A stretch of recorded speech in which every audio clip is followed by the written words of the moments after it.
Good afternoon. It's quarter-finals day here in York in this year's Coral United Kingdom Championship. And one player more than most has reason to be happy about his place in the last 8. Now, as presents go, a cheque for £44,000 is a nice little earner. And that's exactly what Ronnie O'Sullivan earned himself last night on the eve of his 39th birthday against an awestruck Matthew Selt. This is what happened in frame 6. Ronnie is off and running again. I knew that it was around about 40 grand for the maxi, so I thought, sweet, I'll have a go at it. Yeah, nicely played, and this time a good angle on the black now. You always need a bit of luck when you go into the cluster. It was exciting for me, and I was just on autopilot, and I just had one thing in my mind, was to just go for blacks. Well, apart from the red and the left cushion, you couldn't really place them any better. It wasn't an easy maxi, because there was a cup on the side cushion.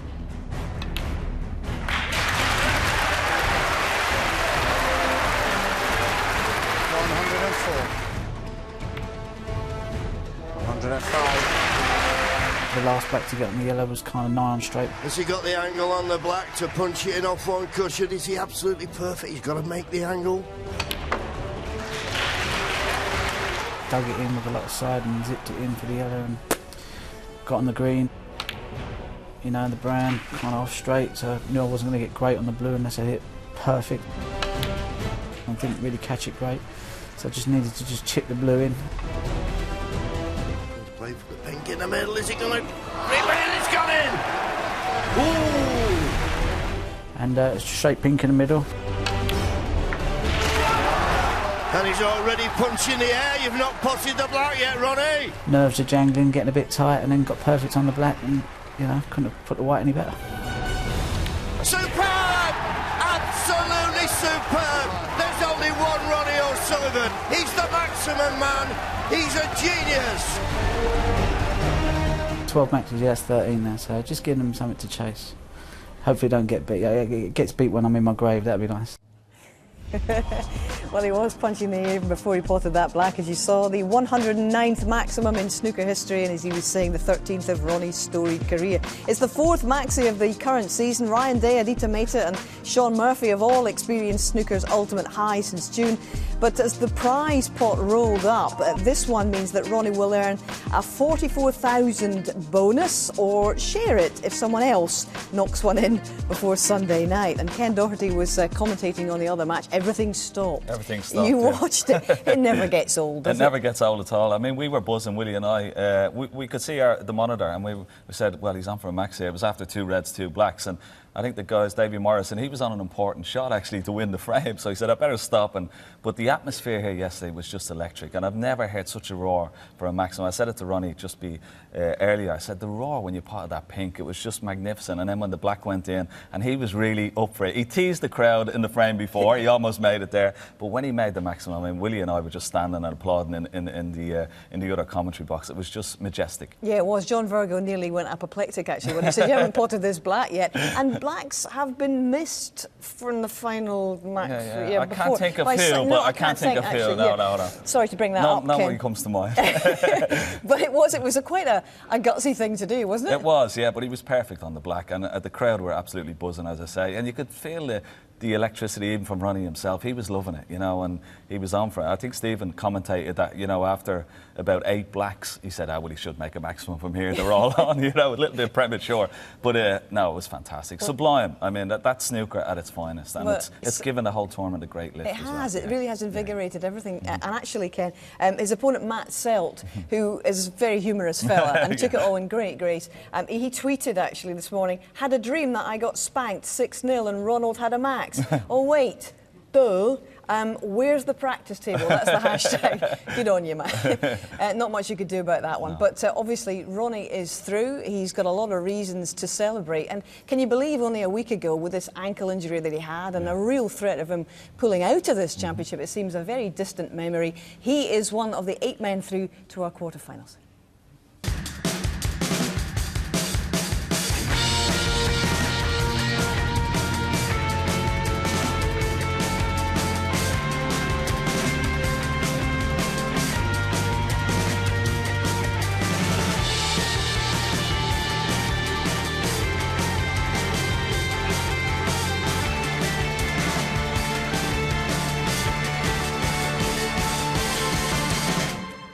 Yes, and Ronnie's now the highest ranked player left here at York. He's the world number 4. We've only got 2 players from outside the top 16, Anthony McGill at 38 and Mark Davis at 19, who are still with us. Can you assess that quarter-final lineup for us, please? Yeah, obviously, you know, the big 2 are Trump and O'Sullivan, but there's some really dark horses in there as well, and some guys who have been playing very well.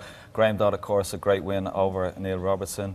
He's, of course, Stephen Maguire, who beat Davy Morris. He's gone through the draw very, very quietly. Stuart Bingham is playing excellent as well, and even the guys like Anthony McGill has played Ronnie today. What a great win for him over his boyhood hero as well. There's some great stories this week, I think, you know, but there's still a lot of great snooker, and although Ronnie made a max and everybody's buzzing about him, it's still only quarter-final stage, and the other guys are really going to, they'd have to put it up and get it up to that standard, but they're very well capable of doing that. OK, well, we've got that Friday feeling. We're looking forward to this, and this is who we're going to share that Friday feeling with this afternoon. Ronnie's got that birthday feeling too, 39 today, and he continues his pursuit of a 5th UK title. He's scratching a 7-year itch since he last won it. Next in his sights, one of Scotland's most promising players, Anthony McGill, through to only his 2nd ever major quarter-final. It's the pocket dynamo, Scotland's Graham Dott, enjoying his best run in the UK since he won the world title at the Crucible 8 years ago. And he faces a man who's no longer a one-hit wonder. Stuart Bingham won at Shanghai Masters this season. It's his 2nd major title. And if you want to sit and just watch it all, that's fine by us. But if you'd like to get involved, we'd be delighted about that too. And these are the usual ways of getting in touch. Well, Ronnie's opponent today is Anthony McGill, who was still taking part in junior pot black competitions in 2006, and that was the year before Ronnie went on to win a 4th United Kingdom crown. The Glasgow boy is still only 23 years of age. He's made steady progress since turning pro in 2010, and in fact he reached the final of a European Tour event a couple of years ago. But his victory over his icon, John Higgins, in the last round was without question what he called the best result of his career so far. I love it here. I love it so much. Every year we come here, it's just, I look forward to it. Probably my favourite town in England that I've been to. It's very cute, it's very romantic, it's very picturesque. It's obviously at Christmas time. It's just, yeah, I just love being here. Obviously I want to do well in the tournament because I want to do well in the tournament, but I also want to do well just so I can stay here a bit longer. Yeah, I really like it. The first World Championship that I ever watched was in 1998, which is the year that John won it for the first time, so that was the start of me getting into snooker, was watching John Higgins become world champion. Not a chance that I'd have ever thought that I'd have beaten him, and not only beaten him, but beaten him in the UK Championship, which is, of course, second only to the world. Me beating John Higgins, James Cahill beating Ding, David Morris on his run as well. It just shows the strength and depth, I think, that snooker's got. There's a lot of guys underneath the radar who are excellent players, and this tournament's there's a few showing what they can do.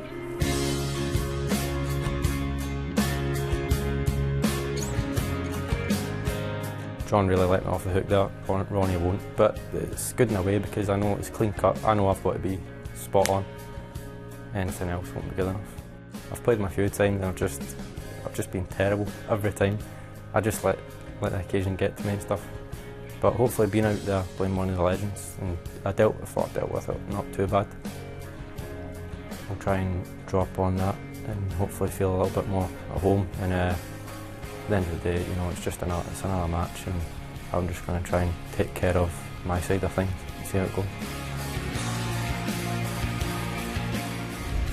Well, previous matches against O'Sullivan don't make for pretty reading for Anthony. They've met 4 times since Anthony turned pro 4 years ago. Ronnie's won them all, most recently in October in Chengdu, China, when the Rockets soared away 6-1. So Anthony will have a lot on his mind when he makes that walk through the Players' Tunnel today, won't he, Stephen John?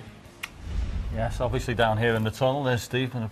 We've actually caught Steve in the commentary attire today, haven't we? Yes, this is what all the best commentators will be wearing next season on the catwalk. It's hot in that commentary box, especially when you're with Dennis. Okay. Now listen, we're joking apart though. O'Sullivan last night, we were waiting for him to take off. What a fantastic performance. Do you know what? He's got to be one of the most brilliant sporting performers the UK's ever witnessed, in snooker obviously, and worldwide that would have gone viral. You know, massive personality on the snooker circuit, and he would have been entertained, not just the millions that have watched so far in the UK, but all across via the internet. Now Anthony McGill, this is the biggest day in his snookering career, and he's got to really get over this intimidation factor, hasn't he? Yeah, I suppose, you know, he's going into Ronnie's office. That is the environment Ronnie knows so well. Ronnie doesn't play unless he's on TV, really. Anthony McGill, the only way he's going to keep on improving as a player is to experience all of the experiences you need, and this is part of the learning curve. Yeah, he's got a chance, but even if he doesn't win today, he's got to say, I need a few more experiences like that, then I'll be ready for the big occasion on TV. OK, Steve, now Joe Trump on the other table, he had a tough afternoon yesterday. He made a couple of century breaks, said he wasn't at his best, but, you know, Rod Lawler's a tough opponent, and you've got to, you know, play against every type of style on the snooker circuit. Yeah, I mean, I think to win the World Championship, you've got to play those tough sessions as well, and so a win like that against a dogged performance like that Rod can put in, I think probably does Judd Trump more good in the long run to experience all of the different types of matches he needs to overcome. So from Judd's perspective, yeah, it's great, he wants to be amongst the balls, but the experience of really fighting and digging deep in a tactical world is a different story. Now Mark Davis, of course, the game should be a little bit more open today, you would think so, but he's a great all-round player, and someone who could have been regarded as a journeyman professional. Really, the last 5 or 6 years, he's had some great performances. He has, and he's won some events and looked much more assured on the TV tables, but hasn't produced at top level as yet. So he'll be looking for this as a chance to beat one of the big boys on the big stage. OK, Steve, you enjoyed the commentary this afternoon. Nice attire, by the way. Rob Walker, the players are here, and it's all yours. Thanks, John. Good afternoon, ladies and gentlemen. It's quarter-final time here at the Coral UK Championship. And after what happened last night here at the Barbican, we are holding our breath in anticipation of another sublime session of snooker. Please welcome, first of all, a player who did brilliantly to survive the 4th round fight back from defending champion Neil Robertson to book his place here in the last 8. This week, he's reminded us why he should never be underestimated on the big occasions. The 2006 champion of the world, the pocket dynamo, Graham Dott. A light shone in the night, somewhere ahead. Blue turned into green, and then it was red. And his opponent, a player who has flourished in the last few seasons. He hasn't looked back since winning his maiden ranking event title 3 years ago down under. Bidding for a 2nd consecutive UK semi-final, the reigning Shanghai Masters champion, he's Stuart Ballrun Bingham.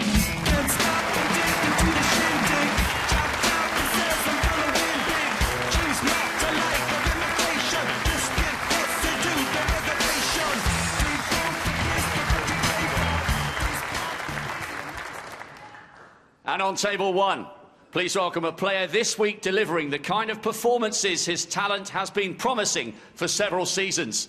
Here after a thrilling 6-5 victory over his boyhood hero John Higgins in the 4th round. This is his first appearance in a big quarter-final, so give it up for Glasgow's Anthony McGill.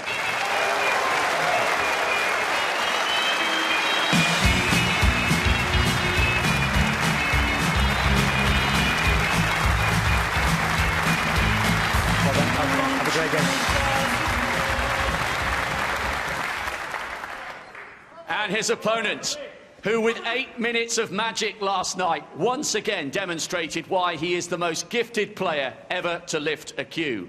For 2 decades, he has been snooker's box office draw. Even with an injured ankle, you daren't take your eyes off this man for a second. He is the one and only Rocket Ronnie O'Sullivan.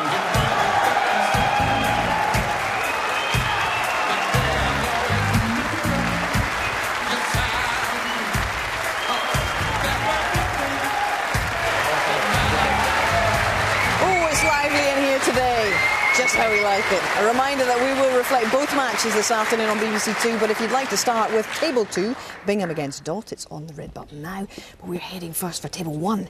Will this be a day of happy returns for Ronnie? Let's find out. Steve. Thank you, ladies and gentlemen. The first frame.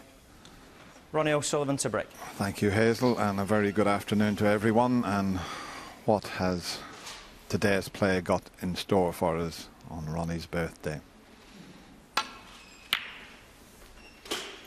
Well, not the best break-off he's ever made, that's for sure. And if his young opponent, Anthony McGill, wants to settle down, he couldn't have had a better start. Hit it far too thick there. So an early chance for the Glaswegian.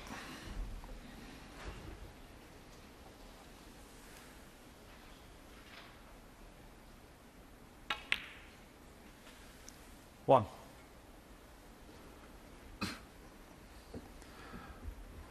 Not the best. I don't know if he can get it to the potting angle of the blue. Looks a bit thin to me, and can he see enough of it? No, I don't think he can. So that was a little edgy start there. Anthony McGill, 1. Very, very impressed with Anthony against John Higgins. I really was. Just didn't hit this hard enough.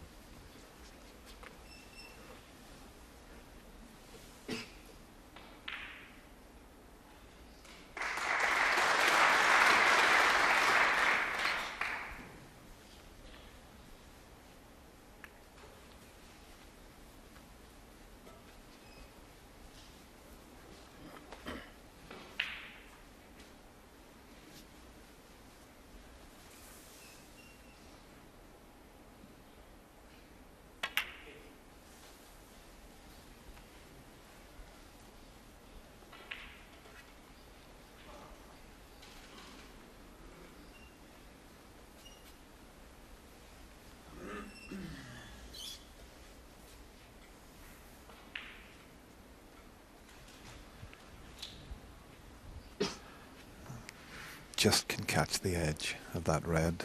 It's a bit tight though.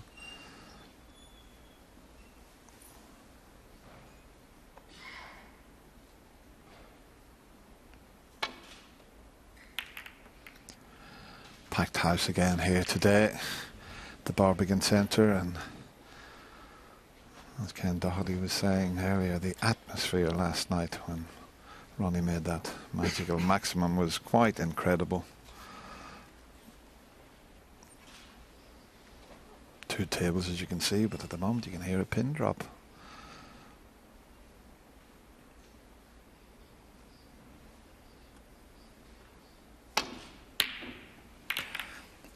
I think fair to say the same as Is it coming from over this area? Jimmy White and Alex Higgins before him. Because someone's is a pretty loud in this area. Thank you. A tournament loses something when Ronnie O'Sullivan's out of it. He really does light up the crowd's excitement. Yeah, it's definitely from this area up there. There's a few earpieces a little bit too high in the room.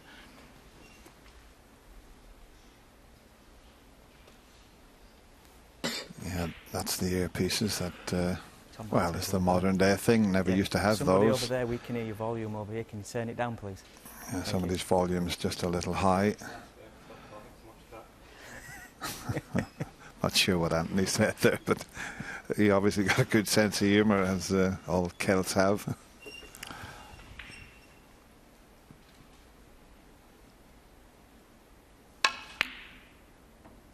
concentration certainly broken there from Ronnie O'Sullivan's perspective. Far be it for me to come out with something sensible, but perhaps the powers that be that make these earpieces could put a volume limiting control on them. Wouldn't be too difficult, I'm sure. You're just getting a little bit technical for me there, Steve. I'll just concentrate on the snooker here.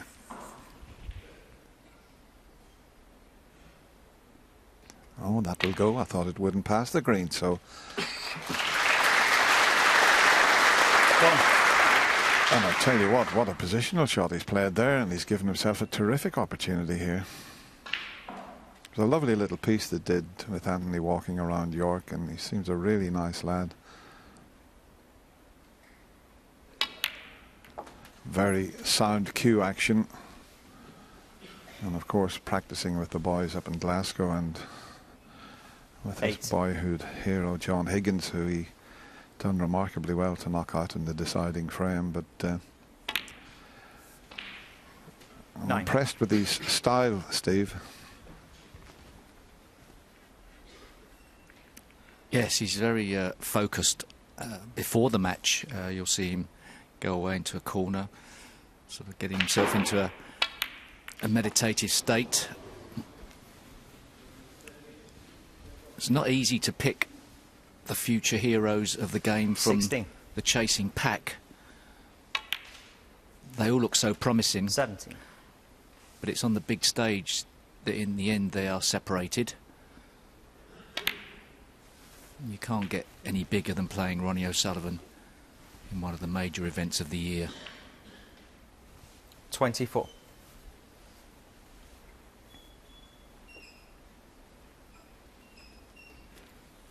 He's looked very assured in the opening shots of this break.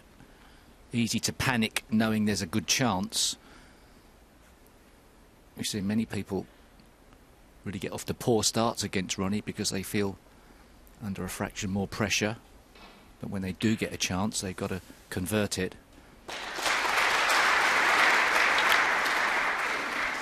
25. He's just come up a little bit short now on the pink, so it makes things a bit more difficult. And with the reds as they are, he's now got to go all the way around the angles unless he can leave a longish putt, as you can see there. So he just didn't hit that last shot as hard as he intended. This will test his long putting here. These are the sort of shots, if you knock in, give the old confidence a boost. Yeah, he's put himself under a bit of pressure that he really didn't need to here. 31.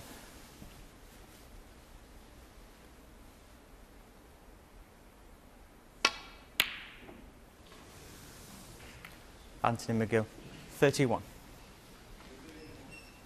Okay, hasn't left an easy starter for Ronnie, as we show you that putt there. Just cued slightly across it, but it was the previous shot when he didn't get on the pink as he intended. So he's let a good opportunity slip by there. But he will be a bit tense, quite understandable, up against, you know, a genius, you have to say. Tough shot into the middle.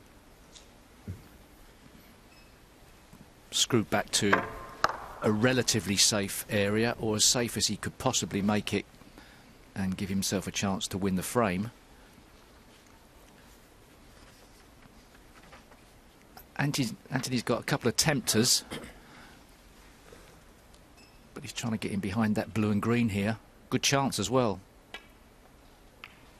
Poor effort.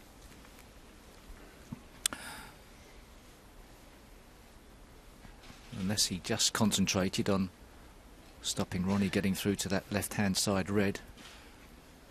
May have been more important, but could have put him under more pressure than this. I think Ronnie can get through.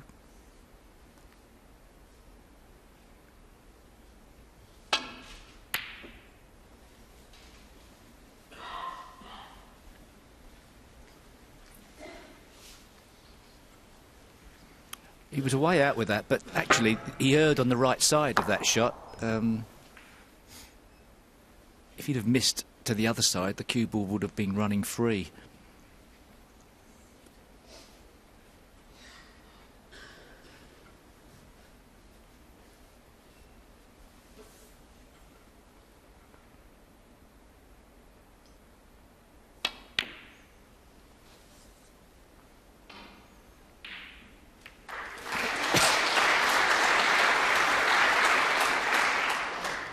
Just gone a little awkward now, this opening frame,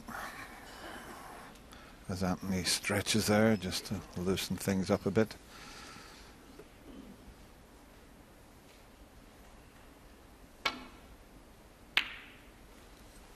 Yeah, that's brought the game back to normal, sending this red up the table. Anthony can now send the one next to the yellow back up the table, and normal play resumes.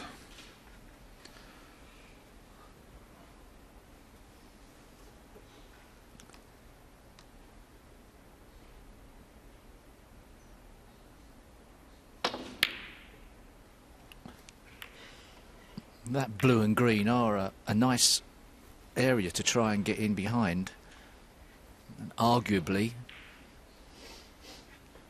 the first player to get there may do some damage. I think Ronnie's got a path round the back of the reds in between the brown and green here.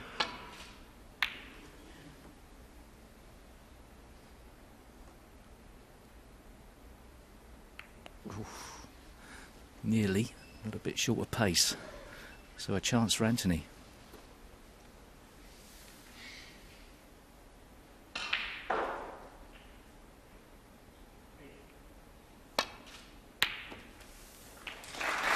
One.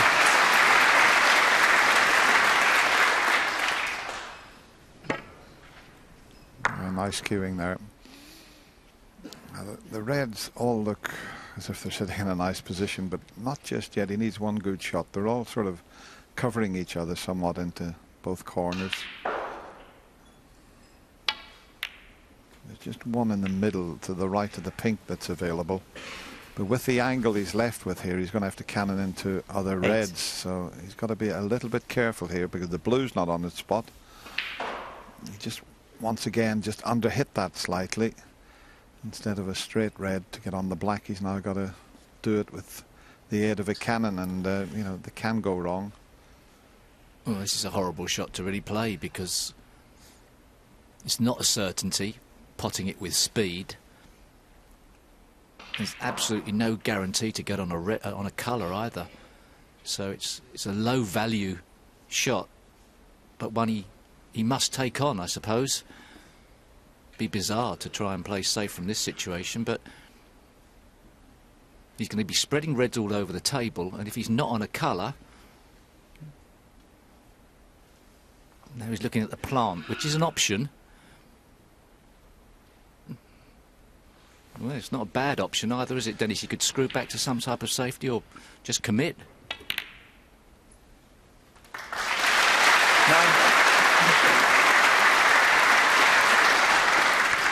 Yeah, fully committed, and he's nicely on the black. Might be a little bit straight on it, but once again, it's not straightforward. The one to the right of the pink's available into the right middle pocket, but he's dead straight on this black, so he's got to get a little bit of action on it. Now, how's your luck here? Very well played. 16. Good cueing there, right through the ball to create the backspin there. So gradually these reds are all clearing each other, so good chance now for Anthony to take this opening frame.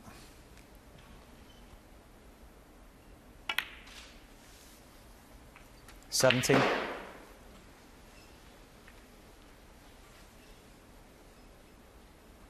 Well, regardless of the pressure out there, I'm sure his fans and friends would expect him to win with this visit. 24.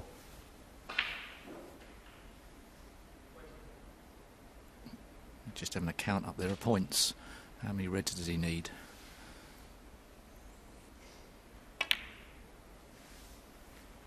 $25.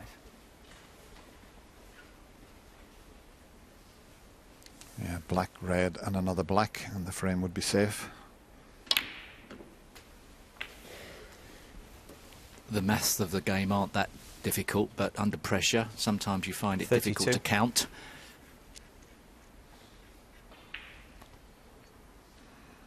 He's not ideally on the red. It should have been straightforward, just to roll the red in, the black, and the frame's over. Now he's got to be a little bit careful again. So having to go all the way up the table, but that's 33. okay. As long as he gets above the yellow, he will leave Ronnie needing a snooker, so the brown will Bramble. do that. Sorry, yellow. Well, he's playing the yellow, so 65. He's going to need another red now.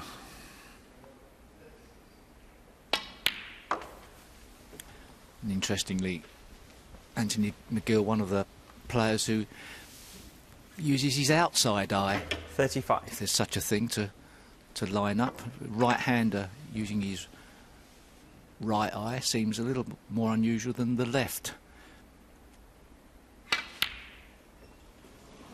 Tough shot with the wrist. Thank you. Anthony McGill, 35.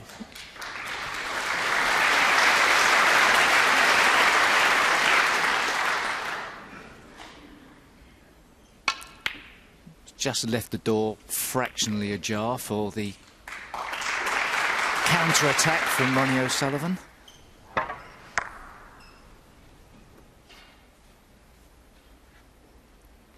Yeah, Anthony has to sort of hold his head in what looks like an uncomfortable position to get it on his right eye.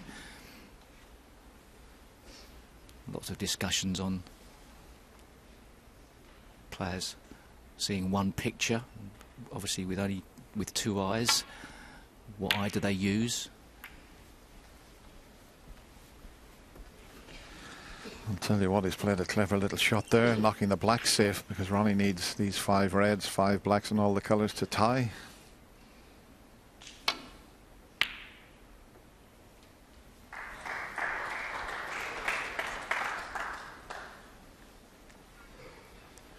So he's still a strong favourite here, is Anthony, but this frame should have been done and dusted some time ago. Just looking at Anthony, he does take me way back to the late 70s when they used to have the Pontins Festival of Snooker. I remember looking into the snooker room where they were playing matches, and there was someone playing on a table with the same colour of hair as Anthony. And he's sitting next to me now. Used to be that colour, Steve, your hair? Yeah, ginger's the new black.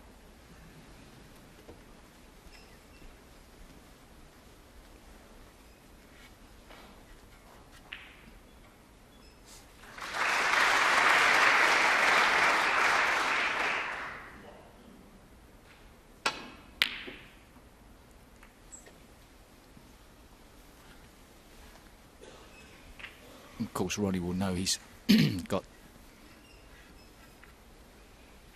only a glint of a chance in this frame, but there's no reason to panic.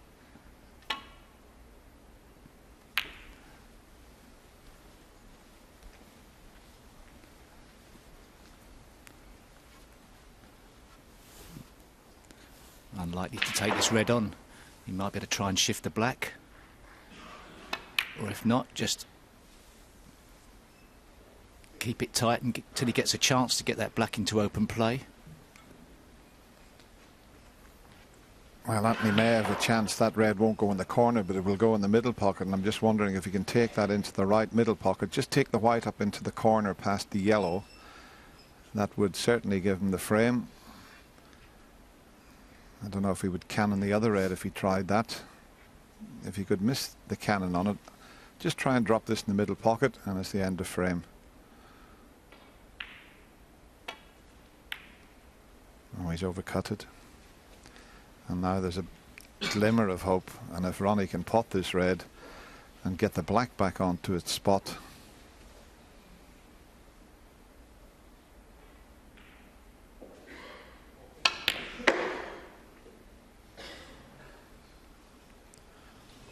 Not quite, so Anthony now a real strong favourite for the first frame. I'm not too sure he got the best of contact on that. Destroyed a bit of the screw back. close, but not good Ronnie enough. O'Sullivan 1. Well, that was good of Ronnie there. He could have conceded, but he didn't even look at Anthony. But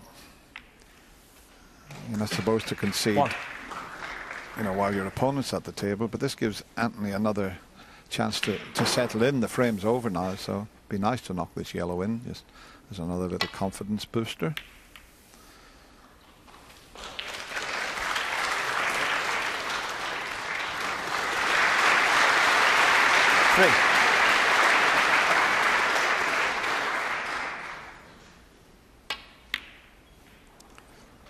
Three and the Very first good frame. start Anthony for this McGill. young man from Glasgow. No big breaks, but a break of 31 and 35. Well, that was enough to give him the opening frame. Just the start he was after. It's 1-0. It is indeed. It's been a very eventful tournament so far, this championship for Anthony McGill, because we were just having a look back at his last couple of matches, Ken and John, and he did a Nigel Bond on Nigel Bond. he won 6-5 from 4-1 behind, and then against John Higgins was 4-1 up and had again to go through a final frame decider. He's rather battle-hardened at this point, isn't he? Yeah, and I tell you what, he does some practice. I mean, we're here with the tables behind us, and every time you look around, he's been in here practicing all the hours, and he plays loads of awkward shots. You can see that he's really professional about his approach towards it, and he's had some great results this week so far. What are your impressions of him as a player? Well, he's very grounded, isn't he? He's very steady, and it looks like he's in his own. He's not fazed by the atmosphere, and he doesn't look fazed at the moment by his opponent either, which is always a good thing. And I think the important thing for this match for Anthony McGill is getting off to a good start, and that will settle him down, because just like what happened with Matt Selton in the last match, that he didn't get off to a good start and everything was compounded from then on. He's got off to a good start, he'll settle into the game, and that'll make him feel a hell of a lot better. Yep, he's a very likeable, grounded, quiet fella, keeps himself to himself, but he can play. Yeah. Backstage, anybody in the snooker world will see Anthony McGill half an hour before his match go off on his own into a corner, sit down, close his eyes, and effectively look like he's meditating. Psychs himself up very well for the matches. Ronnie gets away with a misjudgment of safety there. Well, how thin was that on the red?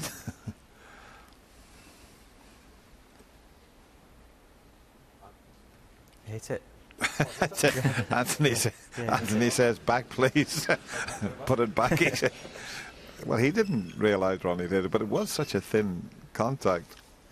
I suppose a clue was that Brendan didn't say foul 4, but he probably was in his own zone, totally meditating.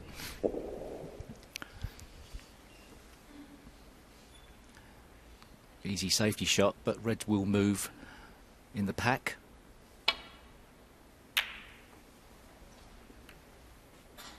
It's going behind the brown.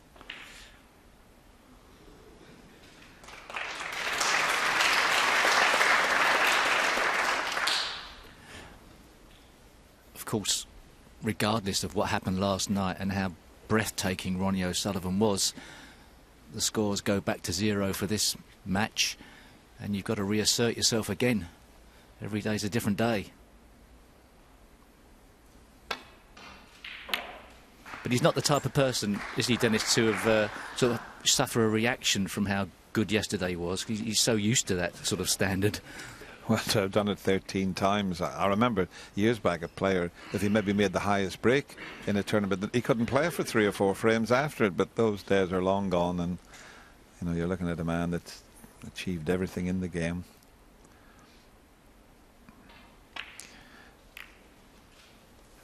Oh, that's close to the pocket. Settle for that. But it has to be said, Ronnie hasn't been pushed in this year's UK Championship yet. Matt Selt just didn't get going at all against him. And Ben Williston, he didn't play the way he normally would do, so he's had it comfortable so far. Be interesting to see if young Anthony can put him under pressure.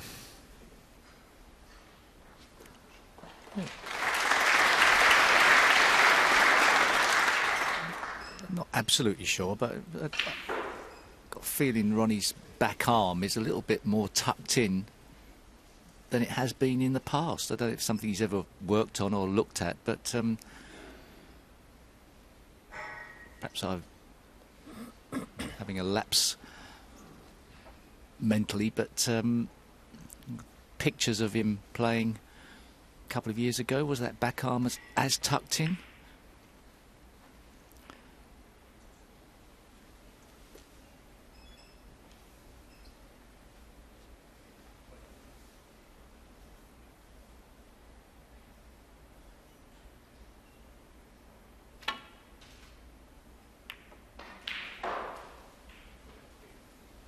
That was a great safety shot.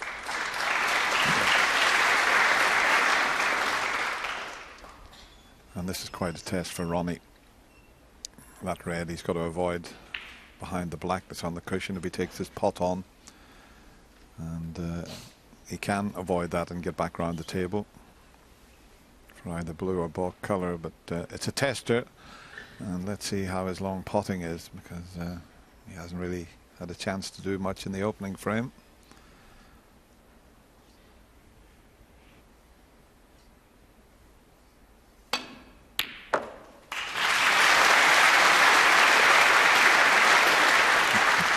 One. Well, that's not a bad nudge on the blue either, but what a good long pot. I think going back 3 or 4 seasons ago, Ronnie's long game was nowhere. He was just relying on when he got in amongst the balls, but I think the way he's played over the last season and a half, 2 seasons, his long potting's back to where it was.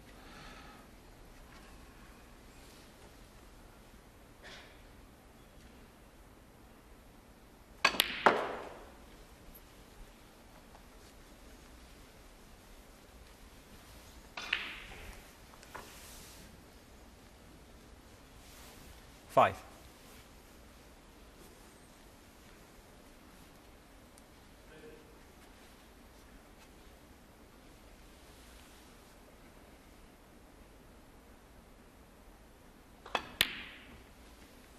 Six.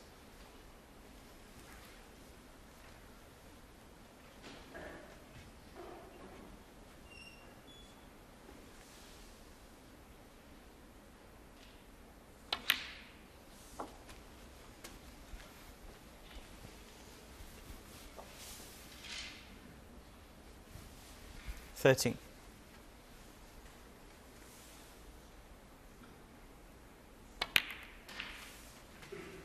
$14.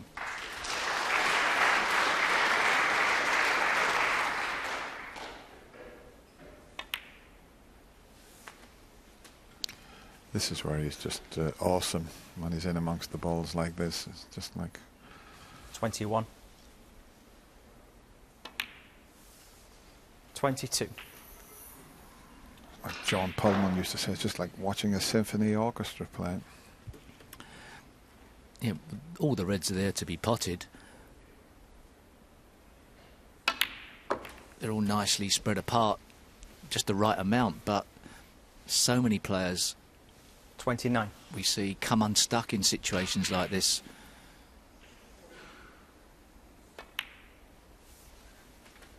In a way, it seems like Ronnie O'Sullivan never really puts a foot wrong.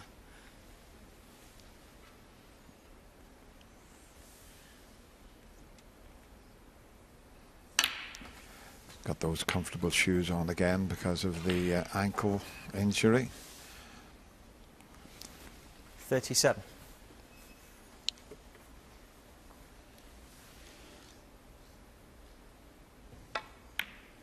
Oh, what was that, Ronnie?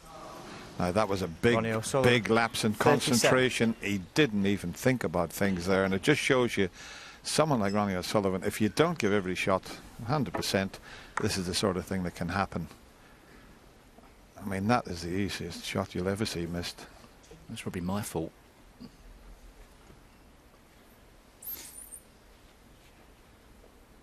It's the type of shot that it wasn't necessarily that hard positionally. He's just let the cue ball drift as well past the black. Very unusual.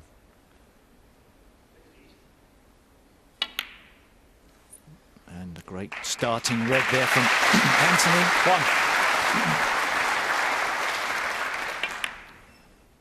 So, a little bit more pressure on Anthony now. Can he make Ronnie O'Sullivan pay for that lapse?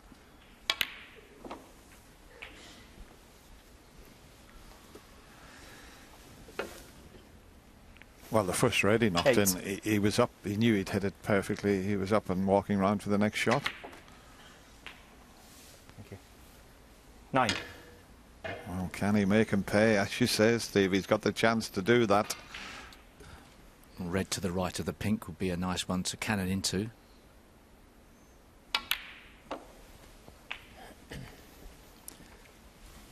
He could have played it harder. 16. Nothing desperately wrong with playing it at that speed, but shifting the red out a bit more, perhaps getting a bit more movement on the cue ball there would have helped. So a little bit tighter, and he could have had it. Does the pink go past the red? Can he screw back through the gap? 17.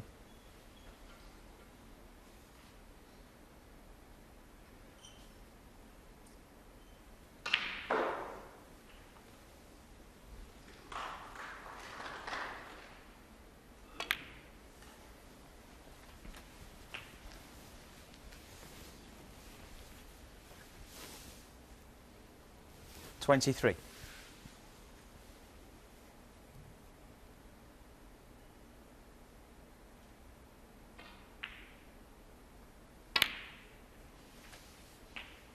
$24. Well,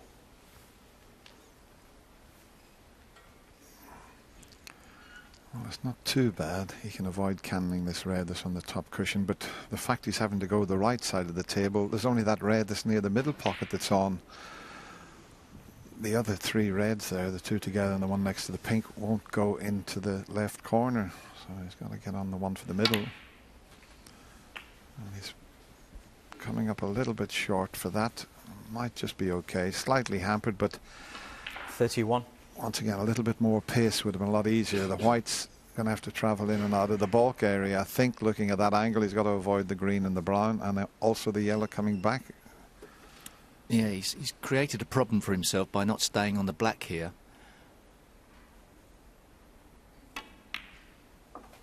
The 3 reds around the pink 32. are not that easy to get on, and now it's all gone astray. A disappointing end. He's back in the frame, and he's got advantage safety-wise, but Anthony McGill, 32. You don't get that many chances. And he'll be extremely disappointed that he came unstuck so easily. Have a look at this escape to land on the red behind the black. 1, 2, 3. There's 1, 2, 3 cushions. No, that's going to be near the black. Foul and a miss. Anthony McGill, 7. He did hit the black, so that's 7 more points. It's a funny angle this he's taking, because it could skid off the cushions quite easy, so he's got to be a bit careful. He's got to get it a little bit narrower.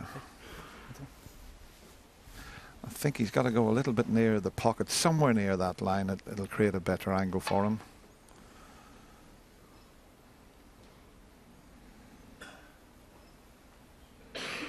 Oh, he's just coming up short, but he knows foul and a miss. He can Anthony get to McGill, it, but 4. Anthony will look at this, but I think is he a bit close to the red to take it on? Maybe not. No, he feels he can knock this in. This could be a frame winner if it goes in.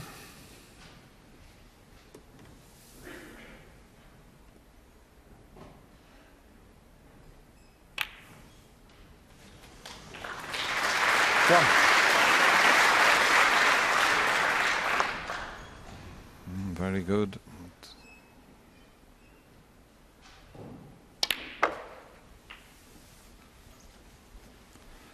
And it's better now, and if he can win this second frame, that'll be the most pressure that Ronnie will be under in this championship, you'd have to say. Yeah, it was a great black. 9. Potentially has given him a chance to win the frame. Obviously not a difficult pot on the black, but the positional play was very well controlled. Oh, he just had a little bit of a snatch at that, just a fractional bit of tension in the arm. 15. Got away with it.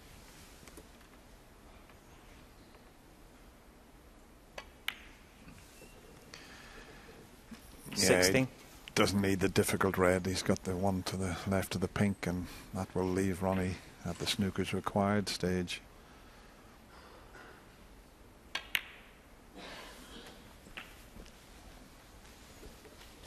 Smooth queuing has been resumed. 23. Quick look at the scoreboard. 24. Interesting start to this match, Dennis. Well, it's the start that young Anthony was looking for. It's going to make things very interesting indeed.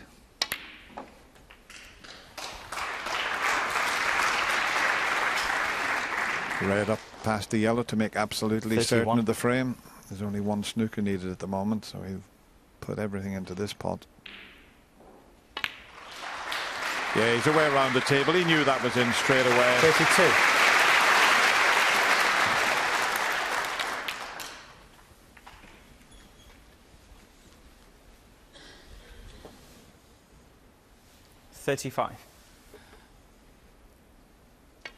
Well, Ronnie O'Sullivan was in imperious form last night, just 37. Quick out the starting blocks and just went stronger and stronger. Today, he's going to have to dig a lot deeper. 40. And in a best of 11 match, you've got some breathing space. More so than a best of 7 or a best of 9. 44. But you don't want to lose touch with your opponent, really. A little exhibition type shot there. So 49. He's certainly enjoying himself at the moment, Anthony.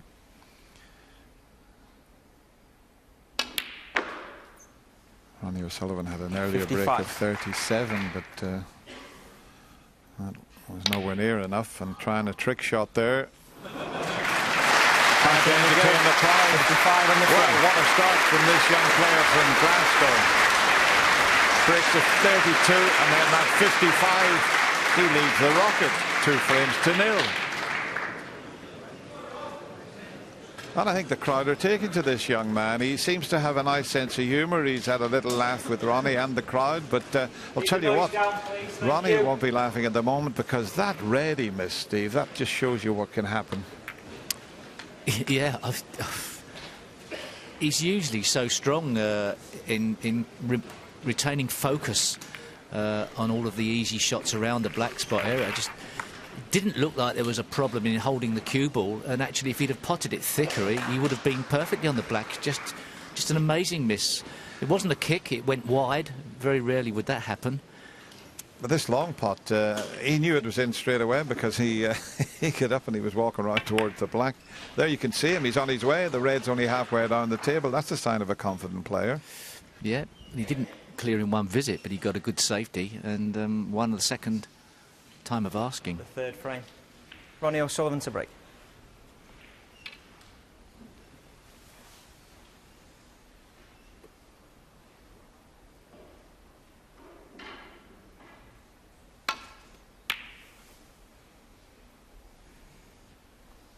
We've got 2 more frames to play before the mid-session interval. I think Ronnie O'Sullivan would be looking for both of them. And Anthony McGill will settle for 1 out of the 2. There's the pot success rate. Ronnie way down at 69%. Anthony up at 92. Yeah, fantastic start from Anthony McGill. It must be said that many people that play Ronnie on centre stage collapse.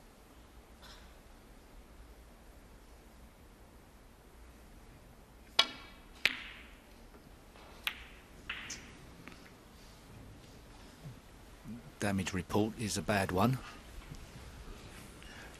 He didn't cue that very well, and not only that, he got a couple of nudges there, and he's left Ronnie right in amongst them.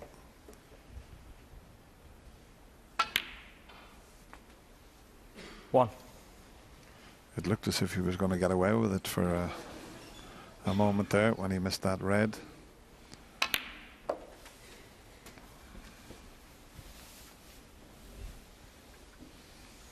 Eight. 9.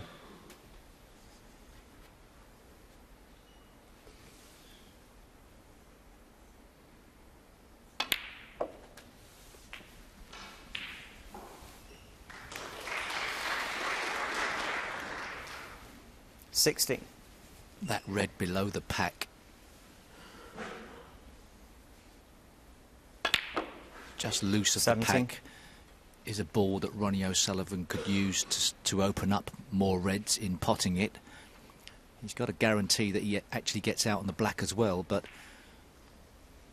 pretty natural shot to disturb a few at the very least.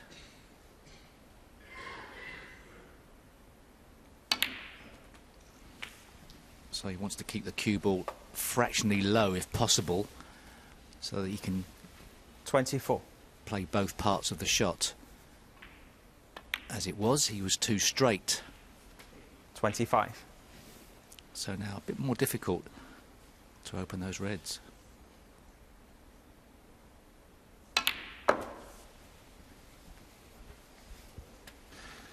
Yeah, it's probably easier from the blue to go 32. into the pink and reds. I think that's what he might play for here.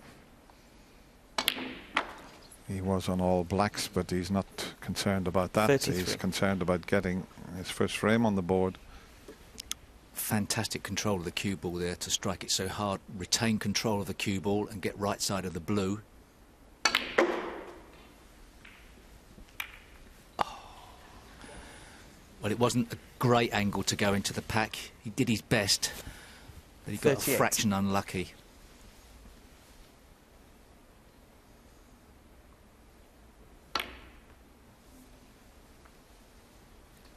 Ronnie O'Sullivan. Cue ball 38. didn't have enough speed.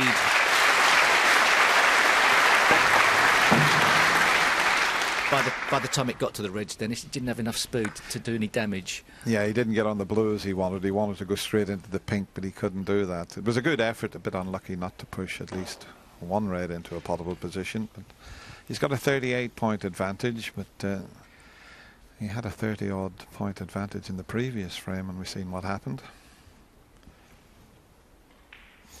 Put Anthony in a bit of trouble.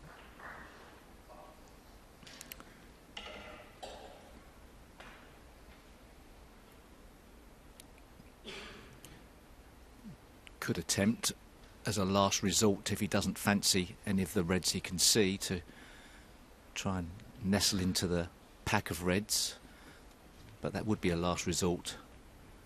He's looking at something along those lines now.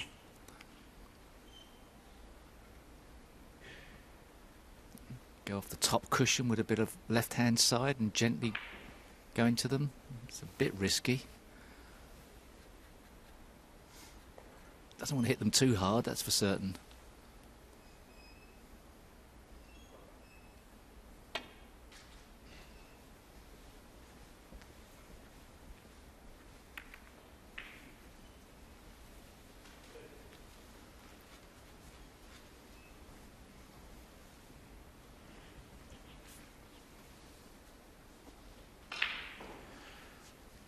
Yeah, it shouldn't be a problem. A little bit of side will get him over on the ball cushion behind the yellow.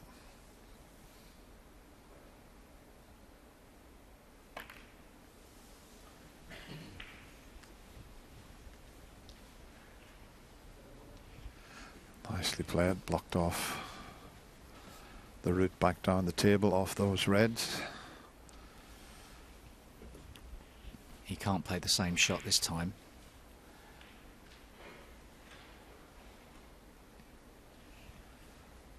And I think the brown's in the way of coming off the right side, off two cushions and into the bunch.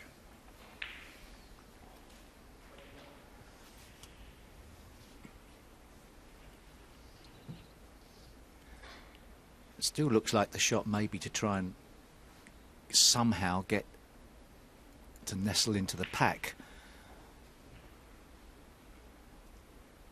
It's a bit risky off the side cushion around the balk line. So forced to go for these two reds. Not go for them, but I thought he was going to try and play some type of safety off the two that were nearly a plant.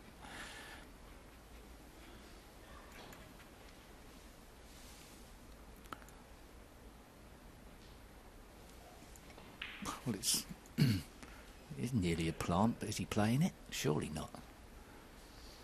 He's confused at the moment.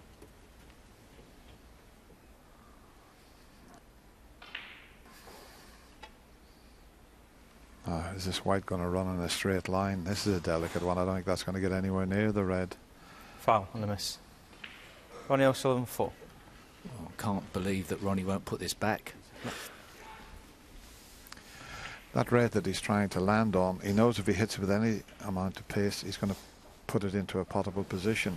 So Brendan Moore's got to find the exact spot there, but we know he could hit the one that's behind the black. Couldn't hit the bunch of reds.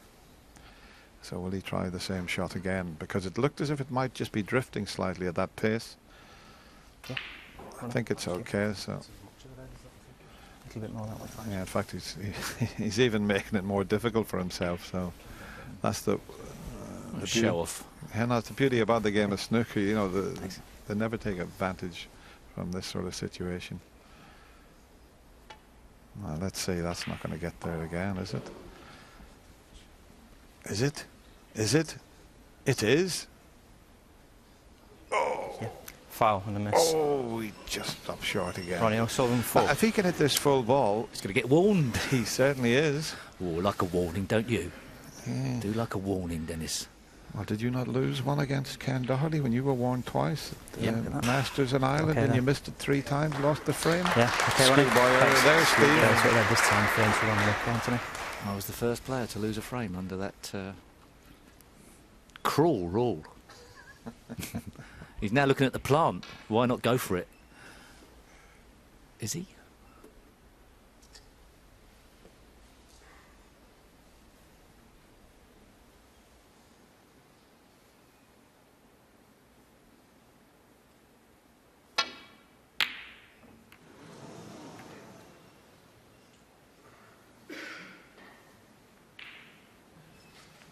Well, he's got away with it somewhat, but he's flicked the black safe, which I suppose you'd have to say is to Ronnie's advantage. 46 points in front.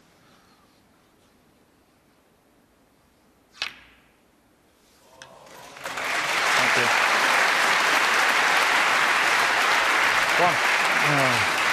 Terrific round of applause for that very good shot with the rest. He's good with his right hand, he's good with his left hand, and he's good with the rest. Could say that was a winning formula. Struck that so well. He's not particularly judged by the power he can play. We have other players who seem to be great power players, but when Ronnie O'Sullivan just lets the cue go, he generates so much action on the cue ball.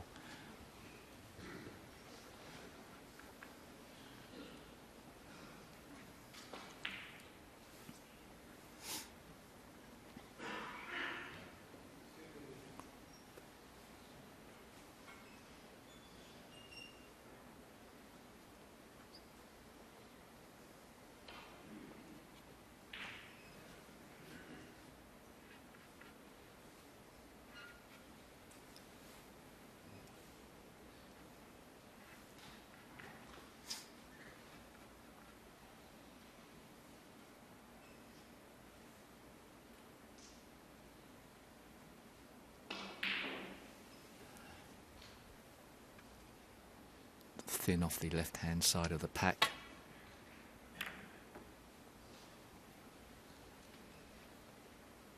He needs the reds opened. He'd like a safety shot where he could get the black into play, and that red by it is always a possibility. But Ronnie O'Sullivan's such a clever player. Has he spotted a plant to nothing? There's the possibility, right-hand pocket.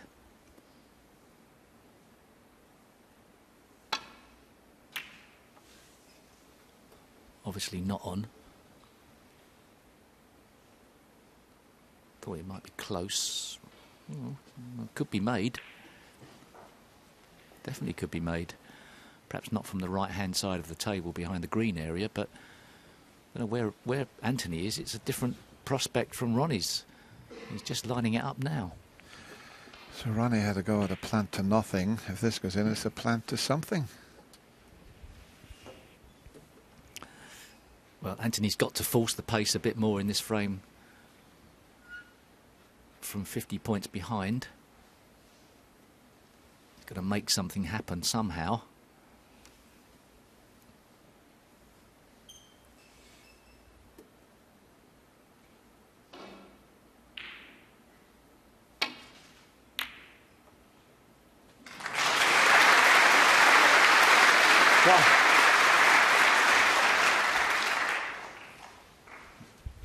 I'll tell you what, if he's got an angle on the brown, but maybe that little shake of the head says he doesn't. If he's got an angle on the brown, there's a slightest, but not much. He can't do a great deal with the cue ball. But I was just thinking there, okay, the black's tied up, but look where the pink and reds are. He could get right back into this frame without even bothering with the black. No, there was a case to be made for Anthony to play that shot a lot harder and commit.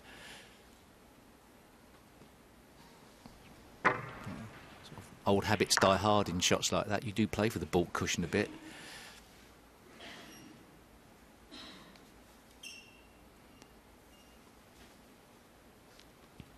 He can certainly get himself back in the frame, can't he? Yeah, he's going to have to leave a long red and then a possibility of getting onto that pink. He's managed to force an angle and he's played it very nicely. Now he can get a few reds and pinks and battle his way back in this third frame. 5. That was close to being able to follow that in. He made that angle himself just with putting the brown in the left side of the pocket as he looked at it.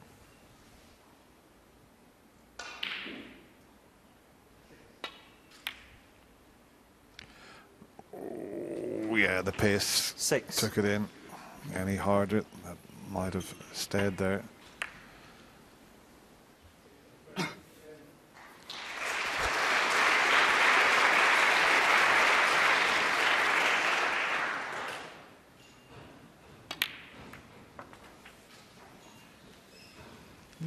I'm not sure about this. And that pink goes on the spot. Can he get past to see the red? 12.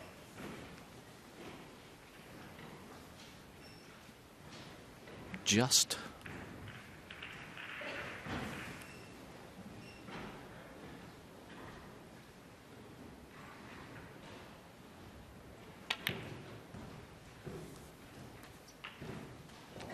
$13.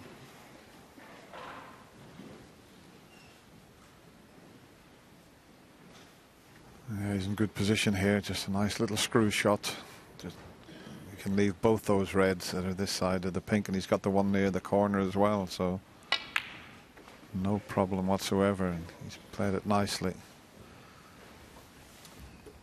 Thinking back to the shot that 18. Ronnie played, he didn't play that plant. Perhaps he couldn't have played it. I don't know exactly whether there was enough room to get the cue ball back down the table, but he was a bit closer to the green pocket, which would have made it a bit more difficult to make the plant. Very rarely misses a trick, that's for certain. He didn't play that shot.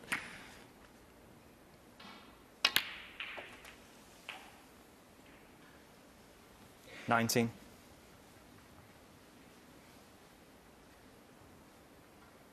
Ronnie will be sitting in his chair knowing that this is a very difficult frame-winning chance for Anthony. Eagle right eye there he's using.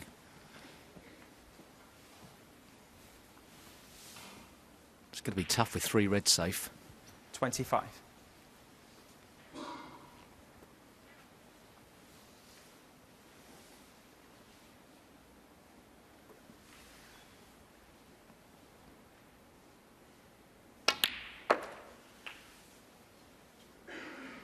$26. What sort of angle has he got on the pink? He doesn't want to be dead straight. If he is, he's going to have to play for that red. It's near the right corner. He was looking for a slight angle to then be cannon into the black and red. He's just off straight, so can't do a lot with the cue ball. This is key shot coming up here. He's got to get an angle this time to bring something into 32. play.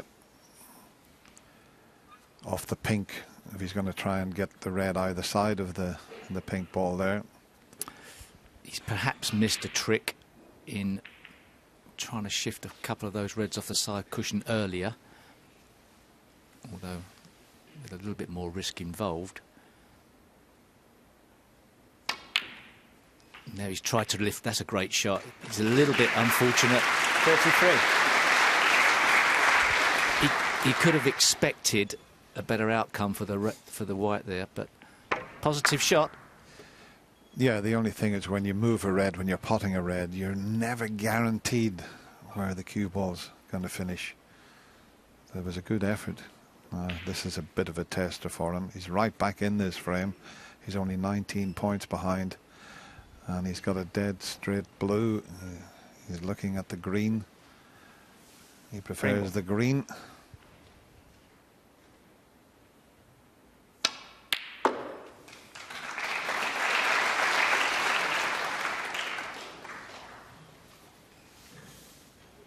Well, he rammed that in the heart of the 36. pocket. Not absolutely sure if he was trying to get the cue ball round to pot the red in the same pocket. That would have been even more amazing shot. He has got the red in the middle. It's pretty tough.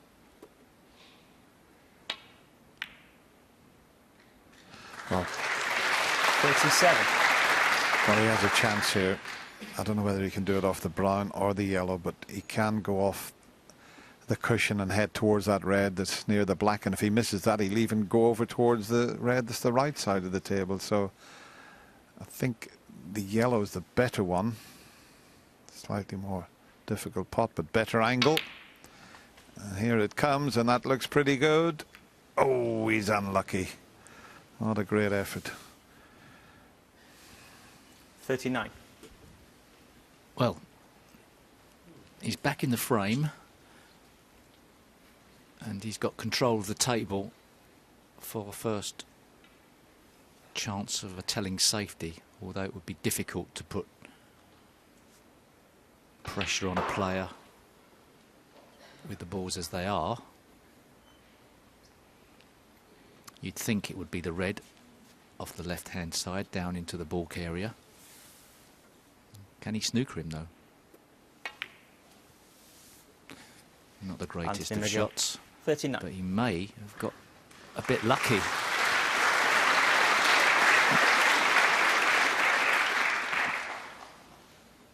Ronnie playing the red closest to the pink, just past the black with side. Having to sacrifice sticking it up, knowing full well the red is by the black. That's his saver.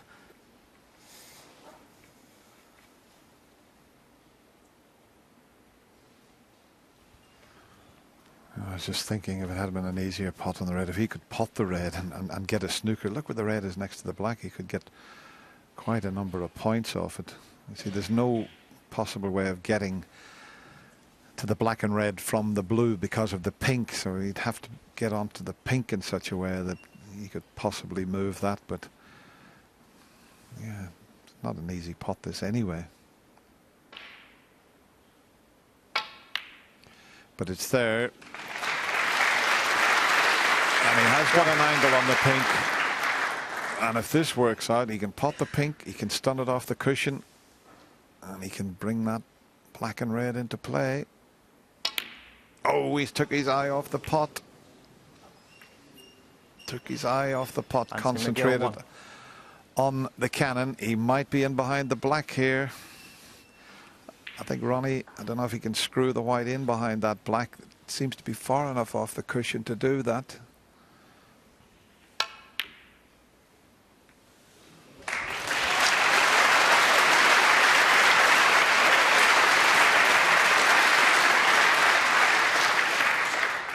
The most critical moment of the match so far has just happened. Anthony had a sneak at winning the frame, and the outcome is in serious problems. fantastic control by Ronnie O'Sullivan to get behind that black. Dennis, get your lines out. Yeah, I'll tell you what, I'd love to get my line out, but the pink's right in the way off one cushion, and he can't go the left side of the table off one cushion, so he's got a problem here. He really has, because the natural line would be to catch the pink. If I put the line up, it'll probably show you that. I mean, that is he would hit the pink if he tried that. So it's twice across, missed the middle pocket, and that's a pretty good effort, but not quite. Foul and a miss. It's a tough situation for him here. It's a free ball, but I think I'd have that put back. If Ronnie's going to risk the brown in the middle pocket as a free ball, Brown. Well, he wants to take it on. He's positive way, because obviously Anthony could always hit the red and get out if he has another chance. But there are players who would put him back. It's one of those decisions that I'd like to listen, perhaps not directing the show, but I'd like to listen to John Parrott and Ken Doherty in the studio on this one. Well, if it goes in, it's the right shot, but the percentages, most players would have had it put back. But here we go. Key moment in this third frame. Terrific. Terrific. That's the sign of a confident man. He's 2-0 down. And he's took that shot on. I mean, that is quite a tough pot under the circumstances.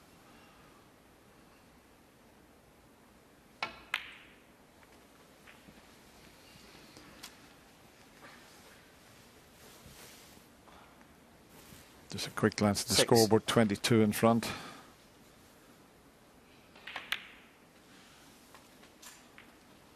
Seven. Probably take the brown because the yellow is straightforward. You'll still need the yellow.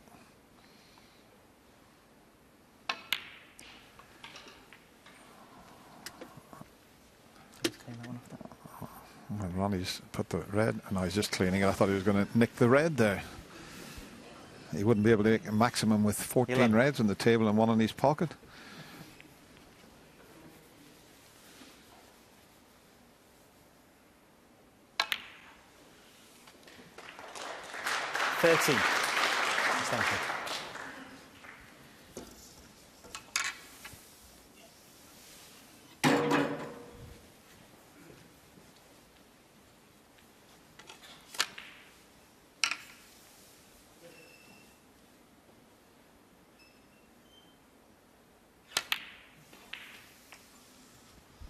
It's a fascinating tussle, this. It really is, to see a young player up against 16.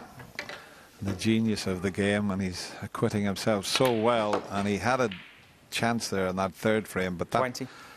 brown as a free ball that Ronnie took on was a bit special.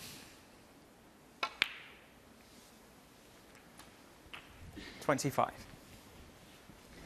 No fireworks just yet.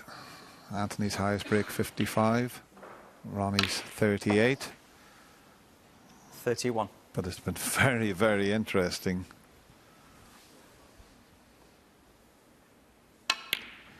It's a frame that Ronnie needed, and it's a frame that he took. But the young Glaswegian still leads Ronnie O'Sullivan 2 frames to 1. Well, this wasn't in the script, was it? Intriguing stuff. And do you think it was the right shot on that brown that Ronnie took on? I think it's the right shot.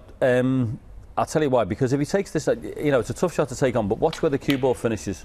He's played it. He's confident he can pot it. But look where, I mean, he's left a very difficult shot. Nearly, you know, you don't expect anyone to pot the red, even if he'd have missed that. So I would, you know, it's gone in. I'm not after the event, and it's a good shot to take on because you wouldn't be leaving the red. Yeah, he put him under pressure first couple of frames. Yeah, he has. He's played very, very well, and he had a chance there. You know, although there was a couple of reds on the cushion, he tried to knock them out. He missed the pink, didn't he, into the left centre to try and develop another red. But he looks very composed. He looks very relaxed. He seems to be enjoying himself. And you know, as I said at the top of the show, he doesn't look phased at all. He seems to be enjoying it, and I think that's the key. When you have these challenges against the top players, against us all, this is what you want to be a snooker player. You want to be faced with these challenges. You want to play the best, you know, at the big tournaments in front of a big crowd, and that's why you pick up a cue. And these are the tests that you have, and he seems to be relishing it. He seems to be quite a self-possessed young man, because we were talking about his pre-match routine. He sits in the corridor in this big thoroughfare of people coming back and forward, rushing in and out of the arena, sits there, still as anything, just concentrating on what he's got to do. He's like one of those fellas that you see in the town centre, isn't he? He doesn't move for an hour and a half. They're going to come up and throw some money in a cap. But he just sort of sits there completely, you know, in his own world, in a trance, like meditating before the match. But you know, I agree with Ken there. I mean, the good thing here is he's got a foothold in this match, which the other players playing Ronnie this week have not done. You know, Ben Wollaston had chances, didn't do it. Matt Selt yesterday will probably, you know, he's never going to struggle again like he did yesterday. So this boy's got himself a foothold, which is a big start against O'Sullivan. Okay, well, it's all grist to our mill, because it means that we're going to have a good match on our hands here, and certainly enjoying it. Back we go, Stephen Dennis. Thank you. Frame 4, Anthony McGill to break. Well, for all Anthony McGill's hypnotic, trance-like state before the match, getting himself prepared, while Ronnie was out of the toilet there, Anthony was having a chat with a lady who's got an I Love Ronnie T-shirt on and having a laugh and a joke with her, so he's very relaxed.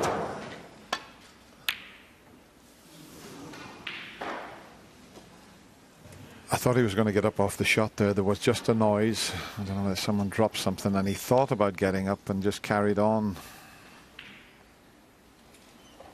And you can hear it might have come from the other table. It sounded a bit like someone had a rest, putting it back or something, but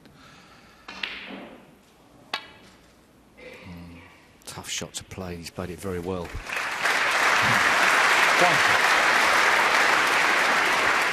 that's one of the nicest shots in the game. It's called a slow drag, where you hit the ball hard, you hit it on the bottom, and you kill the pace in it. It's a terrific shot to watch that.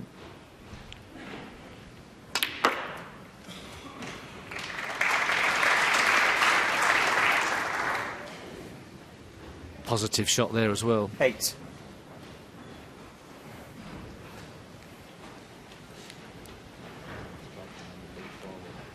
Bit unlucky, he's not shifted a few more reds into better positions, but he's got one red, obviously other than the one he's going to play now. He's got one red potable into the right middle as a last resort, effectively. But he's going to have to go into 9. the pack at some stage again, so it looks like he's set himself up for another smash into the pack now.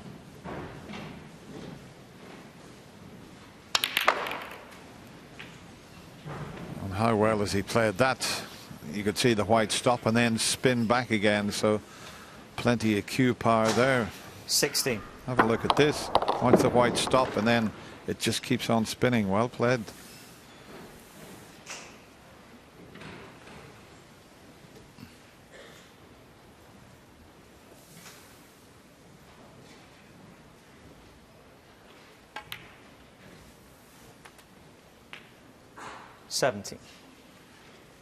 Well, that first shot he played with the drag shot. This is how it's played. You hit the white on the bottom. Watch that black and white ball spinning backwards, and then all of a sudden it goes forward. It's a fabulous shot to watch. And executed very nicely by Steve Davis there, who played all these shots that you see with that black and white. 19. Yeah, there was a case made recently for the spotted 20. cue ball that they use in the pool world being introduced into snooker to show the ball spinning, but I don't really think with sort of a spotted ball shows that shot anywhere near as well as a sort of half and half effort. But effectively what's happening there is you're playing the shot from where it starts to spin in the forward direction. Meanwhile, Anthony McGill is going about his work, compiling points. 25. The other big difference between snooker and its major competitor on the worldwide scene, American pool, I think perhaps from a television perspective, snooker has the distinct advantage that there are points involved, which can change the equation of what shots players play, depending upon the status of the scoreline. 26. This is not ideal, is it? He's messed up the position here. He's going to have to bang the pink or play the pink into the middle, come across to the left-hand side of the table. Not guaranteed, unless he wants to go into the pack. Yeah, he could attempt that if he wanted. Oh, I'll play that. An aggressive shot there. And that'll do nicely. He had a couple of options, decided to screw 32. straight onto the cushion, and look at the side he had on that.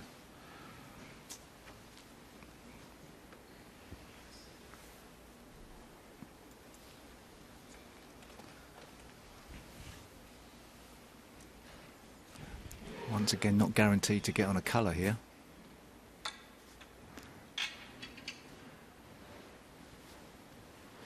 There's a little gap he can get through, but he's not going to be on the black for very long when the cue ball starts travelling. He can get to the second red, that helps. Didn't think he could play that one. Oh, he wasn't comfortable. He didn't set himself up. McGill, 32. He was overstretching and he never guaranteed he'd set himself up right.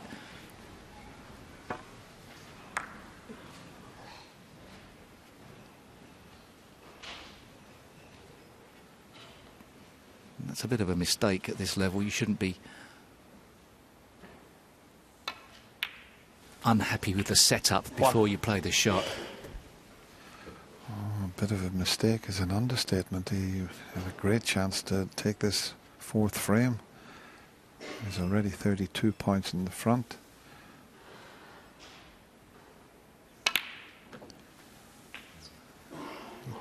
He took the slightly more difficult red, but he was fully stretched there, and 8. okay, he was only rolling the red in, but it was awkward.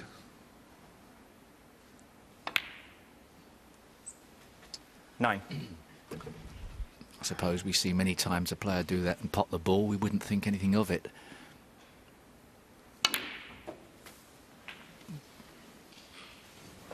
It's Ronnie's turn to try and make Anthony McGill pay. 60.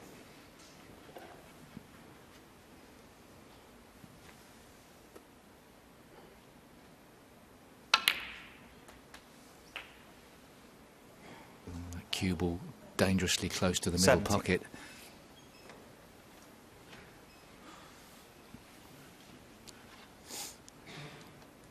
May be forced to try and roll through for the red in the bulk area. Yeah, there's just a bit of movement on the other, or around the other table. They're at their interval, I think, and it's just distracting Ronnie somewhat, whatever it is.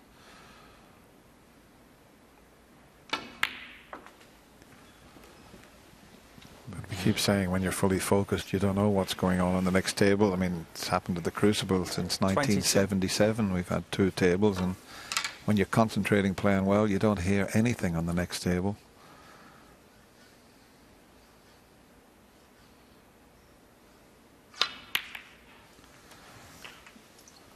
That's a pretty good shot, and the 23. black does pass the red by the looks of things, so he's still in good position. It's just those 2 near the pink.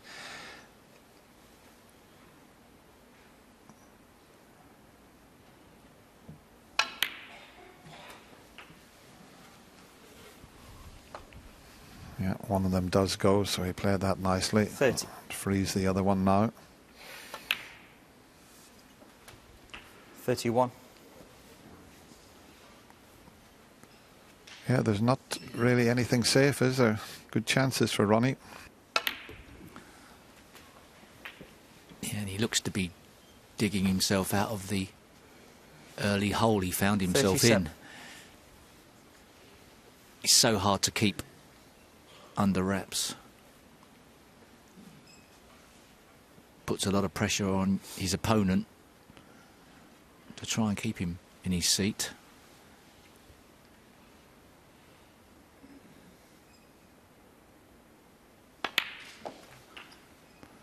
So while Anthony McGill will be not displeased with his performance, when he goes back to his dressing room, a certain amount of frustration that it could have been a lot better. 45. 46. This already Ronnie's highest break in this match so far, coming just at the right time.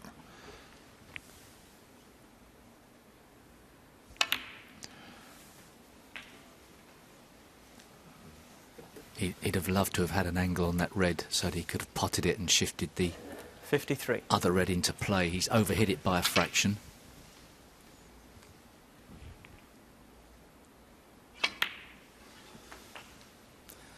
So now, still some hope for Anthony McGill. 54. That red on the side cushions is not that easy, is it? I think it goes in the middle pocket, but he'd have to get right in behind it, Steve, wouldn't he? Yeah. It is missable.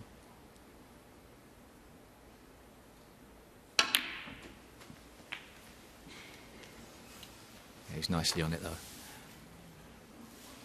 Just a 61. quick glance at the scoreboard. If he pots the red and the blue, he'll need the other red and pink. Anthony will need a snooker.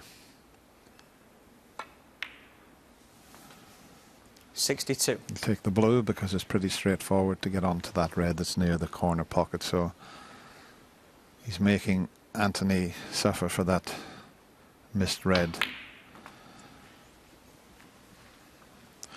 And it has to be said, Anthony could have won all 4 frames here. 67. But as you mentioned, Steve, if someone had said, well, we'll give you 68. 2-0 at the mid-session interval, I think he would have taken that. So it's all for very interesting snooker to come.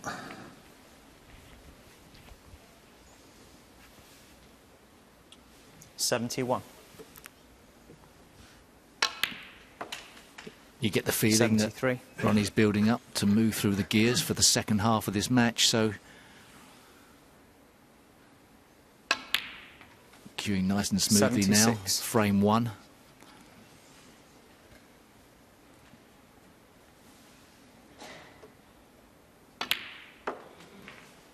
$80.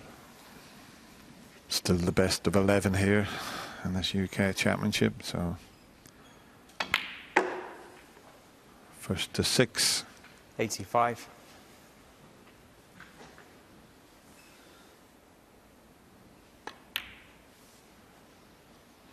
91.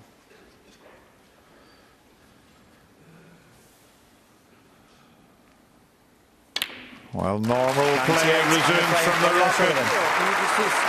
That was a terrific clearance. He's a little bit annoyed with something squeaking, he says to the referee, but that doesn't matter. He goes to the mid-session interval all square with Anthony McGill. You think the squeaking noises are certainly the seats. There's not an army of mice as invaded the Barbican Centre. But as the guys were saying, normal services has been resumed. But for all the world, it could have been 3-1 Anthony McGill at the interval. He'll be kicking himself about the red he's missed there. I mean, 2-1 up, got himself a good chance. And you just know Ronnie at some point is going to kick into gear, and unfortunately for him it was then. But 2-2, as Dennis said in commentary, if someone said you'd be 2-2, you know, the interval you'd have taken it, but when you're 2-0 up, you probably wouldn't. And it was a very similar red, wasn't it, that Ronnie missed in the second frame, I think. It's just like a little bit of a lapse in concentration into the same pocket. Yeah, and as John says, when you get those opportunities, you know, if he is going to go on and win this match, you have to be taking them and killing the frame in that visit. Exactly, and for some of the earlier matches that Ronnie has played, opponents haven't seemed to take their chances against him earlier on, and that's been ultimately their undoing as he's sped away from them. Well, I mentioned it, but it's an intimidation factor. You know, you are playing Ronnie in his front room, if you like. I mean, this is what he's used to, television, lights, tournaments, business end of tournaments. and you're coming in. Ben Wollaston's never done it before. Matt Selt hasn't done it before. Anthony McGill hasn't done it. So you've got to conquer all those things as well as try and beat the best players ever lifted a cue. It's not easy. It's very difficult. And I tell you what isn't easy, the slow drag shot. That's one of the lovely memories from that last frame. Would you like to demonstrate? I will try and demonstrate. I Yes. would like to, and hopefully this time. I do have a very poor history of demonstration.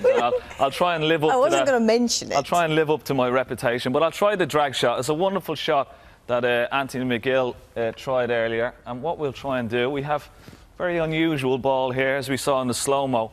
It's half black and half white, and what it will do, it will demonstrate when I put a bit of... The drag shot is really backspin. So you put a bit of backspin on the ball for us, and what happens, the backspin sort of takes to about here, and then it turns into topspin, and that's how you slow the cue ball down. We're going to try it at the top of the table. Anthony McGill, of course, was trying to hold it for the black. So just watch the I could say half cue ball here. So I'm going to impart the backspin for us, and that's going to drag it. That's why we call it the drag shot. And then when it gets to the middle of the table, the top spin kicks in and holds the cue ball, and then of course it slows it up, and then you'll be perfect on the black. OK, well, I have to say that was a much better attempt at that shot than Steve Davis's power screwback, so well played. All right, we're going to check in on the progress of the match on table 2 now. Stuart Bingham playing Graham Dott, and there is nothing quite like missing out on something to make you realise how much you love it. That situation is exactly the one which befell Graham Dott earlier this year, because for the first time in 15 years, he failed to qualify for the final stages of the World Championship at the Crucible. And remember, he's a former champion. So a typically Dotty response this season. He's been grafting hard to get himself back into the top 16. A win today will see that happen.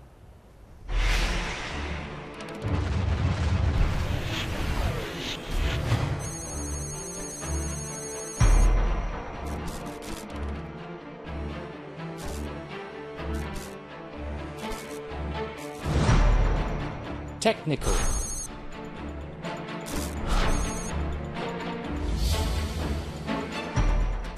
Graham Dott has a pretty short, sharp cue action. What I mean by that is that his backswing, the final one especially, is relatively short by top-class standards. That can be a great advantage in getting off the mark quickly, and also, if you pull the cue back a long way, it's got a harder job to get back to the centre of that white ball. With a short pullback, you can get back to the centre of the white ball a lot easier.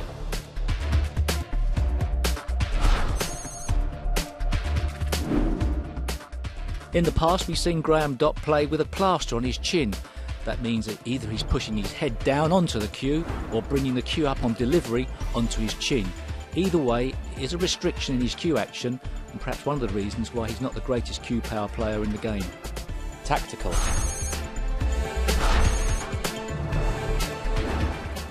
The negative side to having a short cue action is it takes a lot of shots out of your armoury. There's some shots in break building that other players can play that Graham simply can't. That lack of cue power means that Graham has to go about break building in a different way to most players. There's a lot of shots that most players can play that Graham doesn't have in his armoury, which means his break building has to go about it in a different way. When it comes to tactics, I think Graham Dott's got a good balance to his game. Most snooker fans wouldn't necessarily put him down as one of the most aggressive players, but you don't get to World Championship finals without being able to change through the gears. You don't become world champion and get to 2 more finals at the Crucible without being a fantastic match player. And Graham Dott knows when to play the right shot at the right time, and also has fantastic bottle. Psychological.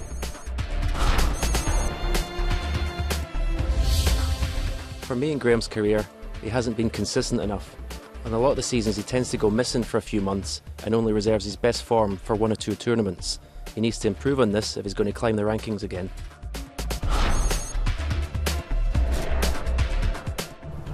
To some degree, Graham Dott is a confidence player. When we saw him win the World Championship, that season afterwards, he went to the table with great authority. Sometimes I think he can come to the table not believing in himself enough. And as the standard gets ever higher, that may be a major concern for the future. Graham very much plays the game on his emotions, and that's all very good when he's playing well, but sometimes that can change in the space of a match.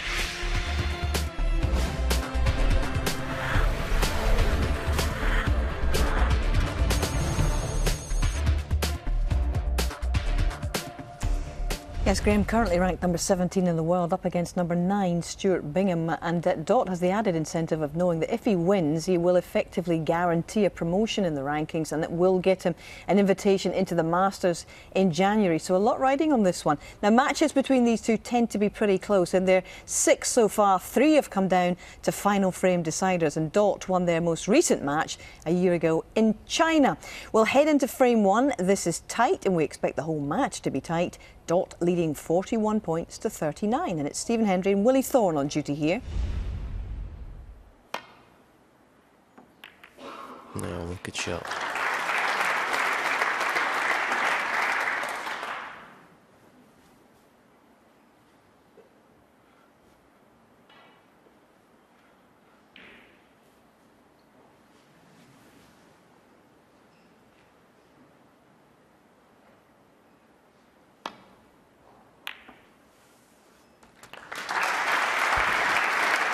Well, he's held his hand up as if he hadn't played the pot there. And if he didn't play the pot, that is a stroke of good fortune. It is absolutely perfect on either the blue or the green. Yep. Well, if he's put his hand out, I don't understand why he never went for the pot, because it didn't look too thin a cut. Don't think I'd be putting my hand up there, will I? I'd be taking the credit for that shot. I'd have made believe I'd played it, yeah, good thinking.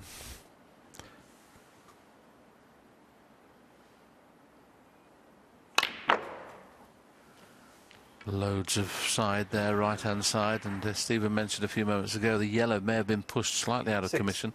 I think if he got right behind it, he'd be fine, but then, of course, the green's not in its spot, so he needs to get some sort of angle on the yellows to get onto the green. 7. We'll know by the way he plays this blue whether he feels the yellow pot's there. Here's the yellow. If he was, I think, if he left it half ball, Stephen, I still fancy to pot that. Yeah, I don't think potting's a problem, but you say when the green's not at spot, he's going to play a little bit of pace to get the cue ball out. Yeah, so he definitely feels pots, but he's going to have not a gimme green. He can't afford to play this at a lot of pace.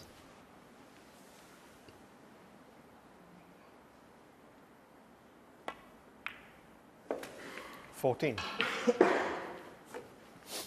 He's got to cue this good. Yes, this is the framer, isn't it? He's 12 points in front. Green and brown needed. If he pots the green, you just know he's going to be perfect on the brown. 70. And it's been a really good frame, this. Graham Dott's a little bit unfortunate not to have got it in, and of course Stuart ended up fluking the red, and I think that's why they call him Ball-Rung Bingham. Didn't get that nickname for nothing. 21. And yours, Lucky Stephen, that was quite a good nickname, Stephen, wasn't it?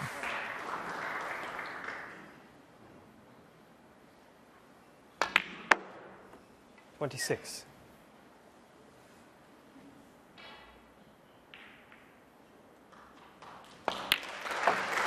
Well, what a great frame of snooker that was. Very topsy-turvy all the way through, but Stuart Bingham, with the aid of a fluke on the last but one red, clears to take the first frame and leads 1-0.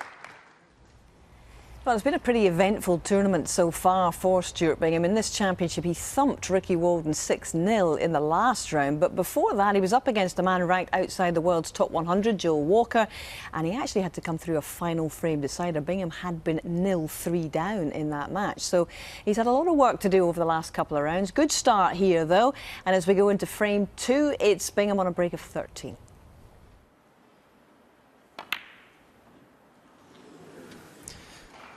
Bingham 13. No. He didn't sight that one right. That was a very unexpected miss. But yeah, and I think also the introduction of all the tournaments they play now. Stuart just loves playing snooker. And I think they have almost 30 tournaments a year now, and he plays in every one. So he's just become such a more confident player.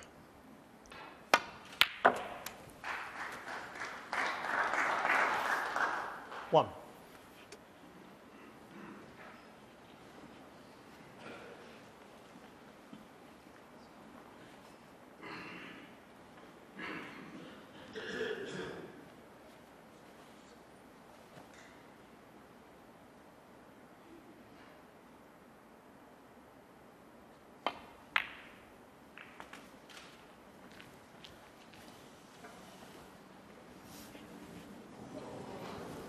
6. Played that nicely because he couldn't impart any side on the blue to get away from the cushion, so he had to rely on perfect pace, and he got just that. So Graham Dott had a half a chance in the previous frame where he just failed to get onto the second last red and had to play a safety shot. Lost that safety battle, which ended up costing the frame. But there's a few points on here. 14. He's screwing to the pack here, trying to open some reds up. Yeah, good shot. 15. I think he's just going to have to drop this black in. The 2 reds to the right of the pack, pot to the right corner, so just concentrate on potting the black. You're bound to be on one of those reds.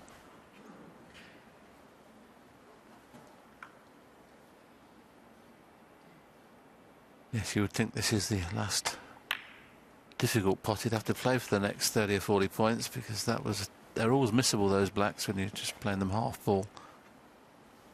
22. We think a little series of stuns and screws now. Get a very sizable lead in this frame, if not a frame winner. 23. Just lost the white a little bit there. Still 2 reds available in the middle. Doesn't have to do too much for the black.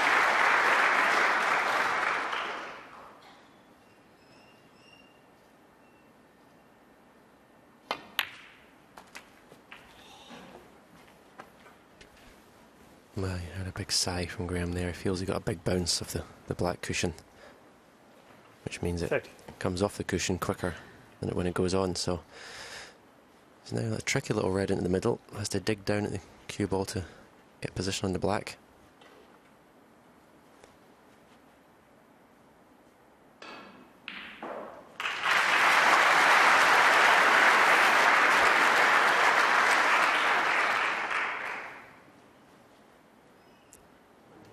You miss these shots, you normally miss them thin.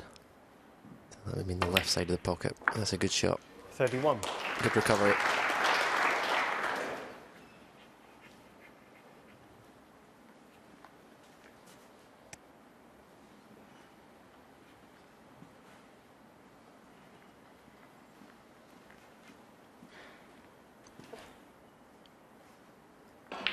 May play a cannon on the red, it's to the left of the bunch to leave a red to the right centre here.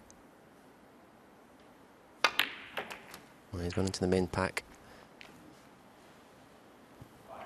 And he's a little bit unlucky.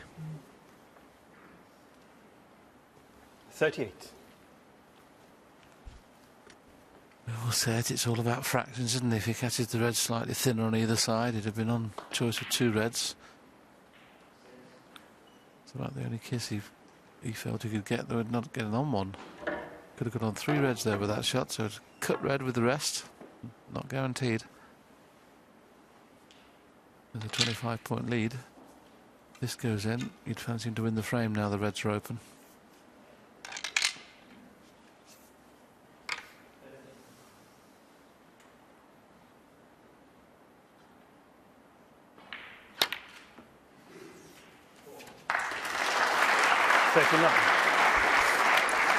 Yeah, played that very positively.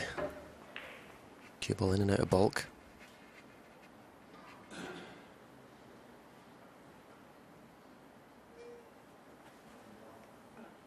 Round.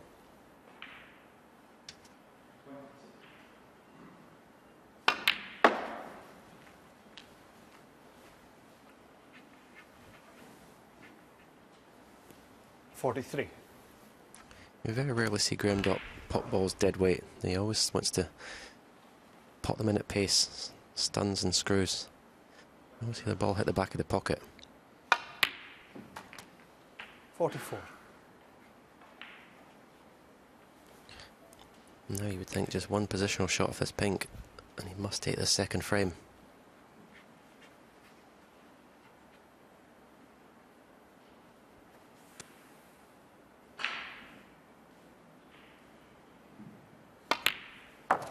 That's the first 50 break of this match, and there's going to be plenty more.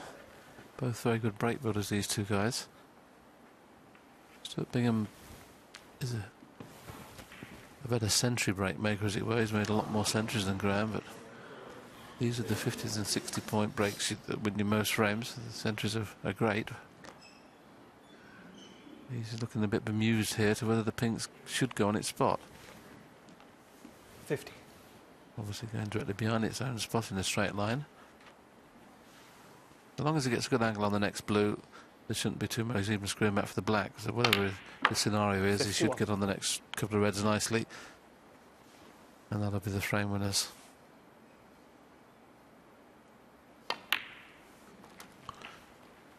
Amazing that, because he got a quick bounce on the previous black he played. He's underhit that one by quite some considerable margin. 58. That's the first poor shot he's played in this break.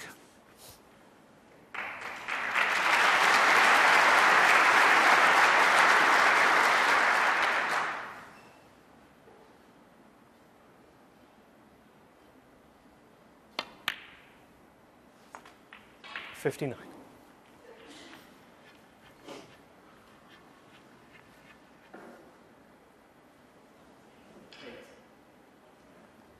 Any red and colour after this ball colour, whichever he decides to play, whether it be brown or green. Playing the green. As long as he gets on this next red and colour shouldn't be a problem. Not quite hard enough. Does the red pot above the pink? I think it does. Doesn't look like it from this 62. camera angle, does it? But it does from that one.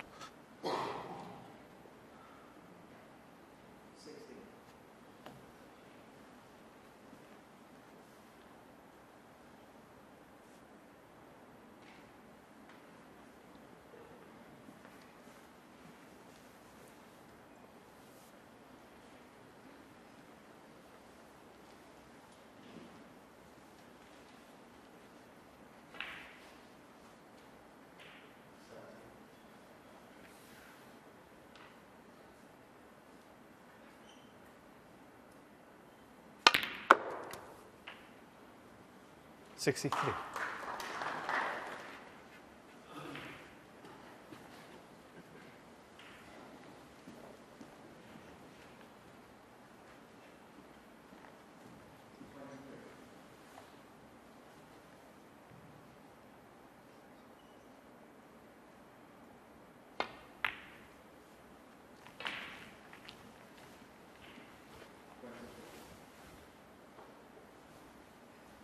$68. So virtually the frame safe, obviously within Stuart Bingham needing snookers, but if he pots this next ball, there shouldn't be.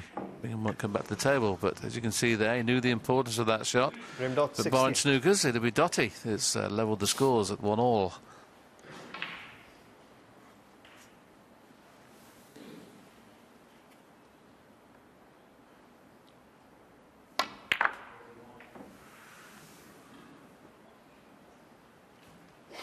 One.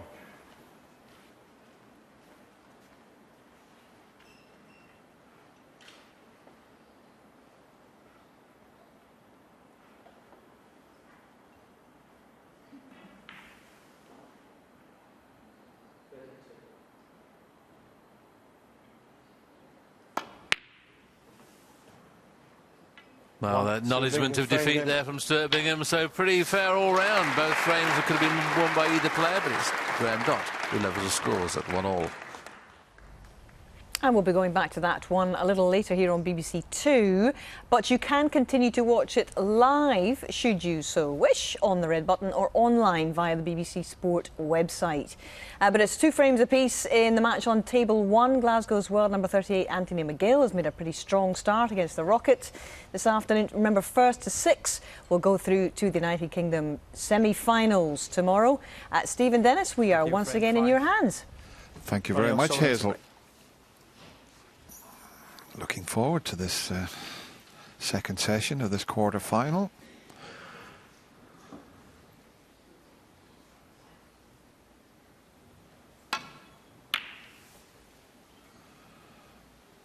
That's a much better break-off than the one he made in the opening frame, where he left Anthony an early chance.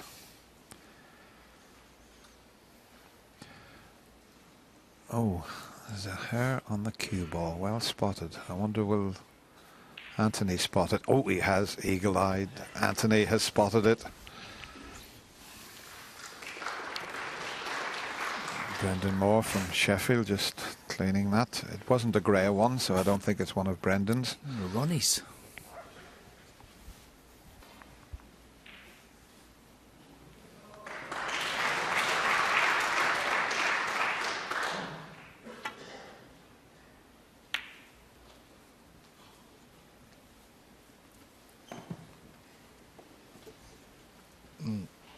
That red is potable into the middle pocket.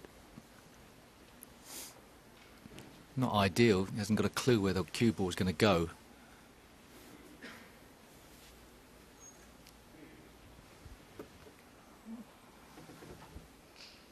Might just miss the brown if he does pot it.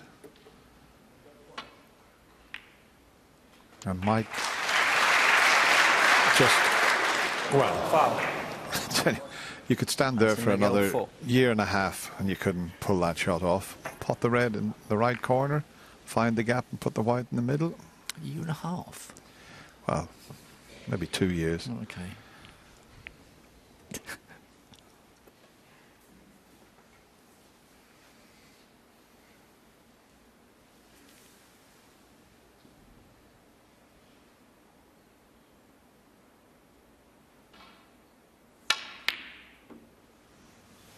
Yeah, those are the shots that test the old cue action, and he's so good at that, and he hasn't got away with it. He's flicked the yellow. That's a bit unlucky to stick it up, but these are the sort of shots that someone like Anthony would practice for hours, really. I used to watch Stephen Hendry when I went up to Spencer's club in Stirling that's no longer there, and he'd be playing that type of shot. He'd have them all lined across the middle and he'd keep knocking them in, but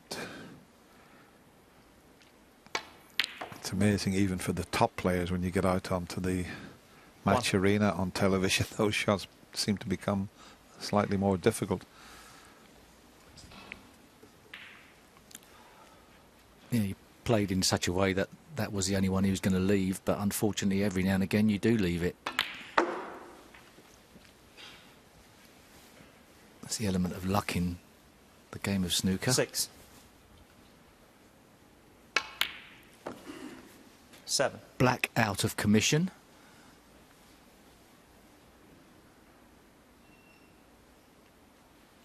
But Ronnie's always very clever when it comes to getting it back into play. And about from here. That's going to be tough. Lost control a fraction.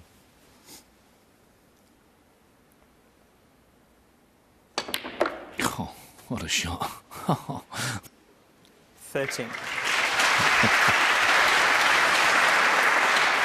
Well, it's hard to describe how hard he had to hit this. And you could see both the red and the white jumping around the table, but he can get the black into play in a couple of shots' time. If this bounces far enough, but he's let it go again. He's wanted to be on this red to pot it and just nudge the red to the 18. left of the black away. He can't do it now. Oh, I thought he was going to go into the pack off that blue.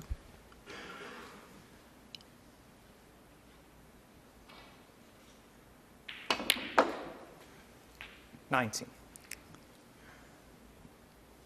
Well, I wonder if he had that again. Would he play it the same way?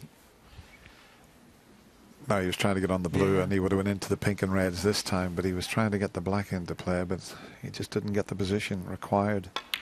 This has got to be very accurate, and I think he played it very well. Oh, what a nice shot. He's now through the gap. He's given himself 23. An outside chance of keeping the break going.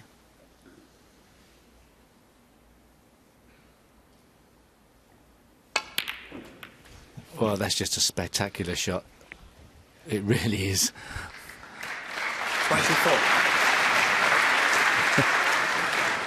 It would be a spectacular shot with your normal hand, but the last two shots he's played with his left hand. I mean, it's quite amazing. I don't think either of his hands are normal.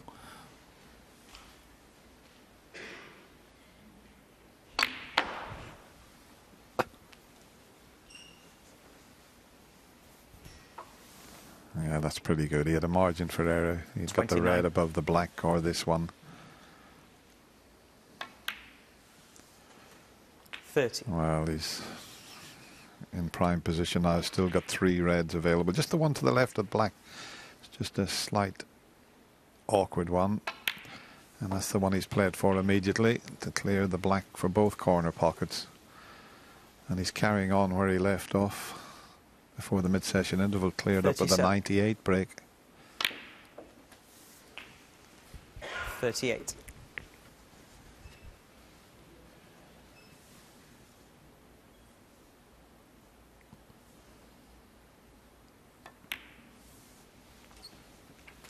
Well, I don't think there's many players in the game who would have been able to have salvaged this break like 45. Ronnie O'Sullivan has. It looked like he was out of position. And out 46. of position by enough that he was going to come unstuck. But one good split on the pack, and he may be able to get to the pack this shot, but on occasions he does have the patience to leave it until he has to play the split. Other players wouldn't risk leaving it to the last minute. 53. Confident that he can get the right angle 54. on the black. And here's the frame winner coming up, if this goes right.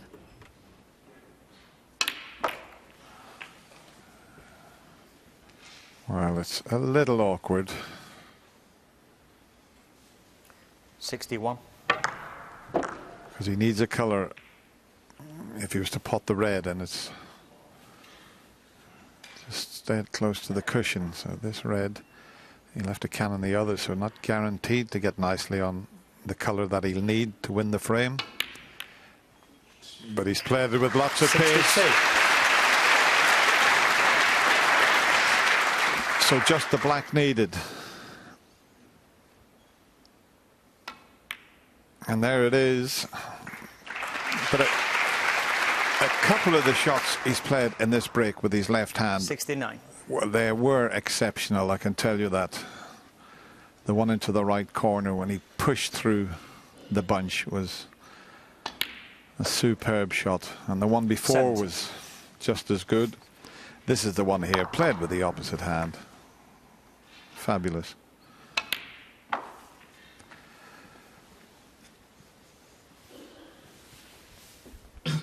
$76. As I mentioned, 77. 98 before the mid-session interval, and now this, the rocket certainly has taken off.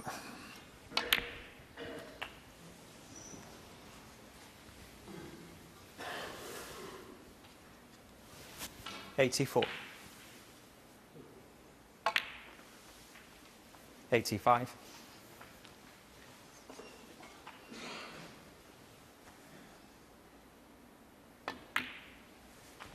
You see how fluently and effortlessly now he's playing the game of snooker. Makes you realise how difficult it is for his opponent, who had his best chances perhaps in this match to keep him under wraps earlier. 91.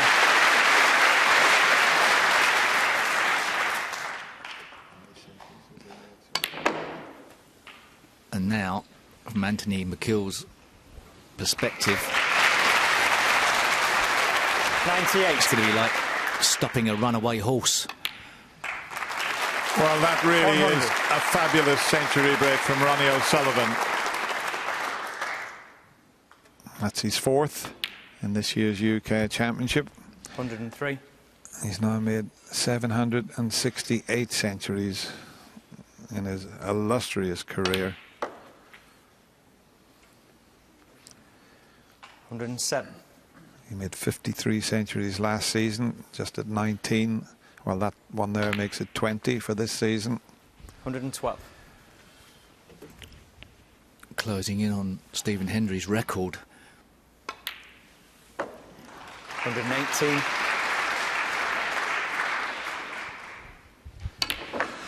Well, what a way to start after the mid-session interval. One mistake from Anthony McGill. He had to sit in his seat and watch Ronnie O'Sullivan clear up with that fabulous break of 125. He now leads 3 frames to 2.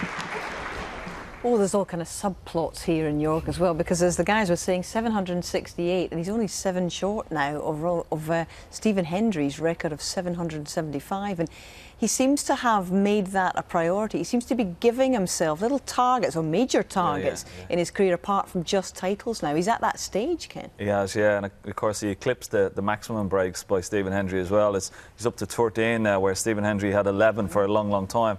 Yeah, it's a phenomenal record, and he makes the game look so easy. I mean, some of the shots he played there left-handed, Dennis pointed it out, not only potting it left-handed, but splitting the pack, getting up for the blue, all the top spin he had on it. It's majestic, it really is. And, you know, we use a lot of superlatives for Ronnie O'Sullivan when we're playing, and we do it because we're fans of snooker, and we know how difficult the game is. But we're just as in awe as the crowd are out there, and it's just great to watch, you know. I'll tell you what, I'm going to bowl you to Google here, right? Okay. Left-handed, if he played left-handed, where do you think he'd be ranked? I don't think they'd have a number. I don't think they'd have a number. But I mean, I know it's difficult to quantify, but what I'm trying to say, he is that good left-handed. Yeah, he could be a top 32. He could be a top 60. And the funny thing is, as you said, John, it wasn't a ripple of applause because they're so used to it. Exactly, so used to it, and it's just so difficult to play those shots. I only use my left hand just for holding me fork. That's about it. But sometimes you actually forget he's doing it. It's so interchangeable. You forget that he is. Doesn't look any different though. He looks so natural at it. You know, when he gets down to, like some players when they play left-handed, they look very awkward. But he just gets down, falls into position, and it's absolutely perfect. Just for, honestly, don't ever sit in the front row if I play left-handed. You've got the cauliflower here. I mean, it's just horrendous, honestly. But he just looks like effortless. I mean, that's why I think he's the most. Personally, I think he's the most talented sportsman I've ever seen. I mean, I know there's players in other sports like Rory and Tiger, but are they as good the other hand? I don't think so. Yeah.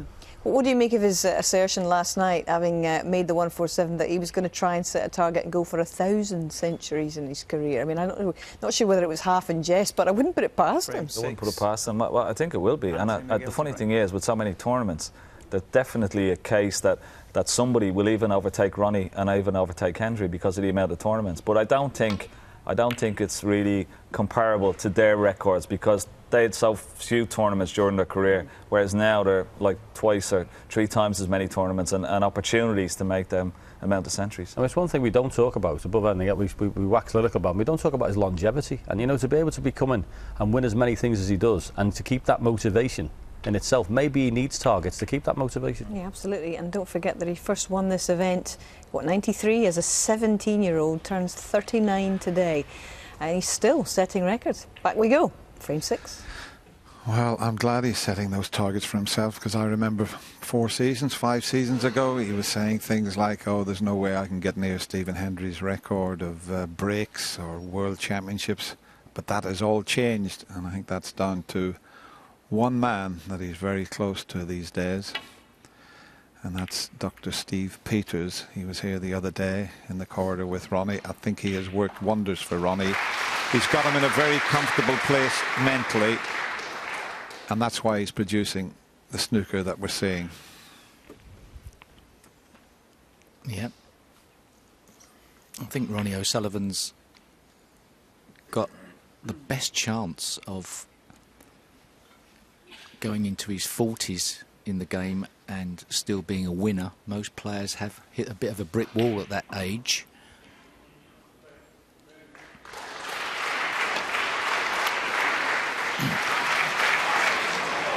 Foul. Desperately unlucky, committed completely to the shot. And some breathing space, funnily enough, for Anthony McGill. I'll show you the shot again, and you know, it's amazing. Anthony came to the table there and he just tapped the table as if to say, well, that was unlucky, Ronnie. You don't see that happening very often, but that's exactly what the young man did there. And I mean, Ronnie was unlucky not to leave the black over the pocket, but I suppose he had a little bit of good fortune that he hasn't left Anthony a shot. Just checking the 3-ball plant. Doesn't want to leave Ronnie O'Sullivan a 3-ball plant.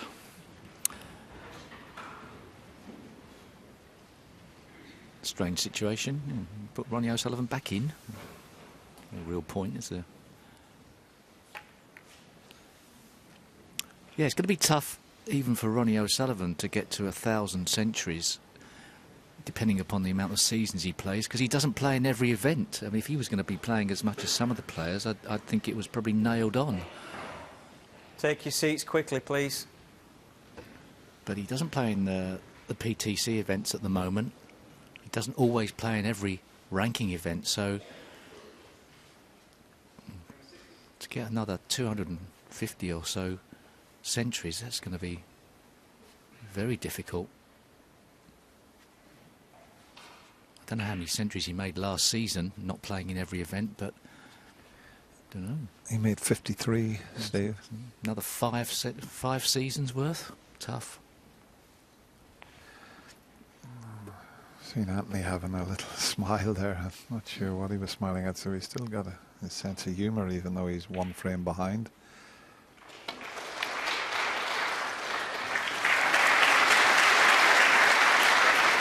And Anthony, as he walked back there, just tapped the table again because he wasn't expecting Ronnie to knock that in and finish on a colour.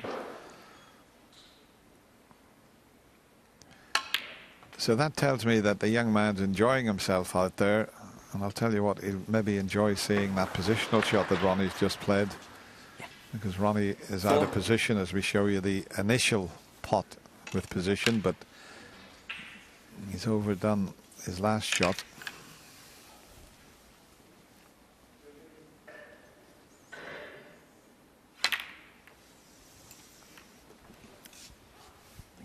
Yeah, he was pretty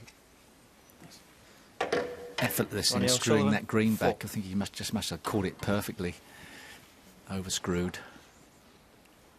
He's turning up the heat on his opponent, that's for sure. And the situation now that Anthony McGill finds himself in is slightly different to at the start of the match. He's now got to really graft his way back in to get even a sniff at a chance.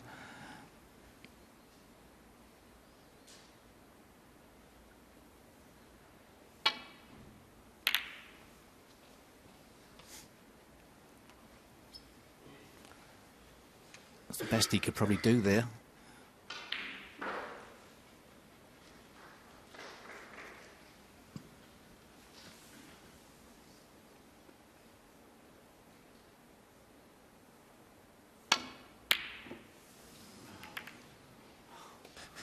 Well, now then, Anthony, you can see Ronnie's long pot success rate was at 33%.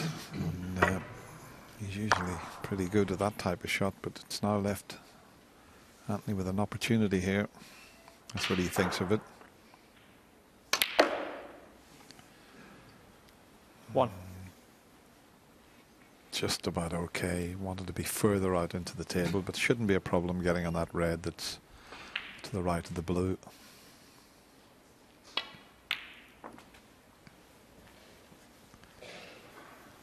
That's okay. There's a couple of reds available, so if he does play to get on the blue, it's not imperative that he tries to open the reds. There's 2 or 3 available.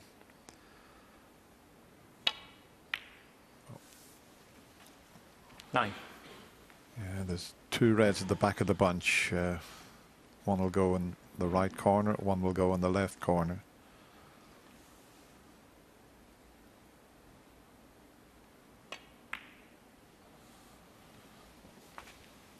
Do with knocking in quite a sizable break here just to get that confidence going, because 14. The last 2 frames he hasn't had a chance.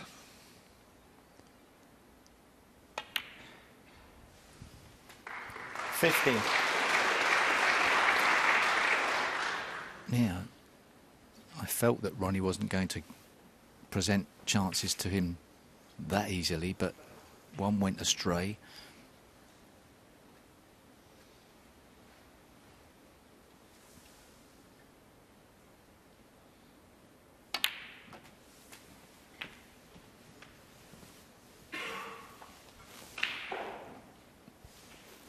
There's a red in the middle of the pack that looks like it also might pot into the right corner. And that would open things out a bit. He's just going around the table now to check whether that red does go. That's what he's looking at. That's the place to be.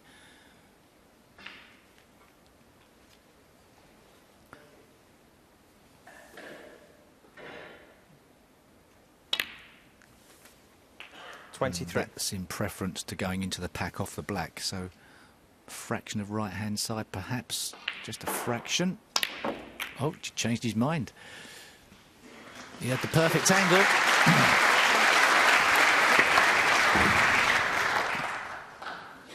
30. Looked like he'd set up to play the run-through. Yeah, I think he had looked at your shot and then he thought, well, listen, 31. I might not get a better chance. And he certainly opened them up nicely, didn't he? Obviously, on reflection, it was the better choice, but perhaps it was where he left the cue ball that made his mind up. 38. This would be an excellent frame to win in this visit. It really would be. Oh, no. Oh. Anthony McGill, 38. Do you know, that seemed to drift slightly there, the way the old cloths used to play with the nap. Let's have a look at it again. There, it looked not too bad, and then all of a sudden, just the last 6 inches or so. Yeah. Well, it was never in the heart.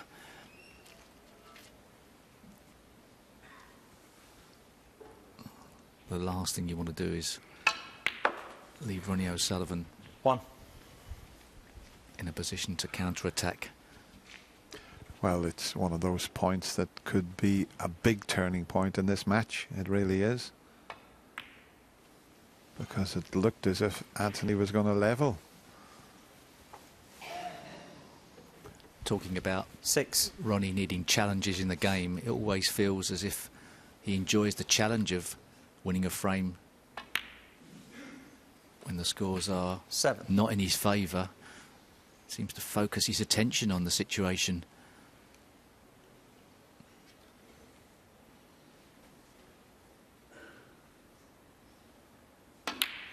It always seems to me, Dennis, like he enjoys solving the puzzle of 2 reds on the side, cushion safe. How can 40. I clear up from here?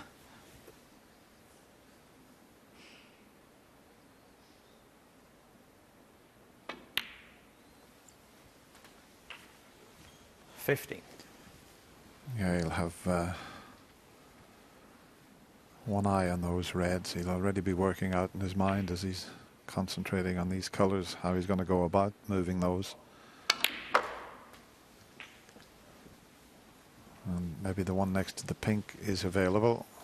You see, he's put the white in such a position, if the one next to the pink 22. doesn't go, he's got the one into the left corner pocket. He's back looking at that one next to the pink. You know, probably the white was a little bit near this red. He would have taken the one by the pink.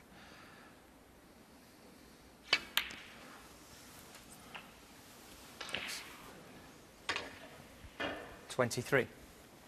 He's got that red over that middle pocket that he can actually utilise to try and perhaps even break a red open, knowing full well that that red over the middle is potable. 30.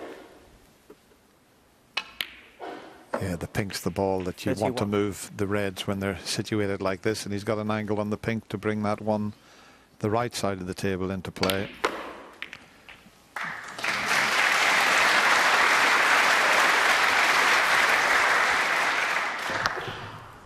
$37.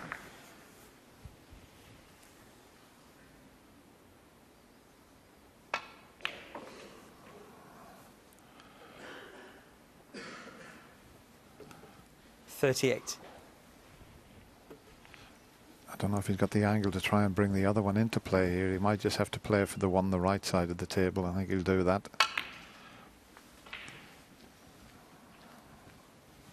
Well, that's perfectly played. 43. And if he doesn't get that red out on the side cushion, of course, being left-handed as well, he can just drop in behind it. How many players would love to have that in their armoury?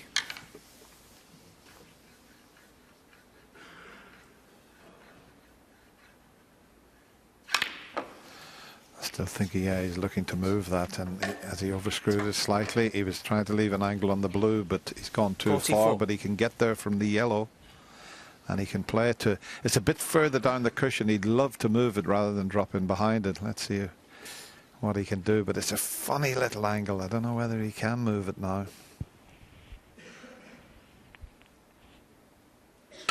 Of course he can, but he's overdone it, has he? No, he's unlucky. He was just a fraction away of playing 46. That perfectly. Brilliant shot. Brilliant shot. That red was so far up the cushion, he decided it was worthwhile attempting to shift it. So unlucky.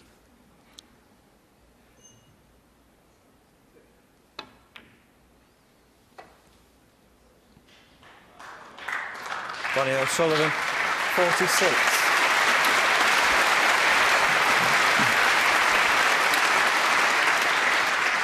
Well, Anthony McGill can see the red. There's also the option, Dennis, of playing off the back cushion with a bit of side spin. He could even get a snooker that way, but a bit risky.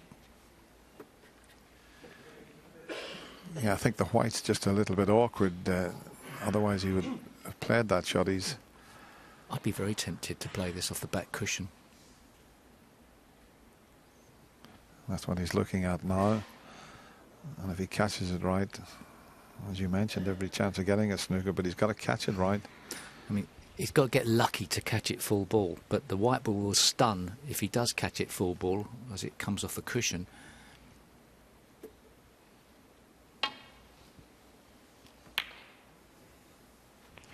That'll do very nicely, acknowledged by Ronnie, as long as it doesn't bounce.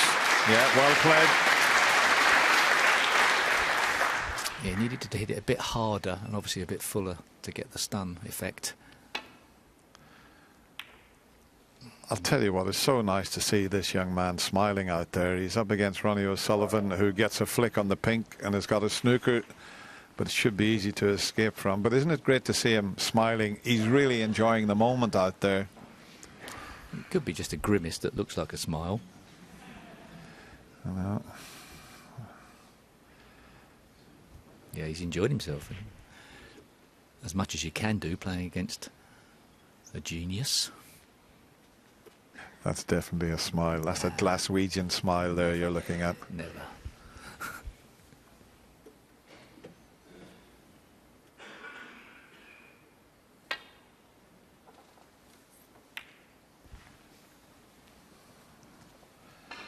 Well, it's a containing shot, but Ronnie's got the upper hand here. He can play a more telling safety with the possibility of getting a snooker here. It'll be some shot to get in behind the black, I can tell you, but he's got to be careful he doesn't leave the red on if he tries to go twice across the table. Blue might be in the way for that. I'm sure the blue is in the way for that shot.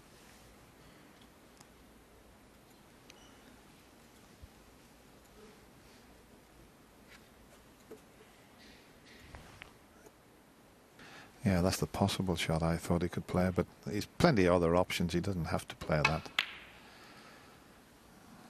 And he did try that and just didn't catch hold of it as he intended.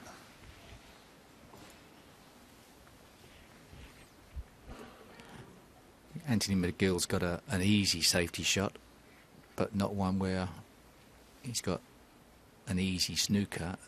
So he may play a shot where he tries to send the... No, I think he's changed his mind. He's going back to up and down the table here. And he's changed his mind again.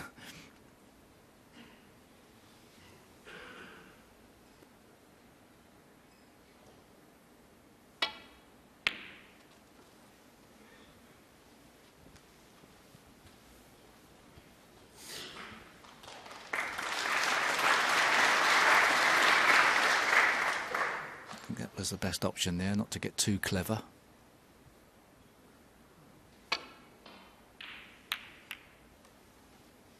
Oh, nice use of the black ball.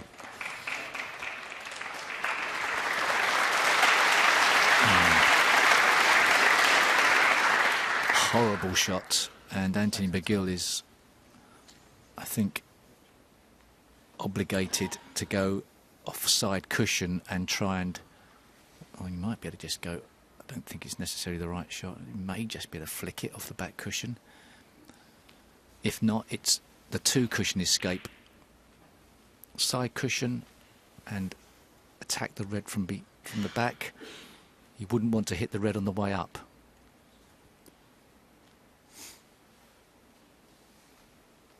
That's the shot that's available to him. Can he get enough side on it and get somewhere near the line? Where's the red going now? He needs to finish tight on that cushion. And he has. It's safe.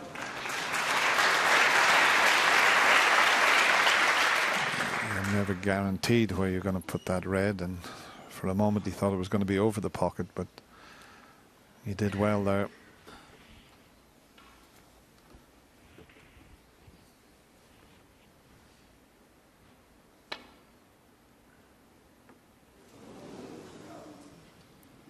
Foul on this. Anthony McGill.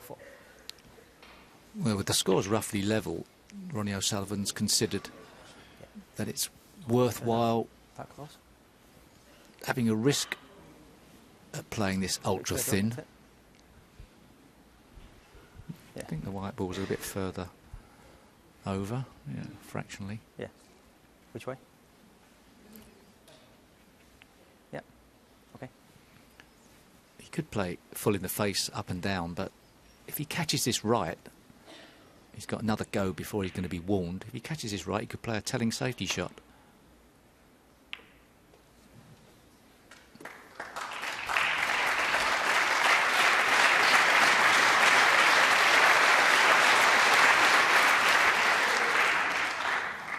That's another nice shot. Now, can he get in behind this time? He'll have to get lots of left-hand side, as you can see there.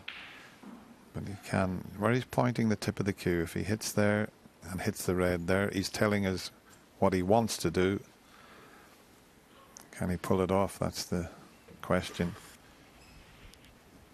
It's not going to be easy to keep the cue ball under control in this escape, so he's got to try and think about red ball safety.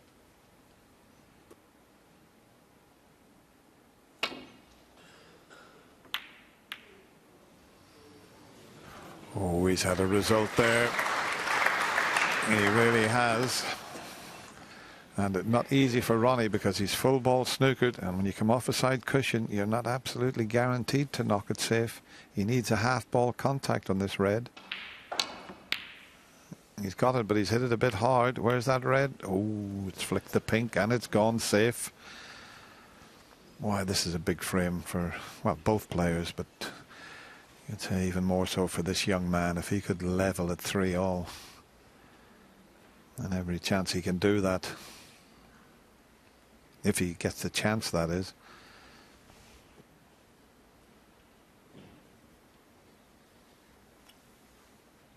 See if he sends the red all the way around the angles. He's got to be careful of the black.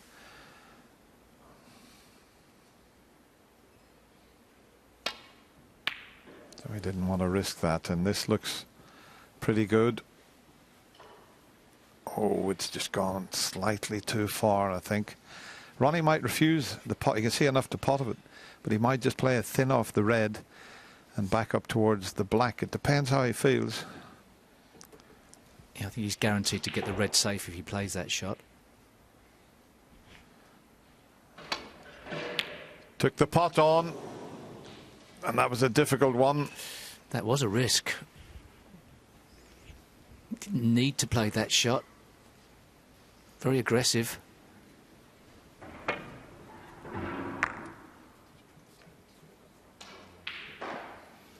Well, what a test now for Anthony McGill. One good pot here, and the chance will be there. Just something distracted him there. Put your camera down, please. Can't believe it. There's somebody with a camera and a light on it. Absolutely incredible. Well, I hope he gets it now after that.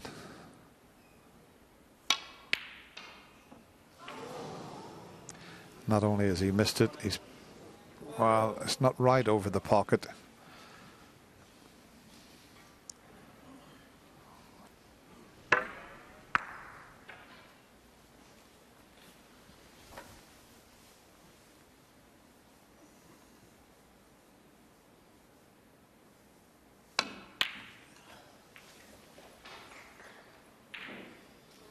1.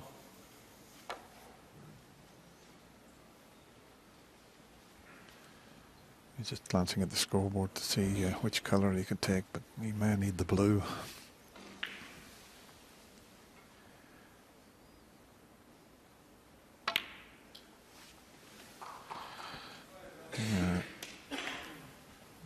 Gone a bit too far to get over the side of the table to leave an easy green.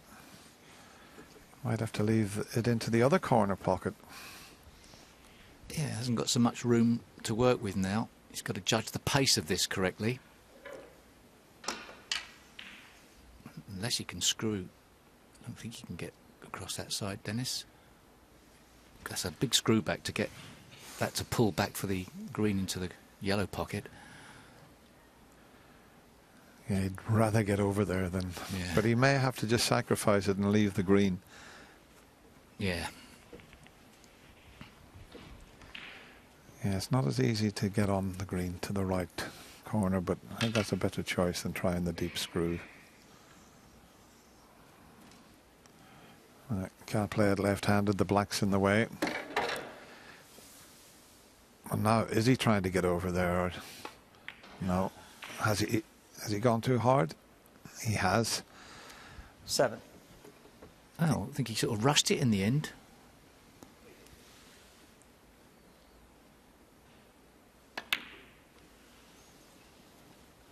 Well, and that's not... I don't think it's a snooker, is it? He may just have got one. He'd be disappointed with that. Yeah, I'm right. Well, yeah, you can see it's not a snooker. Very disappointed. From his perspective, doesn't usually make mistakes in clearing the colours. Anthony McGill just trying to get a good foothold on the carpet. There's a few wires underneath from the table, I believe.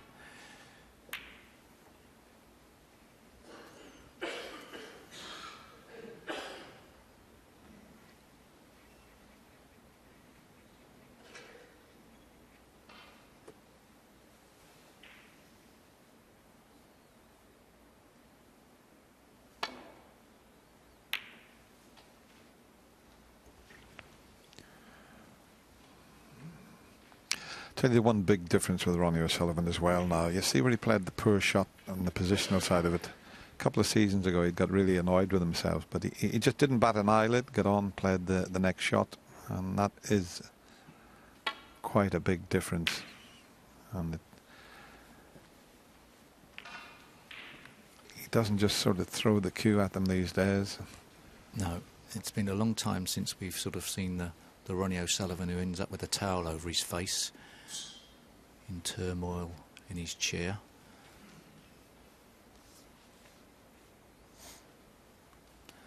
Well, he's got a good chance of getting in down behind the black. Whether he can keep a green under control, I don't know. He decided against that for using the 3 balls as the line to try and snooker behind, but couldn't keep that green from travelling over to the right hand side of the table. So still everything to play for here. Anthony McGill could play side to side safety. It would be great though. So up and down's probably the order of the day. Well judged and a good pace. But no real pressure on the safety shot from Ronnie. It's the first one to make a telling safety.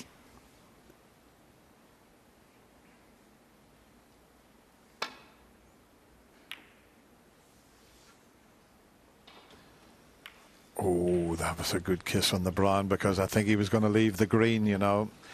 And he may have to play this off the cushion, and every chance he might flick this green in. But Ronnie, if he didn't kiss the brown, would have left a chance there for Anthony. But have a look at this shot. If he can hit cushion first and pot the green, watch the line the white's going to take.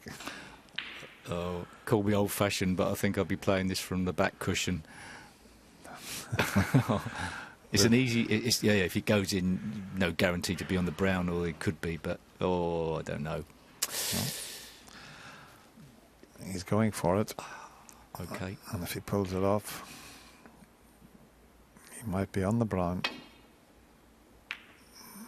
It's okay. Fair enough. Fair enough. He did try it, but he hit it on the thinner side.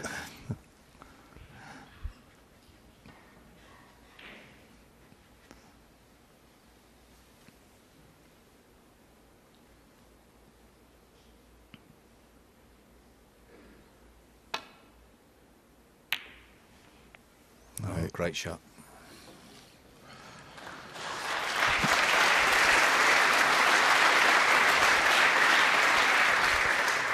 Well, I mean, that just was judged to perfection because he knew he was pushing the green over the pocket.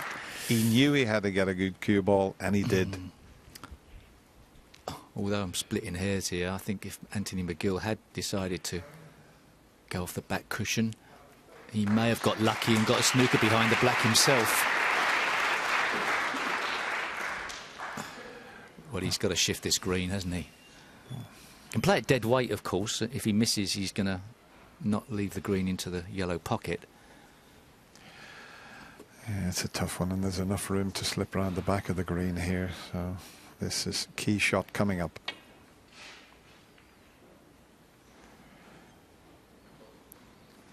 Foul and a miss.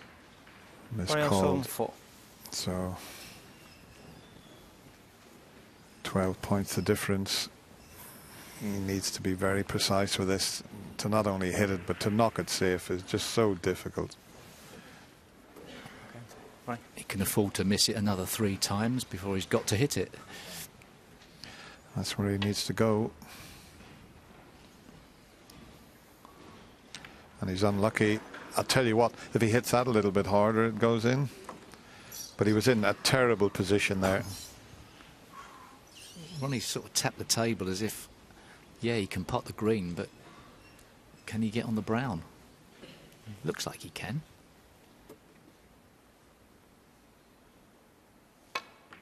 Oh, he's missed it with all the side. He's missed it and hit it coming backwards. Would you believe it? Big error. Second time he played a shot where it seems like his cues, his tips pushed the ball out a long way to the side. He missed a red into this top right-hand corner. Was like that, but that's a massive error. Just was playing it with so much side to hold for the brown, and it just threw it offline, and he missed the green, hit the cushion first. Perhaps if he's got a relatively soft tip on his cue, it pushes off more. I know he plays with a softer tip than some players use. Plays with a brand that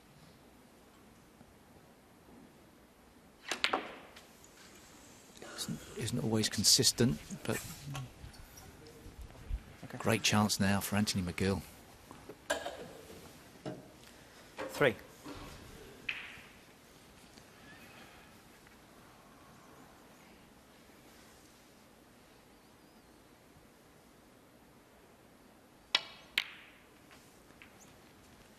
Seven. Well, a little bit further would have been better. He may have to leave the pink now into the corner pocket. He's going to need the black also.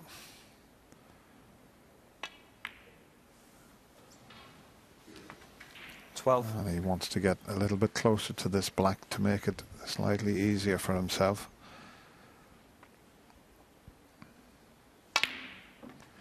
And he has got closer to the black. In fact, he can reach round without needing the rest. Or I thought he could. And he's still smiling to himself. He is enjoying himself out there. Which one? Extended rest. Needs the long rest, needs the extension in the cue, and he's still smiling away. I mean, that is great. Well, Ronnie's not smiling. He knew he should have won this frame, but what a frame for this young man to draw level. Just the black needed. And in goes the black. Ronnie mishit the shot on the green. Anthony McGill took full advantage, and he's now all square with Ronnie O'Sullivan. It's 3 frames each.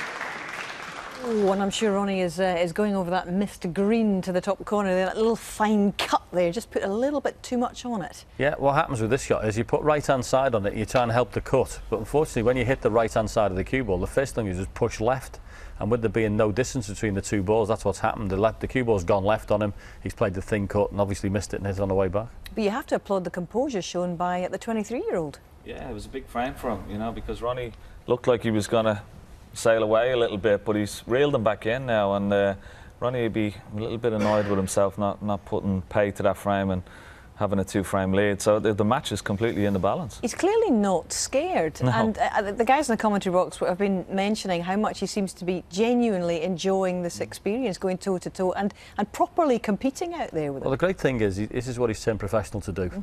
And he's embracing the situation. He's not being overawed by it. Yeah, so he got a foothold early on in the match, which is a big help.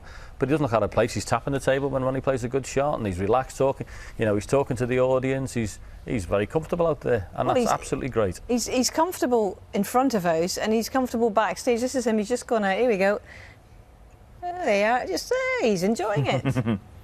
And it's good to see, because we haven't seen a lot of him in the televised stages of events. And if he can show a bit of character and a bit of composure, he's not just sort of flying the flag for himself, but for a whole generation of new guys that are coming through as well. Yeah, and it's nice for people to see it on TV, you know, to crack a smile, show a little bit of emotion, you know, rather than,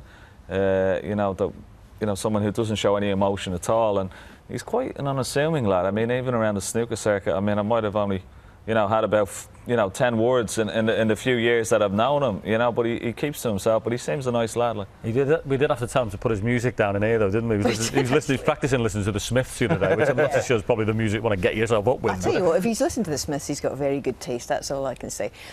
Is this man, Mr. O'Sullivan, suffering any form of reaction to events last night, would you say, or not? Well, difficult to know. I mean, obviously, the euphoria of making the maximum and everything, and sometimes maybe just having a day off in between can be handy, but listen, he's experienced, he's made enough maximums to be able to handle that situation, so you wouldn't think so, but listen, he's just got somebody who's potted a few balls against him today. Yeah.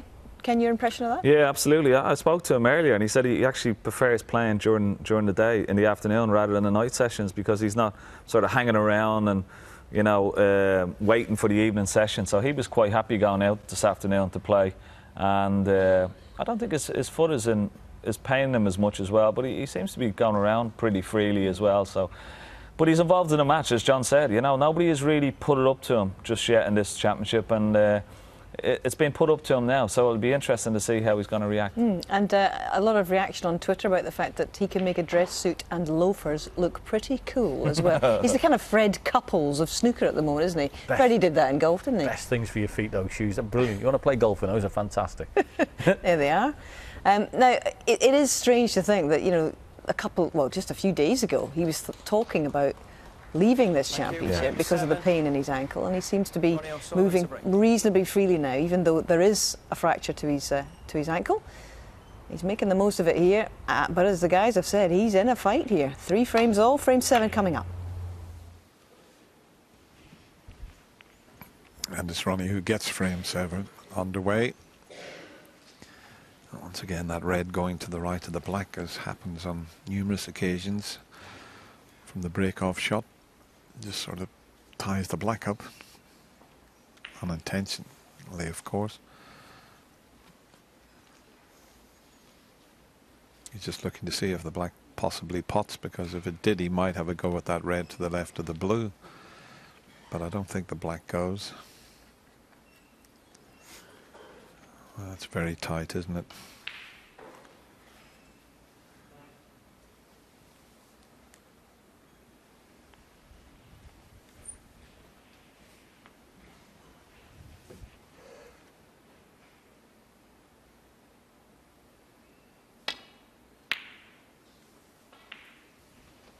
No attempt at the pot there.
found the gap nicely. That's a terrifically played shot. Well, it would be even better. He just caught the brown there and spoiled it somewhat.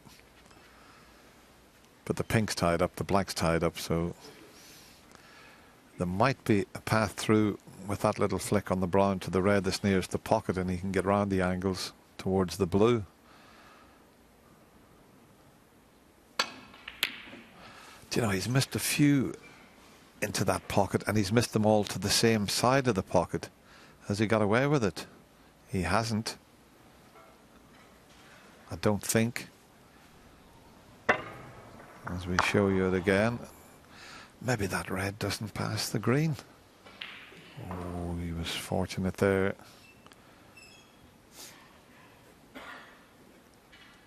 He's only knocked one long pot in out of 5 into that particular pocket that he missed that red.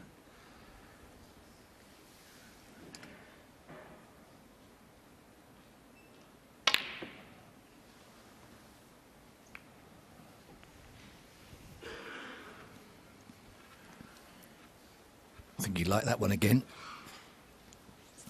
Had to try and get the red up into the top half of the table, but sacrificed getting the cue ball behind the baulk colours. So Ronnie O'Sullivan with a simple safety shot. Hit the wrong red, I think, there. Over distance, I think Ronnie O'Sullivan not necessarily at ease in the game at the moment. On today's performance, amongst the balls, that's okay, and I would suggest that that's a soft tip problem. Pushing the ball off course a little bit too much with side spin.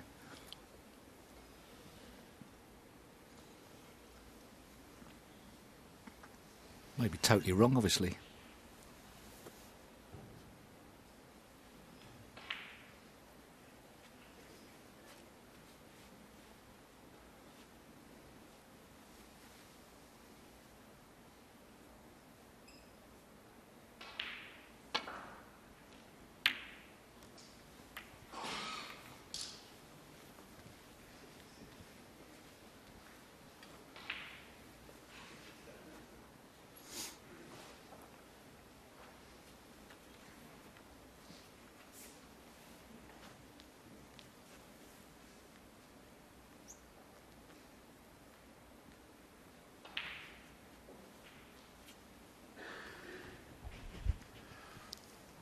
Looked as if he wanted to have a go at this red.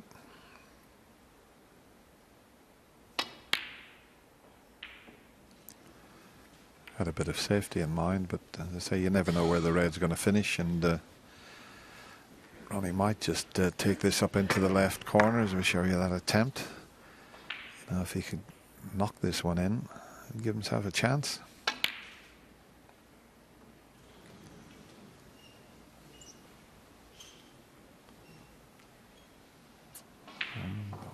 Once again, the red's around safe.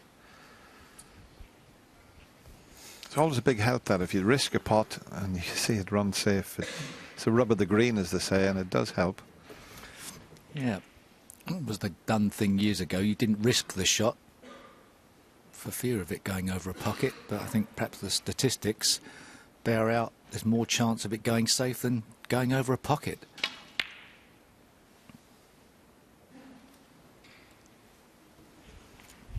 Yeah, that's a good point. I remember when I first turned professional, I met the great Joe Davis, who was the king of snooker, 20 years undefeated champion. Met him at Pop Black, and a little bit of advice he gave me. He said, you play the percentages, you know, you wait, but I suppose that's changed somewhat. The players are thinking nowadays they've got 50% chance of getting it safe if they take the risky one on.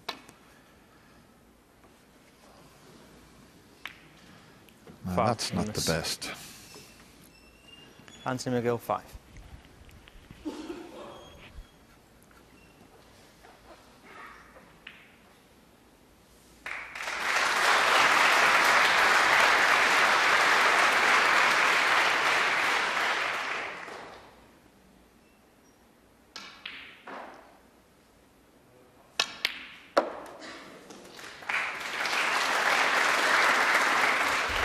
1. Yeah, he got up off the shot there. There was a round of applause on the other table just as he was about to deliver the cue, and he got up and got back down again, and that's the thing to do. It's a bit like a golf shot. You'll see the player, if he's not comfortable, walk away and start again.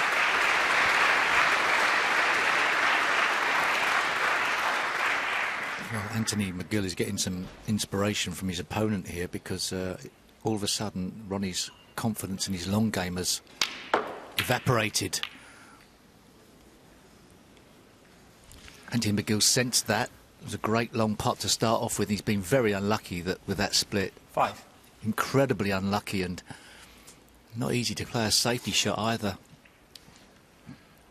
Well, that was amazing. I mean, he hit that so hard, he sent them all over the table. How's he covered everything from that position?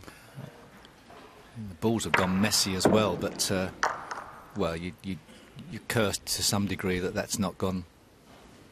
At least have a sniff at another red. Now, what's he do? Be an outrageous 2-ball plant, screw back to safety. That's a monster shot. It's on. Well, the thing is, if he plays down the right side of the table, he's going to leave that red that's over the pocket. So, you know, he's playing the percentages here. He just feels this is more. And well played. Because the blue was over the corner pocket, so no easy safety shot, and that was well judged. That's not as easy as it looks. My apologies for saying screw back down to balk. He committed even better than that.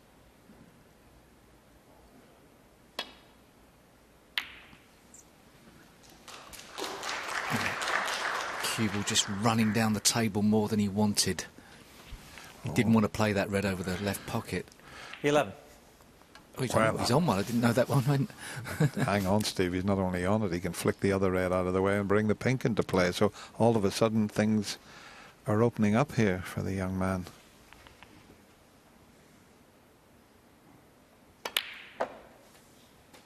$12.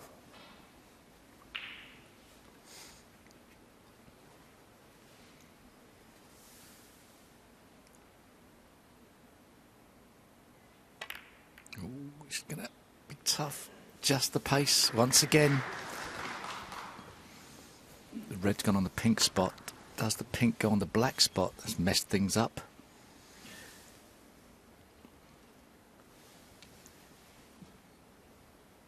Ew.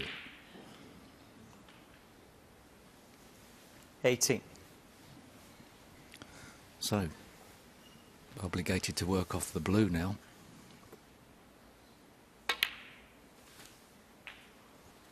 19.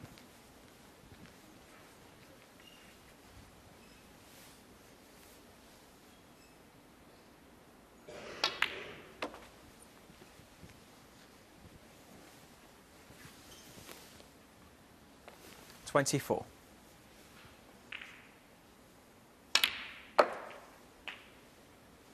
25.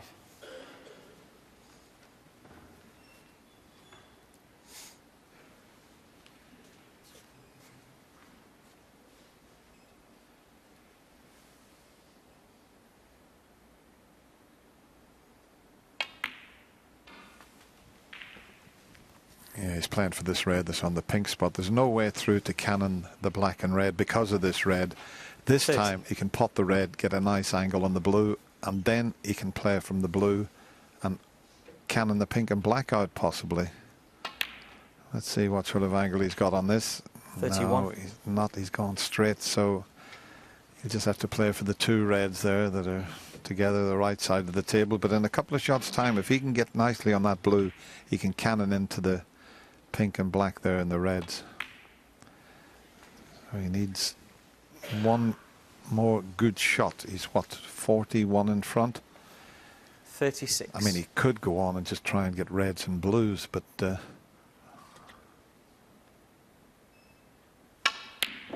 no. Now we see Anthony Ronnie McGill. play that shot. 36. If he can get to the blue. Mind you, the reds come back across the table, but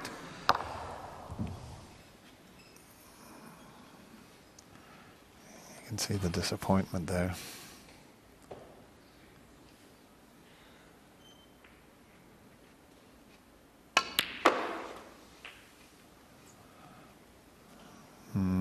finish awkward. 1. Got to be a little bit careful. He's quite close to it.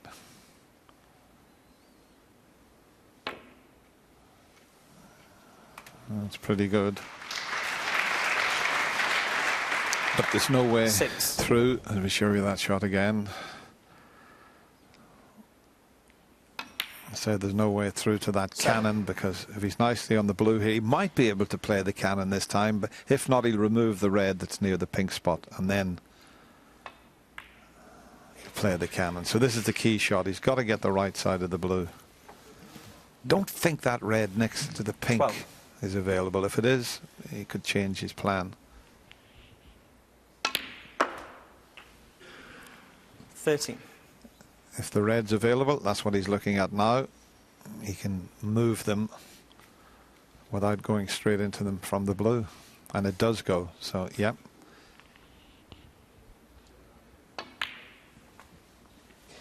Well, what great touch he showed earlier on. That very deft little 18. nip on the cue ball to keep it under control when he was close to the blue. Has he come far enough here? Yes, 19. just a bit of side spin. Bit unlucky, 3 reds have stayed safe on the top cushion though. Some hope for Anthony McGill.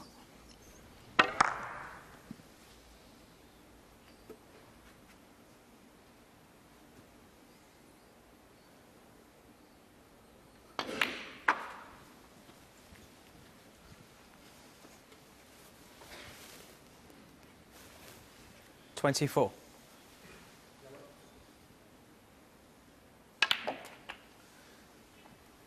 $25.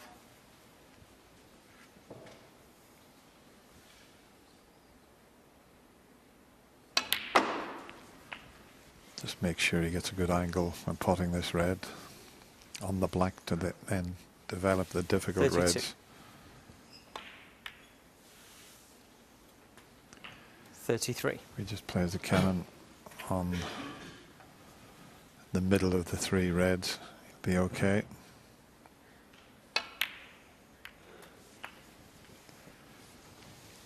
Just a tricky little one along the cushion. 40. His pocket seemed to be accepting this shot, as long as you don't touch the near cushion there. No problem there. 41. Well, you couldn't be closer. 3 frames each, 41 points each.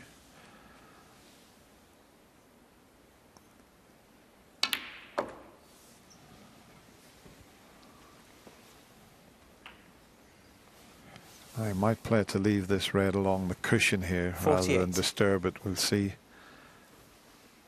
where he leaves the cue ball, what his intentions are. 49. He can move it now. So this is a key shot coming up. Quick look at the scoreboard. He's 8 in front. This next shot, Anthony knows if he gets this right, he might stay in his seat. Oh, he's played that beautifully.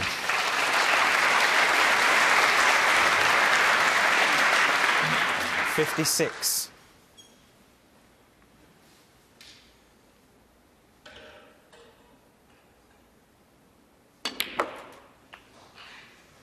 $57. Well, this definitely is key shot now to clinching this 7th frame.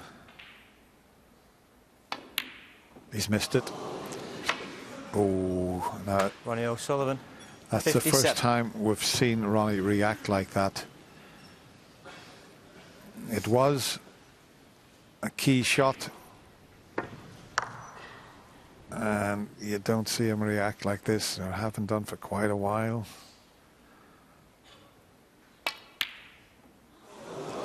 Can you get your breath? Wow. How has Anthony missed that? He's looked so composed throughout. It's the simplest of pots. He's on the green. That is just pure pressure there.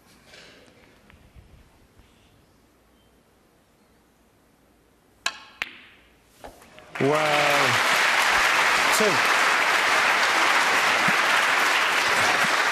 amazing.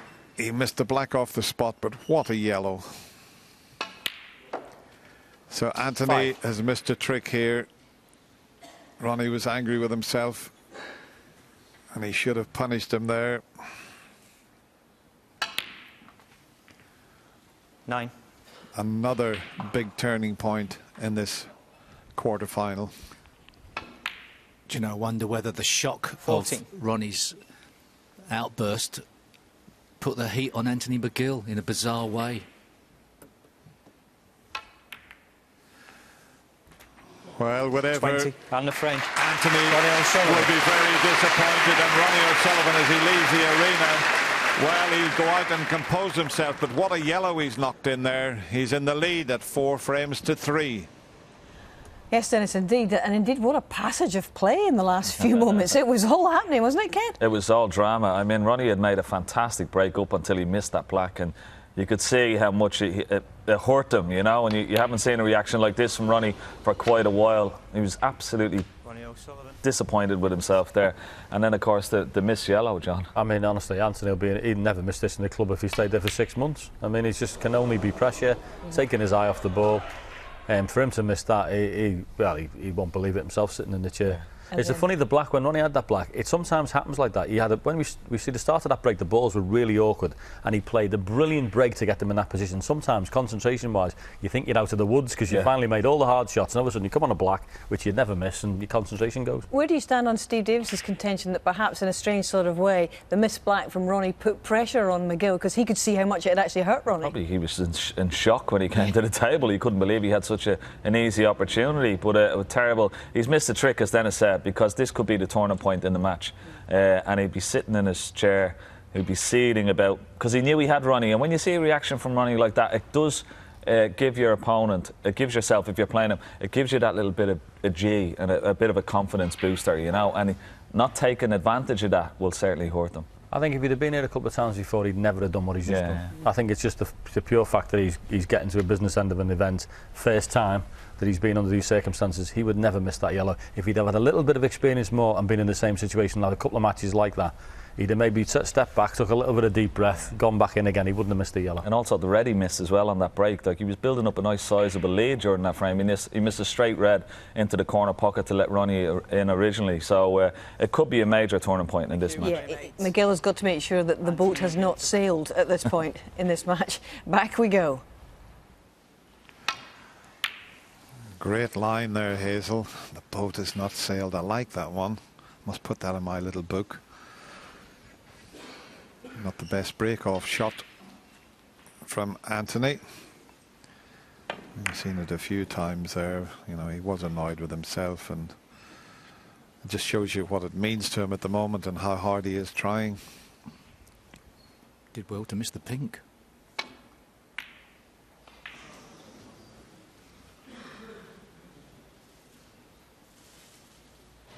He's not settled at the moment. He's going through it a bit out there as well.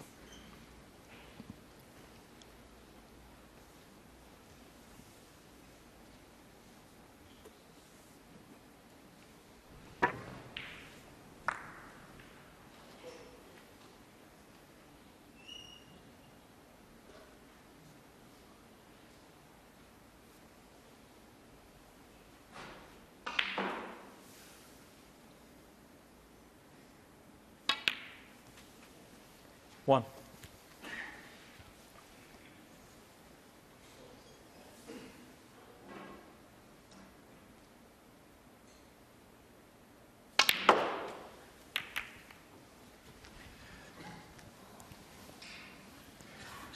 Well, he's a wee bit unlucky again. He didn't get into the reds he intended, but he still deserved to have something to go at.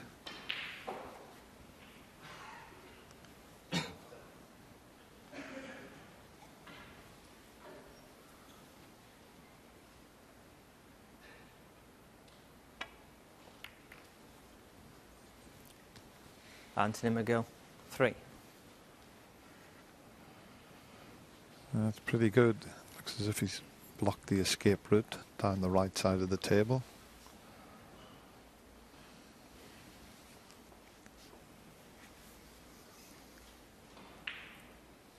Don't know if you can see enough of the red.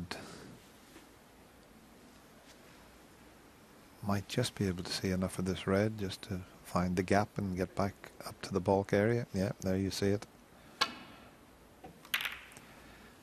Well, he had to play with a touch aside, and he's cannoned the other red, and there's little things happening out there at the moment that will just get Ronnie slightly annoyed. But once again, the reds are nicely placed, but the pink and black's tied up, as it was in the previous frame.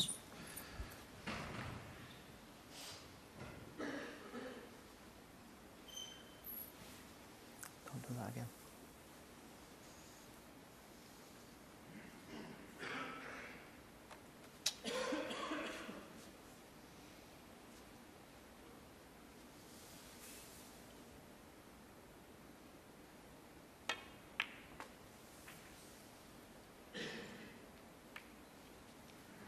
One.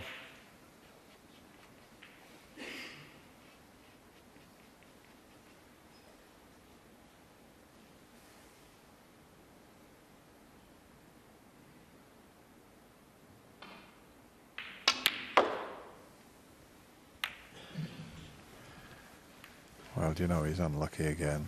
That's incredible. That's twice he's potted colours and come up into the reds and dropped on absolutely nothing. Yeah, and that time he did it perfectly. The one before he'd lost it a bit, but just a safety shot, I think.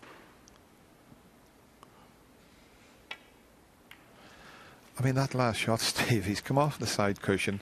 Anthony McGill. The way the reds are 3. situated, and he hits one single red and goes safe. Just have a look at this. He's played this with lots of side, coming into the bunch, and he hits one red. Amazing.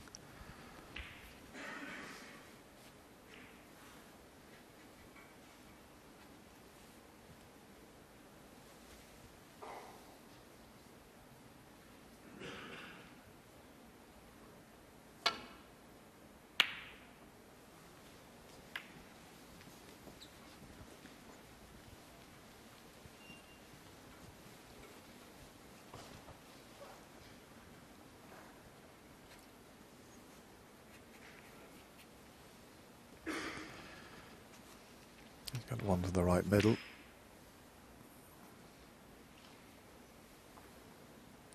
Just slightly awkward with the bridge hand there.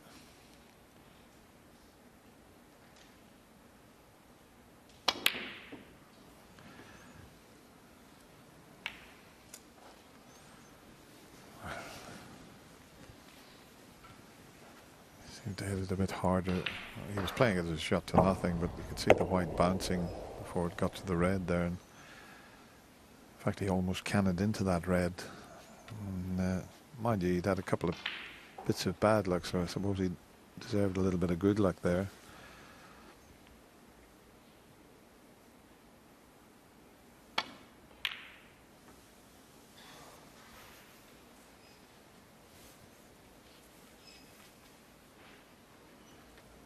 Just a little awkward now with the pink and black tied up. I'll just show you that last shot when he tried to punch it in, but just watch the red. Wow, just missed the white.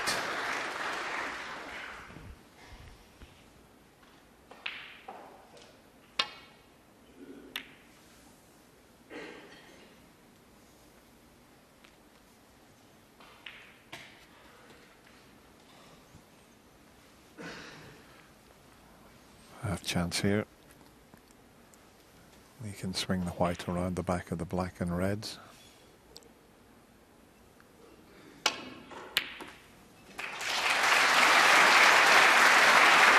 One.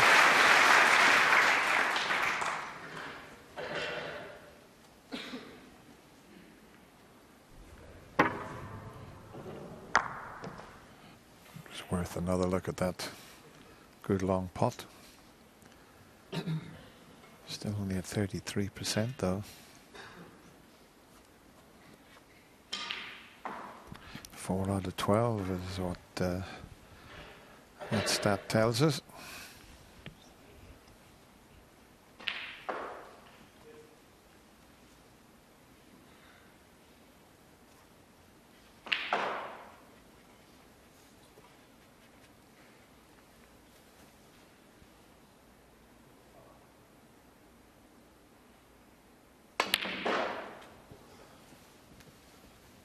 Excellent shot.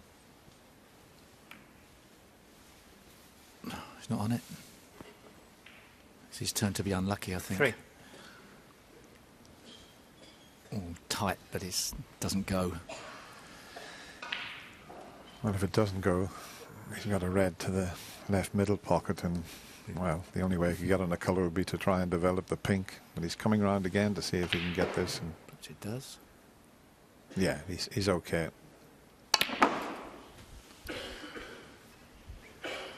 Four. I think if he had finished on the blue that time, he might have rolled the blue and then cannoned those 3 reds near the pink, because that would open the pink up and he'd be guaranteed to be on one. But the white's gone too far.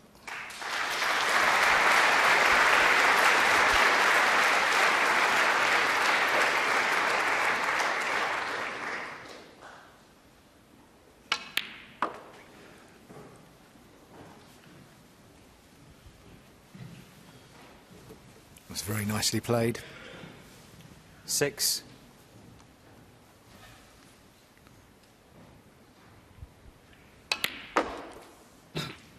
I wonder will he try that shot this time, try to just play a nice little cannon onto those 3 reds and pink. He'd be guaranteed to be on a red. I mean, he could just concentrate on blues, which it looks as if he may do, or he's still got the opportunity to do it after this red and blue. Yeah, he very rarely trusts to luck when he's splitting balls up.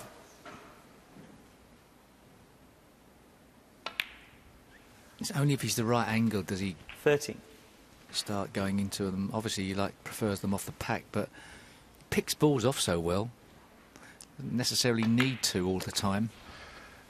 Yeah, I remember he went through a phase when he was working with Ray Reardon just for his own satisfaction. He started, 18. you know, instead of splitting the reds up, he was knocking them out in 1s and 2s, the way the old game used to be played.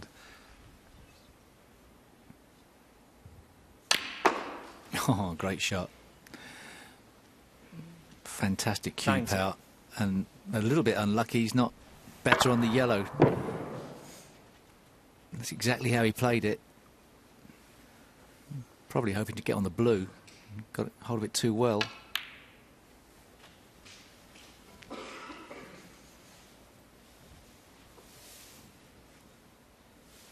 $21.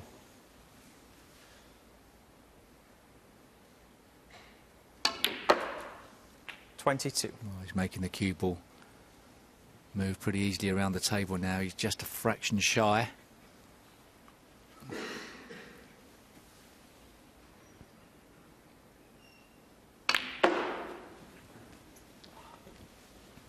Not good. Now it's a big decision to go for this. Just grimaced. 27. Does he play the pot? He's going to collide with the other reds. Oh, he could just about get past.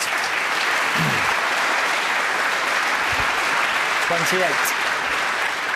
Oh, what a flick on the blue there. That was useful.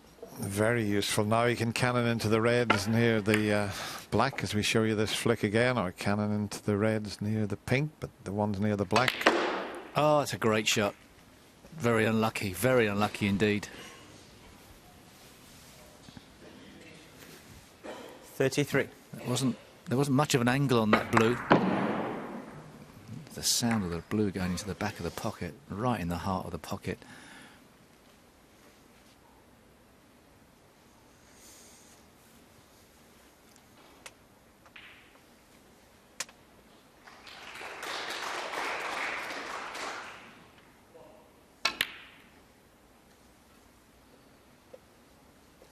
Ronnie O'Sullivan, 33.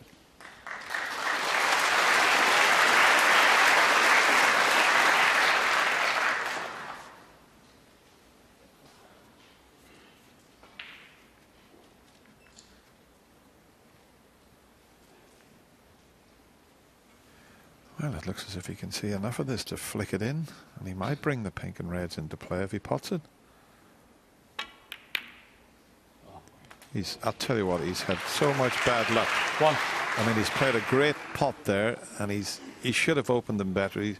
That's 3 times he's tried position, couple of times from potting the yellow and going into the bunch, and finished on absolutely nothing. And I tell you what, he was so unlucky here. For them to stick together like that, very unfortunate.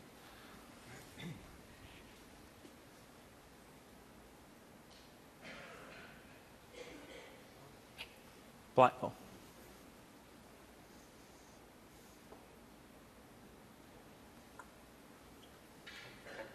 Pink. Pink ball. Change his mind, as you can do, to the pink.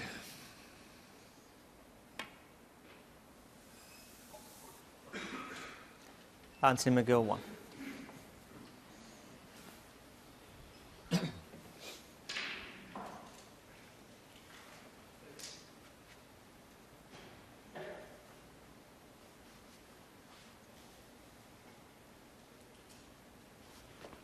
Yeah, he's looking at doubling this red back up the table because he knows the brown will cover the one that's next to it. But he's got to get this right. He doesn't want to send the red into the green.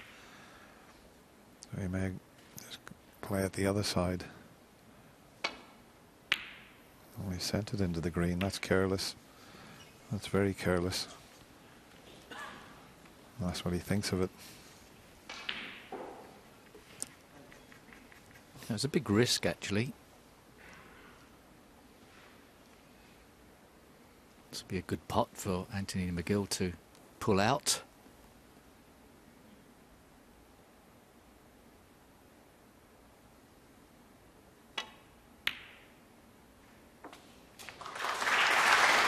One. Well played and giving himself a chance, and a realistic chance. Does depend on whether that red is available next to the brown. If that red next to the brown goes, this is a great opportunity. You wouldn't have to do a lot with the balls.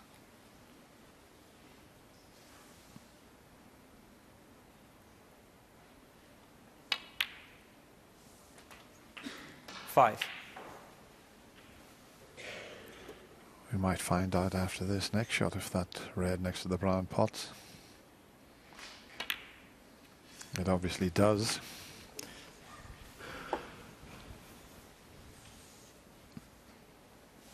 $12.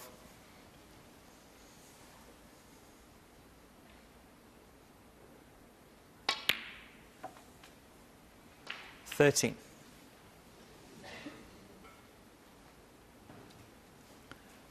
Even though these two reds look in difficult positions, they're not badly set up.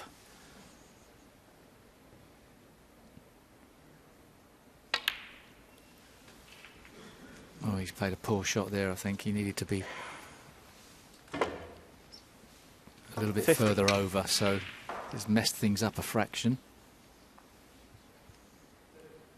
Tough pot with the rest. Great shot with the rest. Thank you. 16. But, you know, previously he looked at leaving the white there because he was sort of imaginary cueing a few shots ago, and it's where he got it. I mean, that's superb. So he's obviously very, very good with the rest. And what a frame this will be for Anthony to win and level at 4 all. 22. It's fantastic stuff, this. So interesting.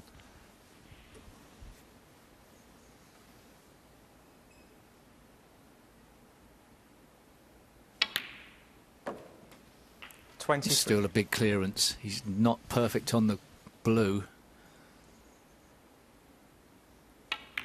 In and out of bulk, avoiding the colours. He's done that successfully. I don't think he's going to be missing this yellow. 28. It's the exact same shot as the one he missed previously. Look at that.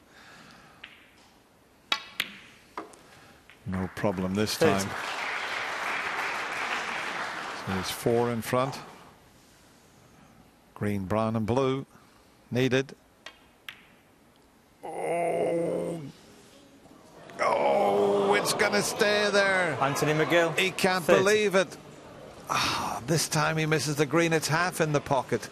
It was a bad yellow. He didn't screw back far enough. He put a little bit of pressure on the green. Quiet down, please. Didn't get a good contact on the green either.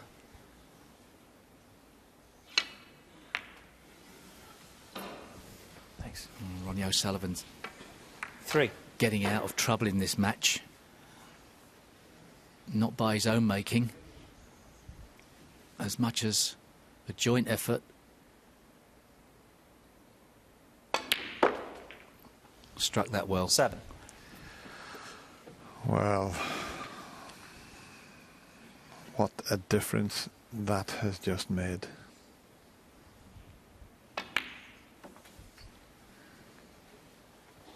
Just 12. the pink needed. Quick glance at the scoreboard. A puff of the cheeks from Anthony. Anthony 18. should have been all square.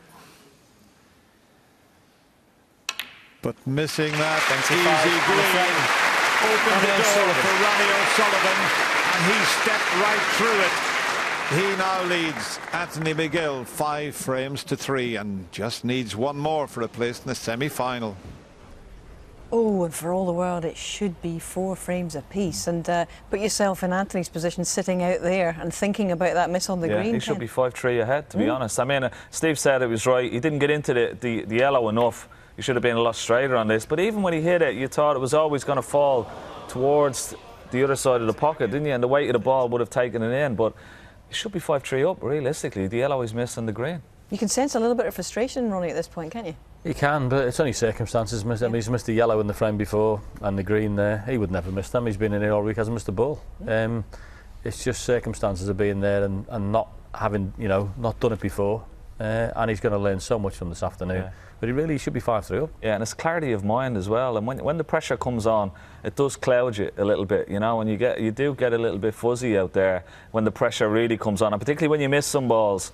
And normal balls that you would, as John said, in the practice area, and even throughout this week, he hasn't missed and hasn't looked like missing easy balls like that. But he's just missed a few when it's come to the crunch of the match, you know, and they really hurt. It's why it's important as a snooker player to maintain your routine. You don't need to do anything different, just maintain the routine. Whatever you do when you stand back, it might be you walk into it, you might have 2 or 3 waggles and then you hit your shot or whatever. Not to change your routine at all, because that's what helps you out when you come under the cosh. Just doing the same thing that you've always done, not trying to make it anything that's different. And, you know, unfortunately for him today, that's a lesson he's got to learn. Yeah, and he's learning a lot of lessons out there. It has been refreshing to see this young man come in and really have a go, really stand up to O'Sullivan today. Whatever happens today, I think he should take really the positives out of it, because he's gone out there and he's competed against Ronnie. And, you know, going into the match, people would have said, and punters would have said, look, this was a walkout for Ronnie. It hasn't been that. He's really put it up to Ronnie, and just for a couple of easy pots, you know, he may be going out. Well, most people thought O'Sullivan was 10-1 on to win this match, and McGill was 6-1. Sitting hasn't panned out like that. He's been very good today, young man. Can get across the line now in frame 9. Yeah, well, Anthony's not quite finished yet. It's a tall order. And the break-off shot doesn't help his cause. The simple fact is, the young player from Glasgow has got to win all 3 remaining frames, and Ronnie's break-off shot, you know, he'll settle for getting up behind the green. He's playing to leave that white on the cushion, so this is not straightforward, because if he finishes in such a way, there's a pot to the middle, but that's okay, I think.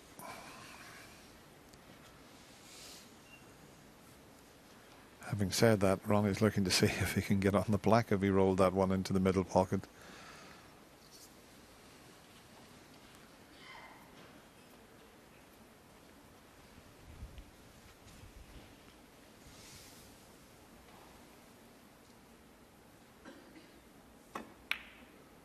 Oh, it's too wide. Okay, everything looks safe. The only red he could leave was the one he's having to go at.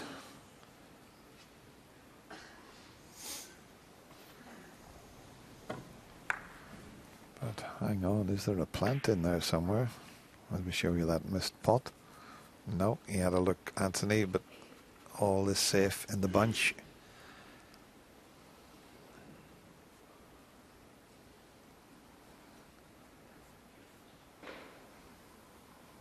Just the safety, no risks this time,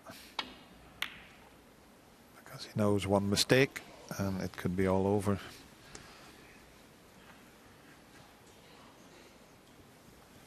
But I've been very, very impressed with Anthony McGill. This is a young man I'm sure you're going to see quite a lot more of.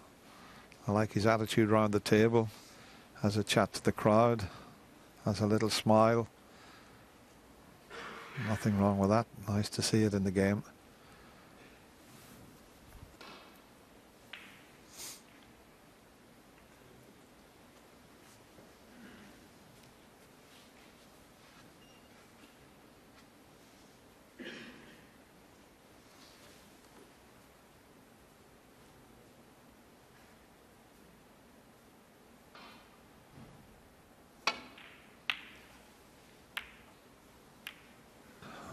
Absolutely made a complete hash of that shot. He just hit it far too thick.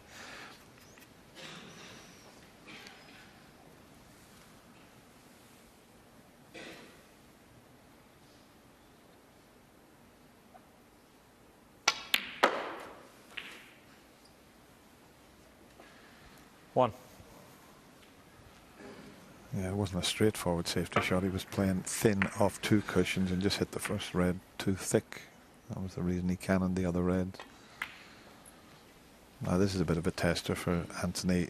This will test his cue action under severe pressure now. 5-3 down. 6.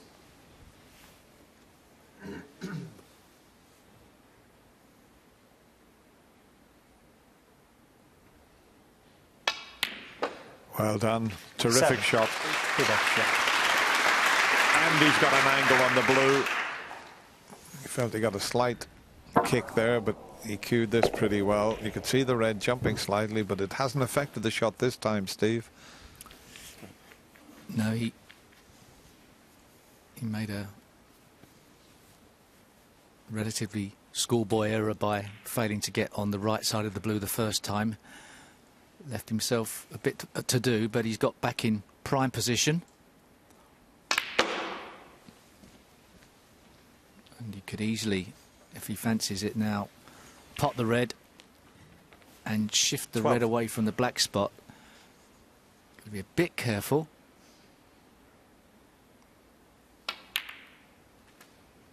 $13.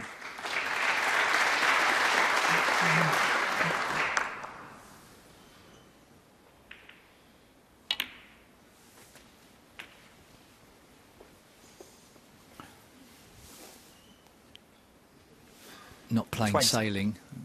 Those three reds at the back of the pack look pretty solid.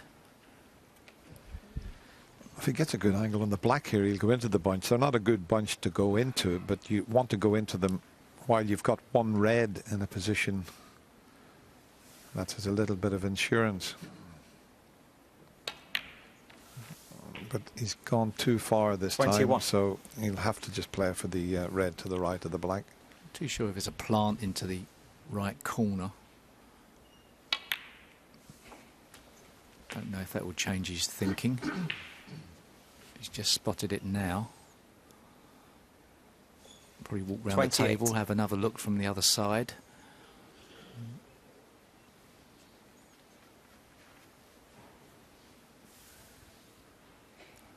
Well, that's nice. He could actually play that plant 29. and open up the pack at the same time, because he'd have to play the plant at an angle.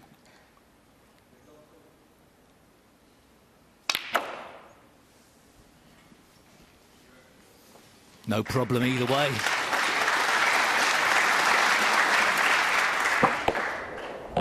$36. Played that last shot beautifully. He didn't screw into the bunch, he stunned into it and couldn't have played it any better. Showing great character here is Anthony.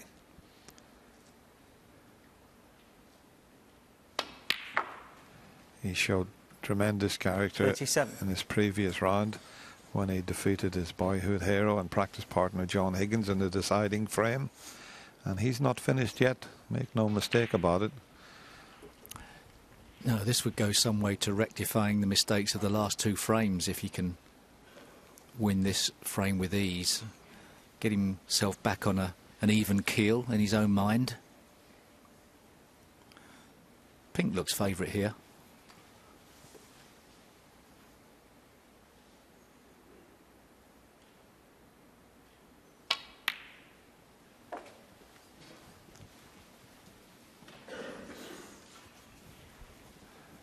He'll have to go as near to his own spot as possible directly behind it. I don't think the spot's available, but it's a pretty easy spotting process. It's in a direct line there. I don't think it's right on its spot, but as long as it's not touching that red. That's a steady hand if ever I've seen one there from the referee. 43. Brendan Moore.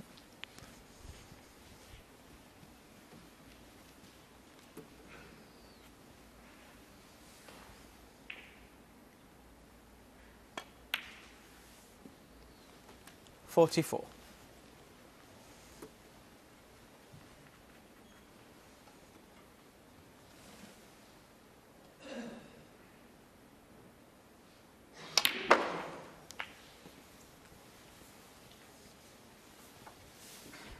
You can tell by certain shots whether a player's 51. under pressure or not, but I'll tell you what, the way he's cueing the ball here, he certainly doesn't seem to be under pressure because he's hitting everything just as he wants.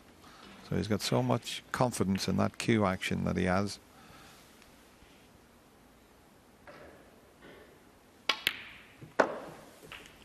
Yes, considering he's played 2 shots that would have or could have rocked him rocked his confidence. 2 poor yellows. He's responding very well here.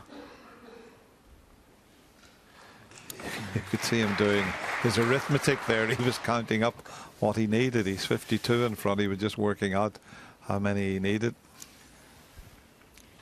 Considering breaking open the pack of reds with a power run through, but just trying to work out how much power he needs. Doesn't think he can guarantee how they're going to come out, so plays for the loose red.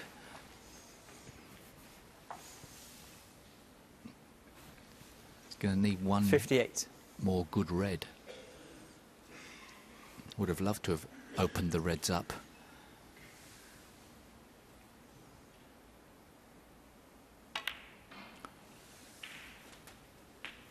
$59. Well, he's got an angle on the pink this time. He's a bit further away from the pink. A bit more pressure on the pot. But you'd expect him to get it.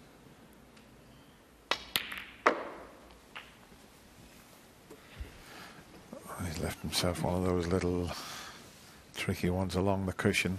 65. Superb.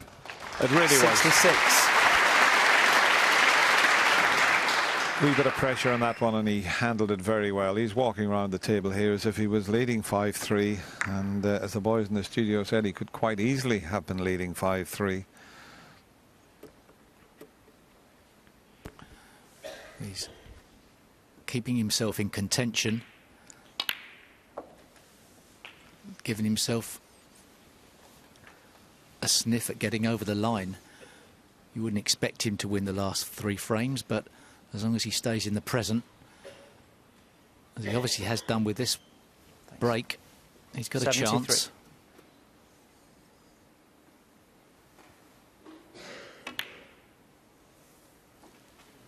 $74.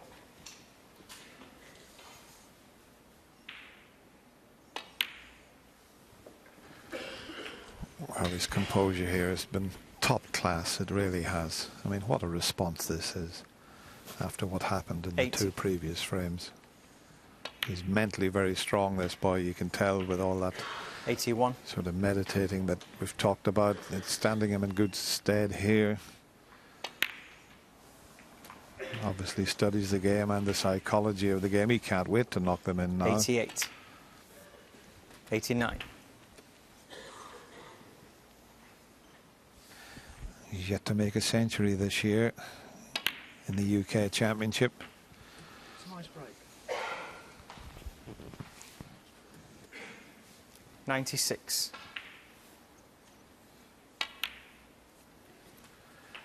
97. Well, what a time to make your first century in this year's UK Championship. Well done, Anthony McGill.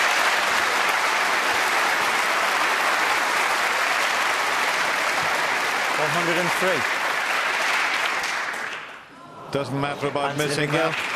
103. His back was against the wall, and what a response. He's come up with a century break, his first of this year's championship. And he's now still in this match, but he's still a frame behind at 5-4 to Ronnie O'Sullivan. Well, fair play to Anthony McGill there. I mean, what happened in the two previous frames? He missed a yellow in one pocket, a green in another pocket, and he's come back with a century break, so he's given Ronnie something to think about. He's far from finished yet. Ronnie just made one error in that frame.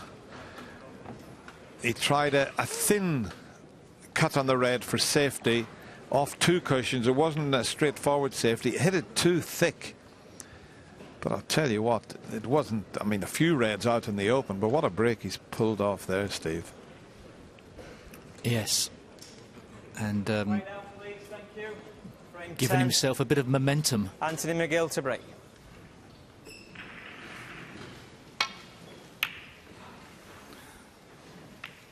Oh, that's not the way to keep your opponent on the back foot. Poor break off.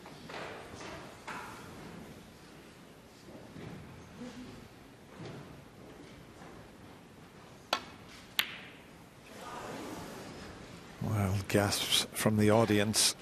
That's a shot that Ronnie normally would knock in, but he's got away with it. He could quite easily have left that red once he missed it. Once again in this match, his long pot success rate is pretty low.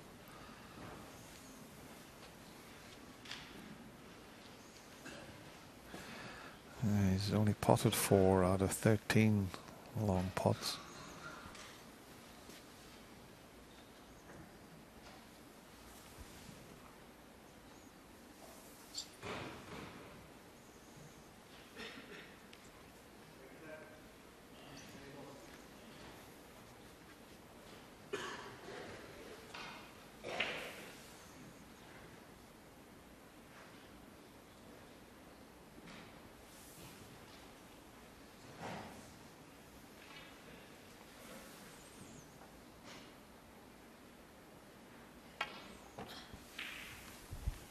He's hit this a little hard. He's hit it a little hard. Surely he hasn't left a pot.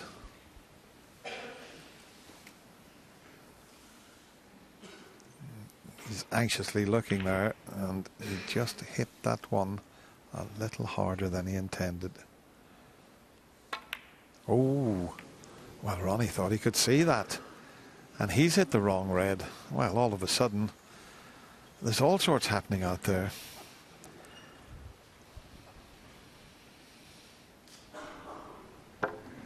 Thought he could see enough of that, but caught the other red.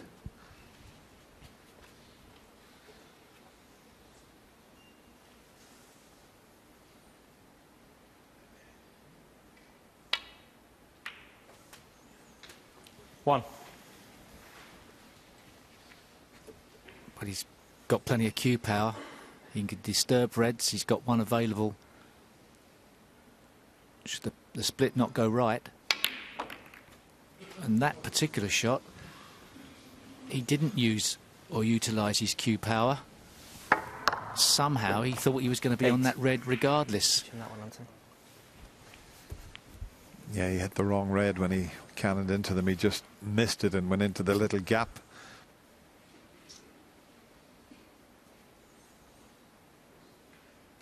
This is the shot. He didn't want to find that little gap, and sure enough he did, and stuck right in the middle of them. Perhaps he was a bit too straight on the black to try and develop other reds, but certainly end of break.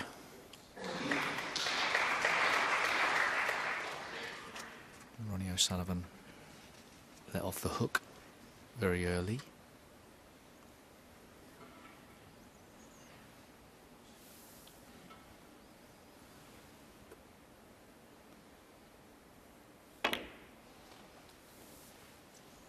Anthony McGill, 8. We mentioned at the top of the show, he's played Ronnie on 4 occasions. Ronnie's won all 4. They played in the International Championship for the last 2 seasons, and he lost 6-2 and 6-1. But I'll tell you what, he's given a fantastic account of himself here.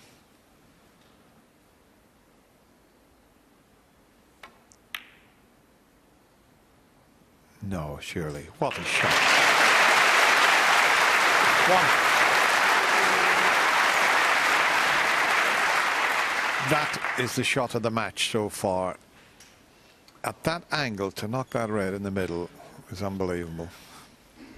Just turned a fraction. They don't always do that on modern cloths. Usually hold pretty true. Well, and this next shot's going to open some more. He's got reds to the middle pocket, but he's got one at the back of the bunch that's going to be available to him in a few shots' time, which will open the other reds up. Yeah, a couple more shots, you may see this develop quite nicely for Ronnie O'Sullivan. Deliberately played low on this to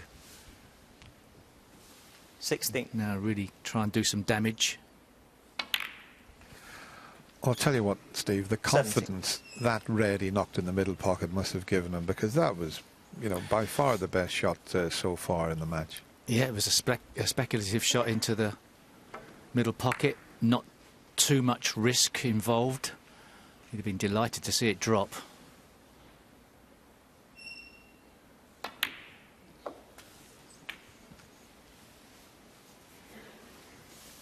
Well, he's going to be 24. Ideally placed, regardless of whether he opens the reds or not. Another 4 reds out in the open. Yeah.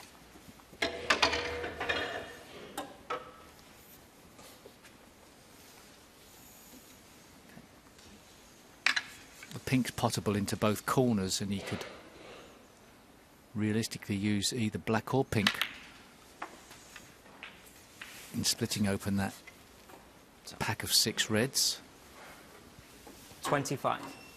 But once again, he won't want to trust to luck in splitting them. He wants a guarantee when he does have to split them, he's on a red. That, I think, is the difference between Ronnie O'Sullivan going into the pack and others.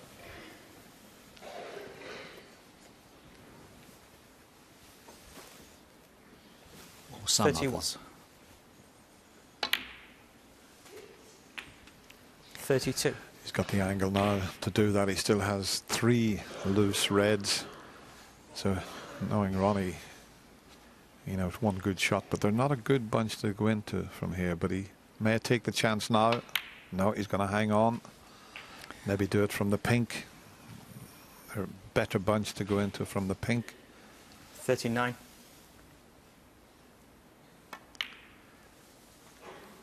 Still got the loose red. Yeah, he still won't do it unless he absolutely nailed on knows he's going to be getting a red out. I'm just wondering if that red at the back of that bunch is available into the right corner. If it is, he may not have to cannon 46. into them, but it must be pretty tight. If that red goes, 47. he won't have to go into the bunch. He's made a bit of a mistake here. I don't think if he's dead straight on the pink, that is an error. I think he was playing for the red in bulk there. I think overhead. Oh, it goes well. Yeah, that makes it even easier. But the fact he finished dead straight means he's got to play one good shot here. But we know that that red is 53. available in a couple of shots' time.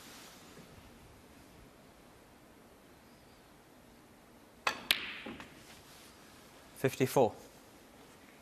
And he's nicely on the brown. I think to get up to that position, he's got quite a margin for error here to finish on that red. He spotted something on the cue ball, but as I say, he's got quite a margin for error.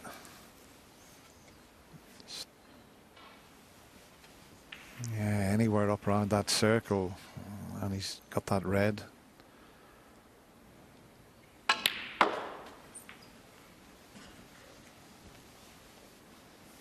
It's just about perfect.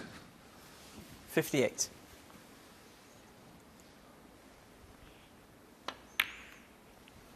And a little nudge to bring 59. another red out, but he can't get on that, so this will give him the match. If he pots the black, opens the red, it's all over. Is he on a red? He's got one to the middle pocket. He's 58 ahead. He only needs 66. this and the black.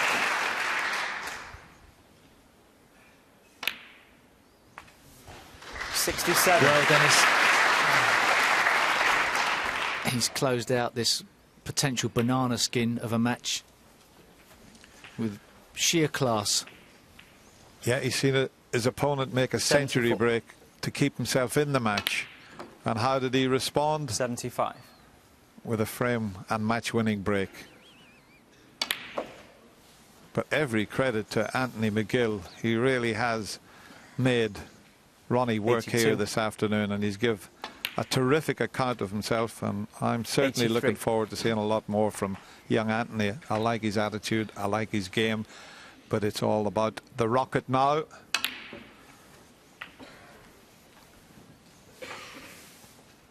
He's doing what all 90. great champions seem to do, finishing in style. 91. Can he get on the red and make a century? Of course he can. It's not easy though. 97.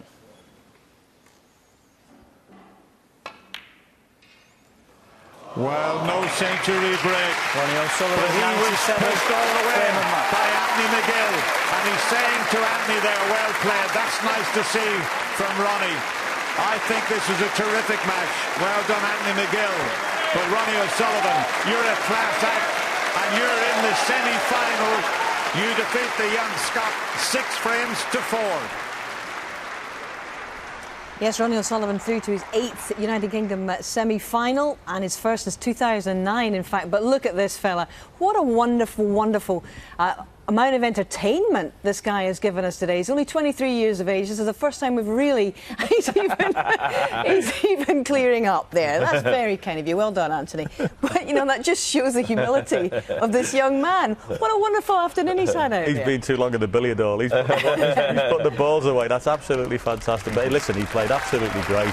But his first appearance in the biggest snooker occasion of his life, he's put up a really good show this afternoon. And he's been beaten by the best player I've ever seen of finishing a match off. I mean, he just got the red in the middle pocket was ridiculous, and then for him to go and win the frame, and he's getting a round of applause here, as he should. A great performance. But I think the one thing as well, Kent, he's actually shown us a little bit more of the Anthony McGill. Absolutely. Because we didn't really know too much about him. We've never really seen him under this amount of pressure. And he's responded with such composure and with such grace, and also lovely touches of humour as well. Absolutely. His personality has shone through, there's no doubt. And I think the crowd actually really enjoyed it. And, you know, they can see the affinity they have with him as well. And he's just loving it. And that's the thing about being out there in that arena. You have to really enjoy it, you know, and not like become a rabbit in the headlights. And he really enjoyed himself out there, and as you said, his personality shone right through. A classy moment from Ronnie as well, stopping to take the time to say, well done, young man. Well, it'll be very interesting to see what he actually thinks of the match and what he thought of his play as well. Here he is. Good Congratulations. Well done. Happy Well done. birthday. Well done. We're just saying, lovely touch of you to say, well played to Anthony, because that was a proper match. He really put it up to you today, Ronnie. Oh, listen, I played him 3-4 times, and I played well like, every time. And when I first played him, you know, he was bullying me. You know, he's playing like so much better snooker, I think. But just because I beat him 3 or 4 times on the bounce, I think he's a little bit hesitant. But I just said to him afterwards, I said, "You got game, mate. You will win tournaments playing." You know, and I think what a lovely personality, what a lovely guy. Yeah. And for snooker, they're lucky to have someone. He's just a real. He's an eccentric. He's a bit like Davis, you know, and he's just a lovely boy. And I just hope he goes on to to play snooker for years to come, because snooker's lucky to have him, you know. We've genuinely really enjoyed that this afternoon, Ronnie, and I know there was a touch of frustration. I think it was frame 7, we saw the swipe of the cue after you missed the black there. You clearly are in position here. You clearly want to win a 5th UK title. How much does it mean to you, this one? They all mean everything to me, you know. I just love competing, I love playing, and you know, I've done some really good clearances, you know, like with the balls were awkward, and then I missed the black, and then I made a 33, which is probably one of the best 33s I've ever played. I've had to kind of inch perfect positional play, and then he's kind of trapped me, and then he's got in, and then he's kind of done a good clearance, and I just thought I couldn't shake him off, you know. He's a bit like Selby in a way, that he's just got a good all-round game, but he hits the ball so well as well, you know. That's your question. No, because you've made it so many times, so you know if you made a maximum like that the night before, is it difficult for you to come back to work the next day? I was thinking about that, and then I thought I had one against Selby in the final Family UK, and then come out and won 10-1 in the final. So, so that answers that one. Steve Peters said, "Don't be superstitious. Don't start looking into stuff." What a great opening red, though. You know, I know he didn't go into the pack. You know, your opening red for that last frame. I mean, it was a very acute angle. But bit of a shot to nothing. Yeah. It was the only red I could leave, but it was still a good here pot. it is. But, I mean, a great pot under the cushion as well, and just the perfect pace. Bit of nap there. Well, the boys were picking this out as the shot of the match, actually, Ronnie, and it put you on track ready to go for it. And then we tap on the table from Anthony McGill. And, you know, when you think back over the last last few hours, actually, with that 147, your 13th last night, and, you know, I just wonder whether that was one of the most satisfying ones, because obviously you're trying to extend your records, but celebrating before the black went in as well. I know. I was perfect on the black, and, you know, I felt like I'd done all the hard work, and, you know, I was just kind of just relieved in a way, you know, because, you know, I nearly missed the blue here. But well, I was in the Italian restaurants across the road yesterday, and everyone stopped. They were all waiting for the food. There was the chef stopped, all the waiters stopped. Everyone was in a tiny screen in the back of the restaurant. No one was getting any food when this was going on. Yeah. I mean, this game's just a battle of the minds, though. You know, I've had so many emotions in that game there playing with Anthony. You know, just trying to hang on sometimes. You know. Yeah, it was a great pink, like. This one. And you hit it. Sometimes you can overscrew them, or even underscrew them. Oh yeah. I'm still talking about the McGill match. We're talking about this game. Oh, I know. There's been so much to enjoy over the last few hours, Ronnie, and I know this is your birthday as well, and it's been many happy returns from all of us, obviously. But also in that match today, to get back to the present, century number 768. You're now 7 short of Stephen Hendry's record of 775, and I wonder what kind of incentive that is for you now. Yeah, I don't want to start focusing on getting beating it. I just want to focus on kind of getting to 800, and then that kind of will deal with that in itself, you know. But you know, I'm just enjoying playing. I'm trying to compete. I mean, I've got nothing left after that game. You know, I've just give everything. I've drawn on every bit of experience I had, and I'm just delighted to have got through. How's the injury now? Yeah, no, it's getting a lot better every day. You know, I still got the cast on, but it's all right. I mean, I can walk, which is the main thing, which is great. Put weight on it and all that. Yeah, I can put weight on it. I can walk and all that sort of stuff. One question that just came to mind, because Hazel was talking about your first UK championship back in 1993, I think. Yep. What's the difference now? I mean, you're 39 years of age today. Happy birthday, by the way. But what's the difference now between Ronnie O'Sullivan now and maybe not even go back to 93, but even like 4 or 5 years ago?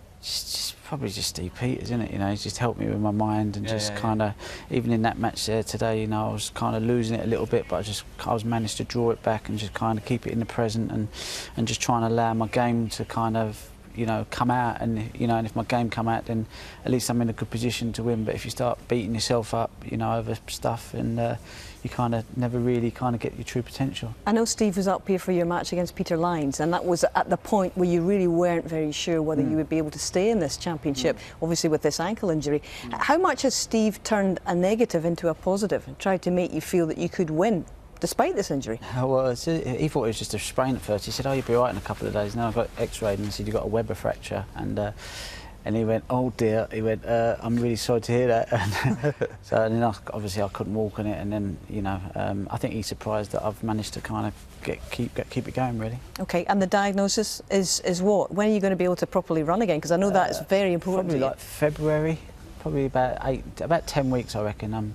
I'm being a bit more optimistic. They said 3 months, but I'm hoping like 8 weeks. I'll probably try it after 6 anyway, because I'll be demented if I can't. Well, you're through to your 8th semi-final. We're not going to tell you who you're going to be playing because we're going to keep that as a secret for our viewers yet. We don't know yet. But we just want to say happy birthday. And I know that when we get to our age, we kind of want to stop counting. So we've put 1 candle for 1 short of your 40th. So happy birthday, Ronnie. There you go. Everybody deserves a wee bit of cake on your birthday.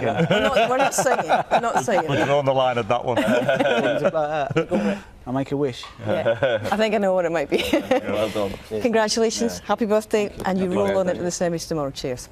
OK, well, shall we get into the other match, because it's been a fascinating one on table 2 as well. Stuart Bingham against Graham Dott. It was 1 frame apiece when we left it earlier today. Now, Graham Dott won the third with a break of 68, and he went 3-1 in front with a break of 98. He's extended his lead to 4-1 now, looking good. Bingham took the 6th frame, so the score 4-2. This is now frame 7, and it's commentary from Stephen Hendry and Willie Thorne.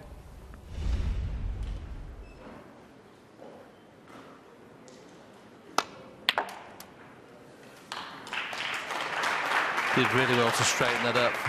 You can do that on these tables now. Play with just a touch of right-hand side at pace, and the cue ball straightens up a little bit. Needs some power here if he's going to go in and out of ball. He may just decide to either just stun it or roll it in. We'll see in a moment. Yes, he's not playing in and out of ball. He's just playing to hold it.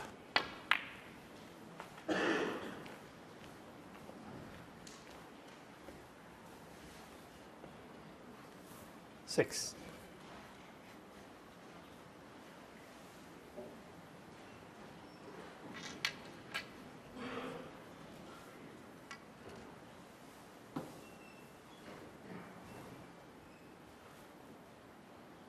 Play for the black here, to the same pocket. Well, he's had both reds he's potted. He's had a chance to get on the black. He's refused both times. I know the black's maybe tricky, but as soon as he gets that back in its spot, it does become a frame-winning chance. At the moment, it's not. Just wonder whether he's trying to find something with his cue action, Stephen. I agree with you, but when you're not feeling confident and when you've only made a high break of 38, you probably just think, well, let's get me cue and arm going, get 30 or 40 points before I have to play anything difficult. But he's going to run out of red soon. His pink and black are out of play. Won't be too long before I'm sure he gets one of them in play.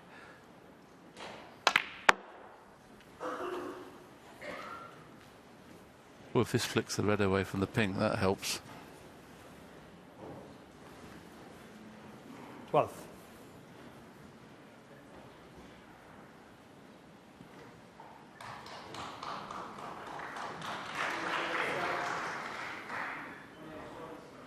Well, we can see that he hasn't got the perfect angle to be able to get onto the blue.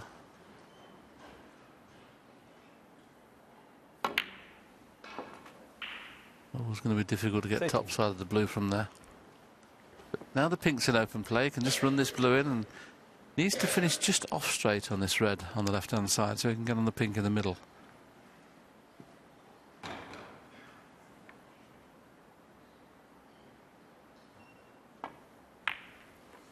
Now how's the angle on this red? It's just about perfect. Look at that, he can play the little stun run through, cannon on the other red. He's got the pink dead straight in the middle. Doesn't necessarily play to move the red, but just hold it. He's played the little cannon. Now this is a good chance.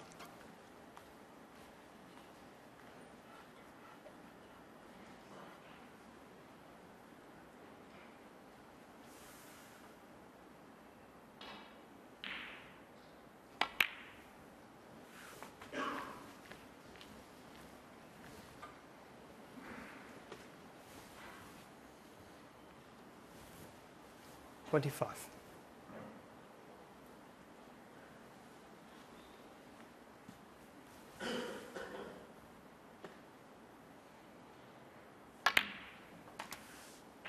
$26.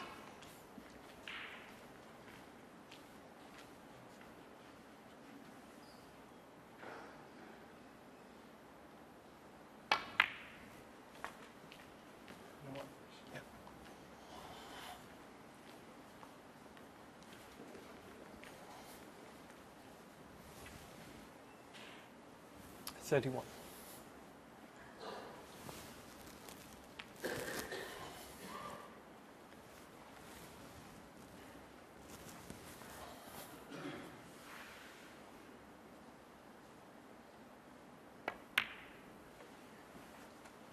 $32.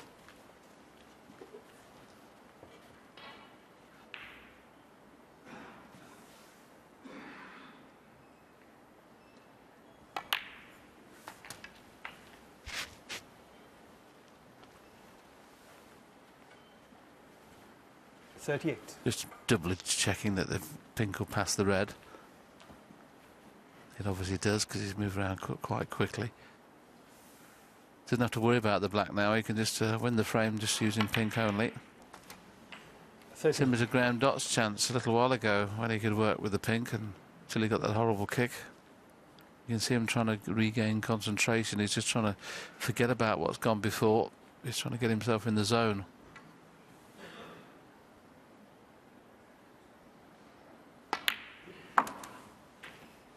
Got to take your hat off to Stuart Bingham. That's the highest break of the match so far for him. He suddenly found a bit of form from nowhere. He looked good in the first frame and went to sleep for the next four. Didn't play great in frame 6, but managed to pinch it. And now he looks to be back to the form we know he's quite capable of, winning a frame at one visit.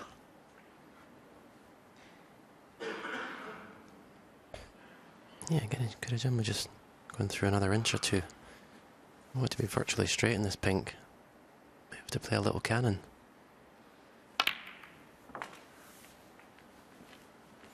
It's okay, it's well played. I think he can just follow through for the pink to the right centre here.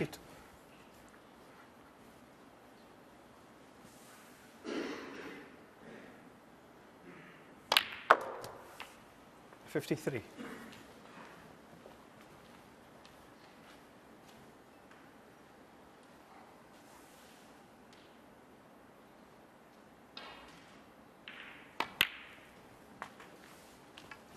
Yep.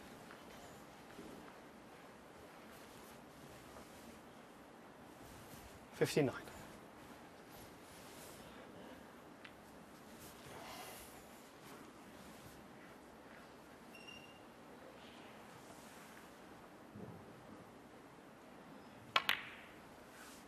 $60.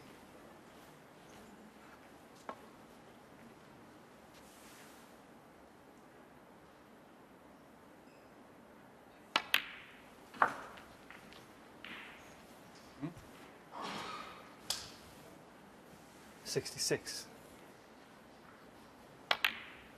$67.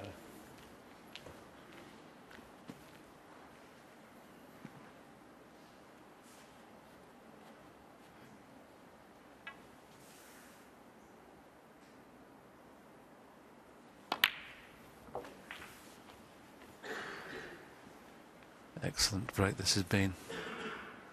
73 and counting, another 59 available, but obviously where the black is, he won't be playing for the black, I would have thought. What he is doing, so he is going for a total clearance.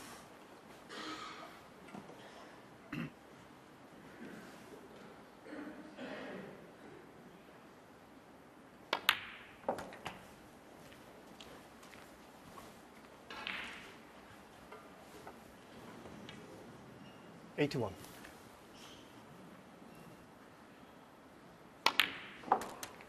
$82.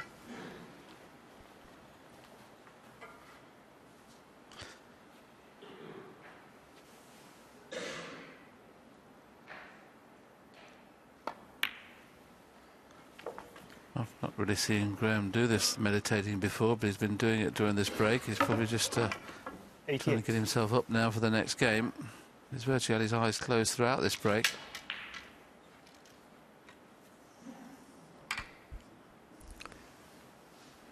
Yeah, he did a similar thing against Robertson. He went ahead and he was focused. His attention was on everything to do with the table. And then Neil started coming back and he started watching the other table, closing his eyes, started to become a bit distracted. So, yeah, maybe it's just something he does to get his mind back on the job.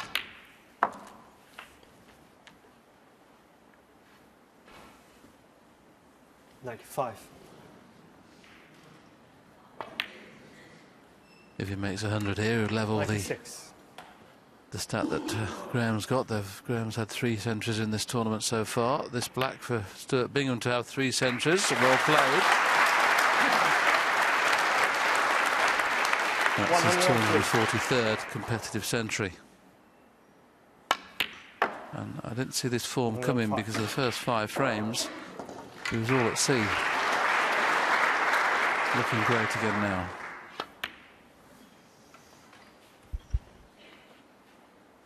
$108.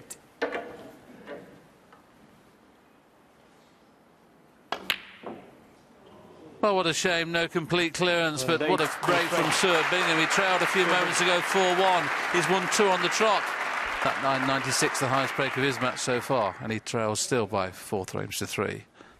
Yes, Stuart Bingham on something of a roll now, and the comeback looks to be on. Into the next we go, and it's Stuart Bingham. He's got a bit of trouble in his hands here. He's 51 points behind.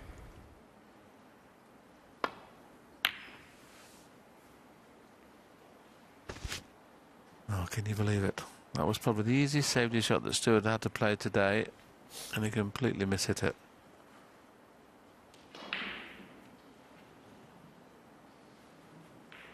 Such a big target there behind those 3 balls.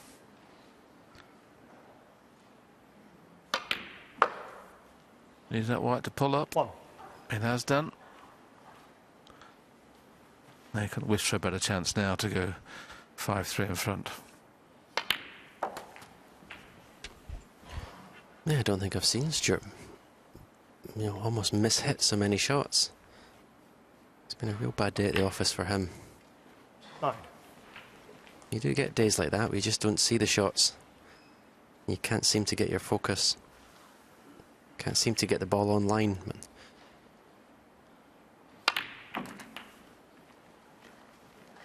Well, that's 5-3. 16. 70.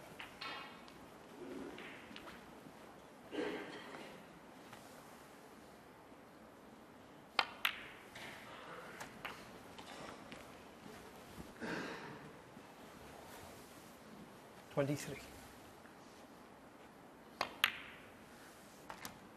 24.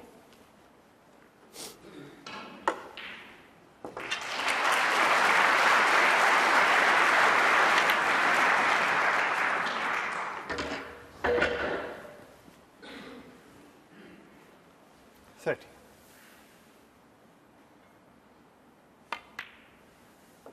31.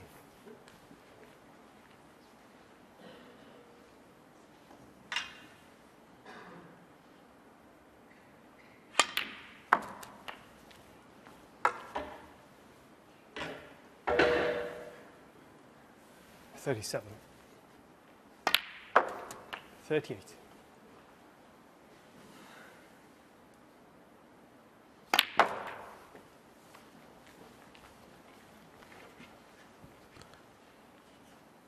45. Even though he won frame 5, he hasn't made a sizable break since the 4th frame where he made a break of 92. But he's had 2 contributions this frame, 54 and 50 and counting, just at the right time. So if it had gone 4-4, he'd have started to doubt himself again, 54. But now he's gone 5-3. He knows that he's going to have at least a chance, you would think, in every frame. So he's got at least 3 chances to win frame a match. Hopefully he'll only need 1. 59.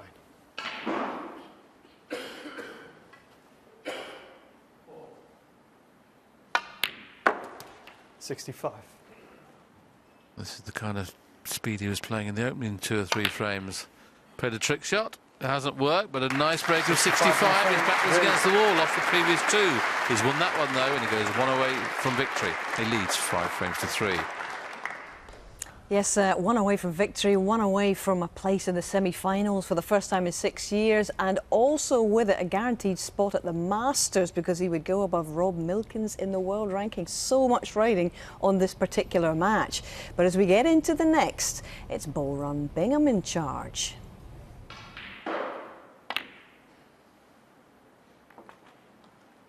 One. Well, he's still on the pink to the right centre, but cue ball shouldn't be anywhere near here.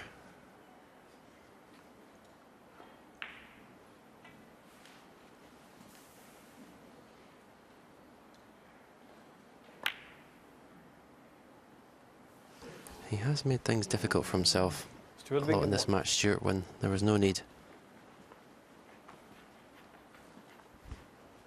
Yes, it's the pink he should have got, but he's put all his eggs in one basket there because he's got a sizable lead here, 49 points, with the reds on the cushions as well, and Graham can get right back into this frame now. I'm not saying he's going to win the frame at this visit, clearly not, but Stuart should have been ultra careful there.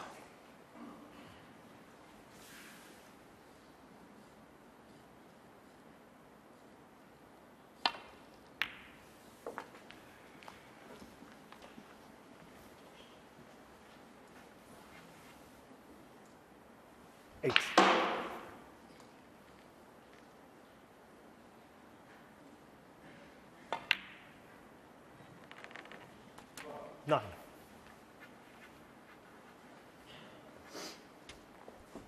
Just a couple inches too far with the cue ball. If he can still manage to cannon the left-hand side of these two, that'd be the shot he'd want to play. Now he's going to have to try and get the gap in between them, which he's done.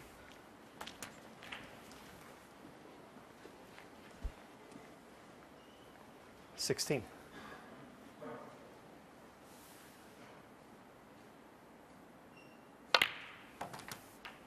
$70.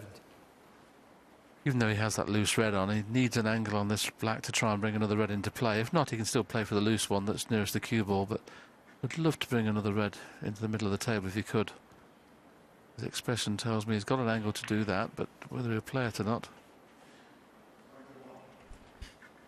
Yeah, it looks like the natural angle is taking him into the red that's off the cushion on the left-hand side of the table. He'd love to take the ones that are actually touching the cushion off. In fairness, he could play one red onto another. He'd be unlucky for it not to bring one out of. Misjudged completely. 24. Well, the potting angle of the red is taking him into the two reds on the left-hand side. Will he play it, or will he play the shot to nothing? Didn't expect him to miss that. I thought he'd pot that. He concentrated so much on the cue ball and forgot the pot. But only 25 points behind now.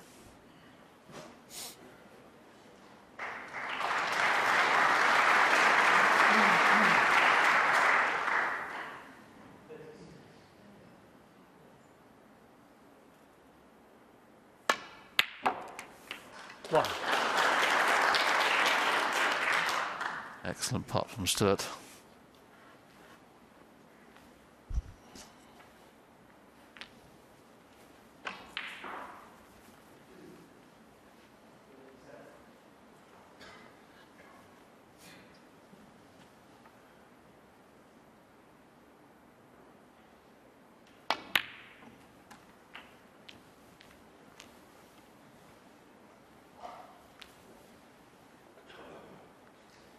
Eight.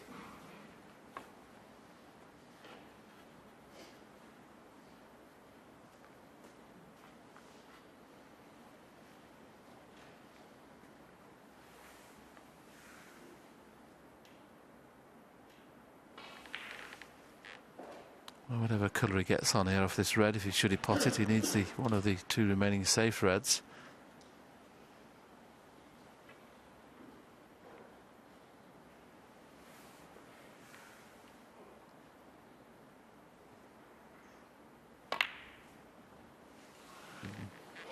Still Bingham 8. Once again concentrating so much on position. Now Graham can bring both reds into play here if he wants to.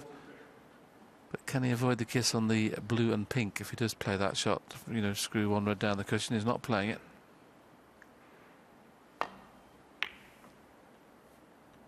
Well, he was hoping to bring a red into play. He's put it back on the other cushion.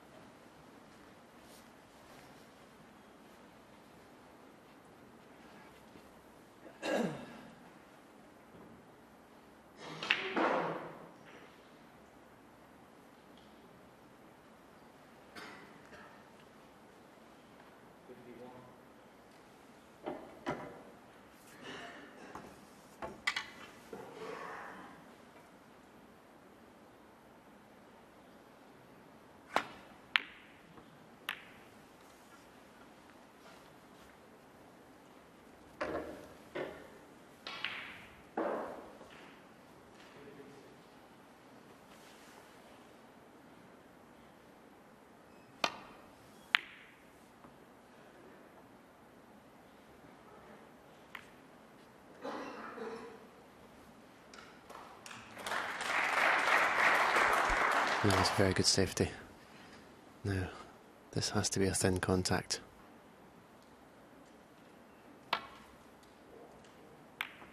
Good shot.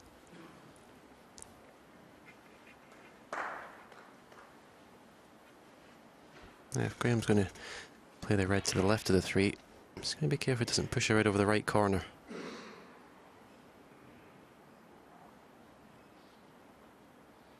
The red he's playing could easily brush off those other 2 and go towards that pocket.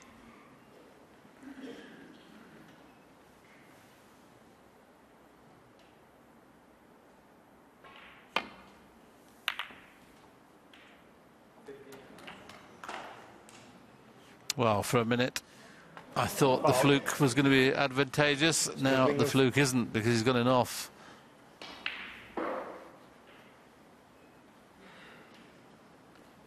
To the lead, 37.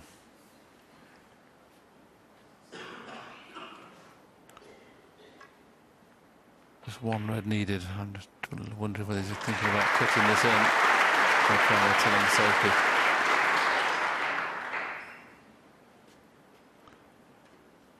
Looking at the potting angle.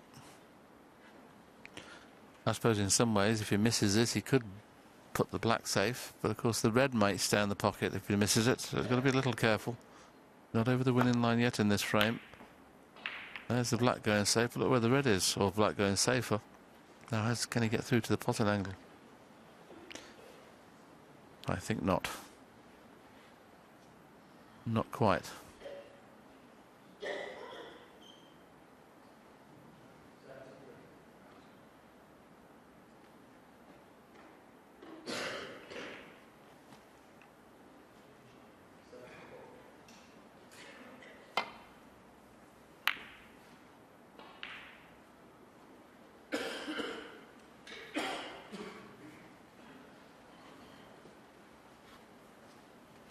I think that's the frame over.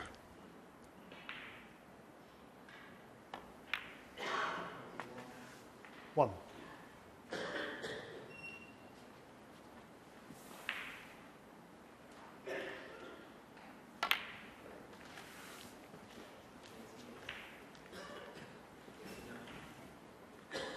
Six.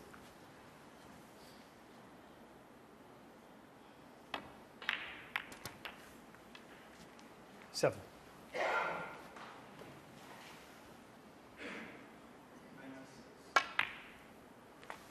No breaks of any significance in this frame, apart from the 31 he made earlier on.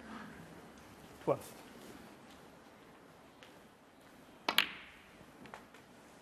14. He's making Graham think.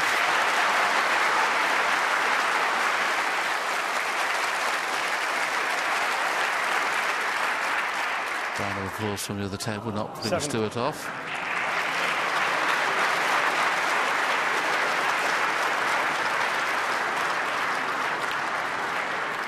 21.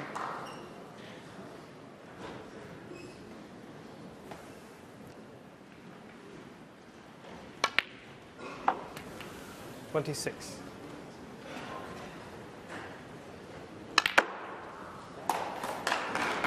Well, Stuart Bingham was pretty pleased there and kept himself in the match, but he still trails by 5 frames to 4. Well, the Essex Pro has already won 2 titles already this season and produced a real fighting comeback a couple of rounds ago here in York. He clearly fancies another. Into the 10th, it's Stuart Bingham ahead just early on. Just have to get your concentration back now. Oh, look at this, he's mishit this completely. That just shows you what happens with your concentration. Fouls. Graham Dott. 1.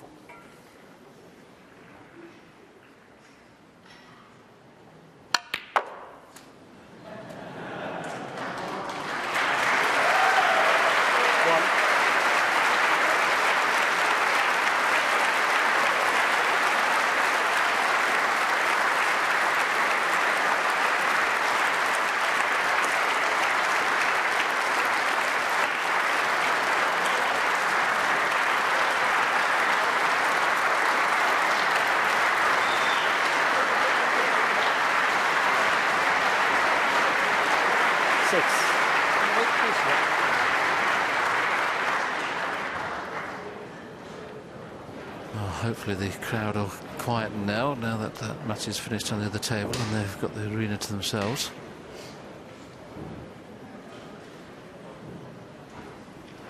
And this quite clearly a chance to get a sizable lead in what he hopes will be the last frame. Well, in saying that, concentrated so hard on bringing reds into play.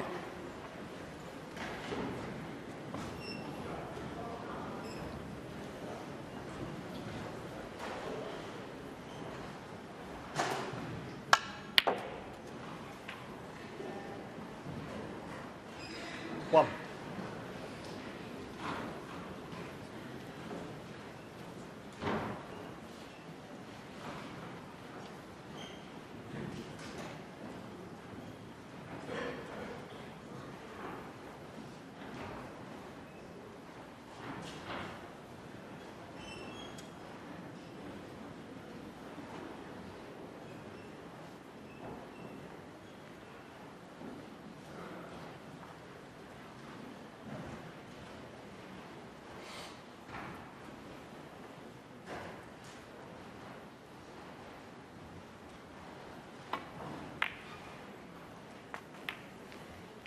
Well, that was a tough shot to play, and the kiss certainly helped.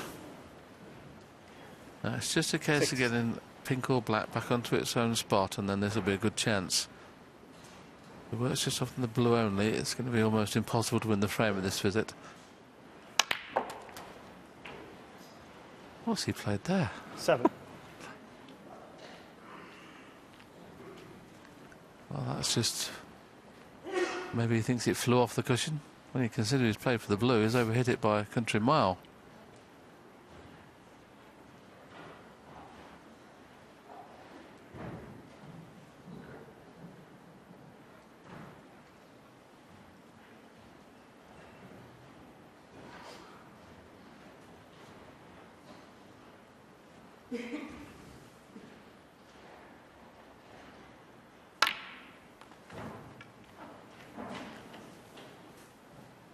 Now, can he get onto a colour from this red? It's going to be tough. 9. Because what happens when they're this close to the pocket, the topspin becomes backspin if you play it at pace.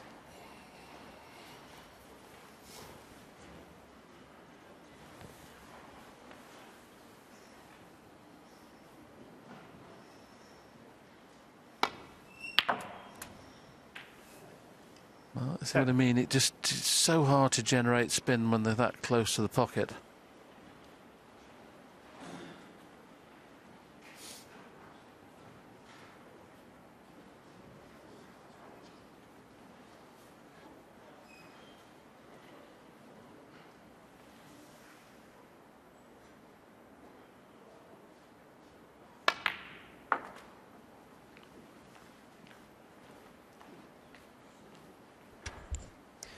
Hit that nicely.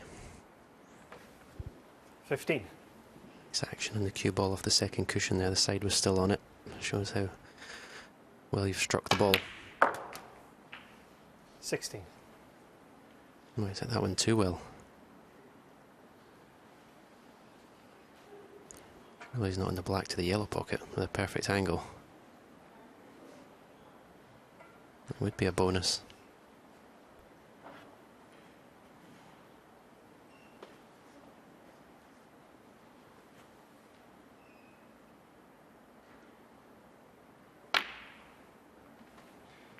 Well, that certainly helps. Now he's got the black on the spot, and we talked about frame-winning chances. If this red just about pots the one that's just behind the black. 23. And this is now a frame-winning chance. Now he's got the black on the spot. We could be going into a decider.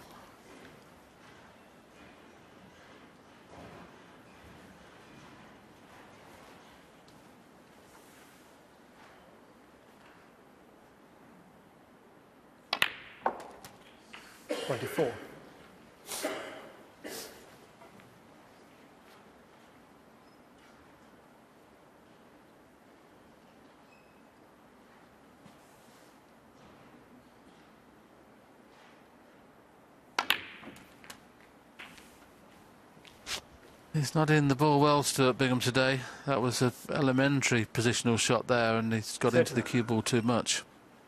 Still okay, but might not get on the colour now. Yeah, it seems to be the simple safe positional shots that he's messing up today. It's just I think it's just his concentration has been the weakness. And that was a better shot. Hit that one properly.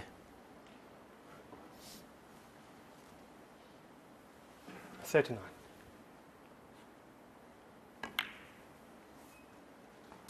$40. Now we hit that by 2 or 3 inches again, so he's got to play a little cannon, maybe just about hold it for the outside red if he wants to, but now the cue ball's running loose. So one more good pot and we should be in for a decider. 47.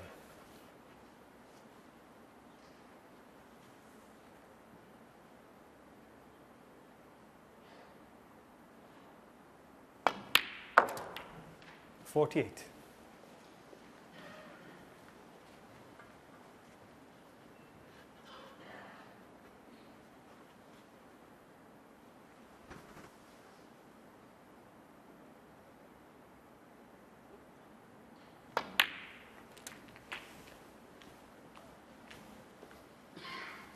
Oh, this is an excellent break, really, when you consider he's been in and out of position on 3 or 4 occasions and he's still going.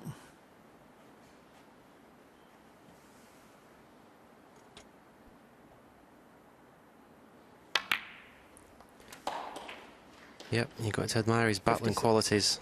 He's been nowhere near his best today, but he's hung in and hung in.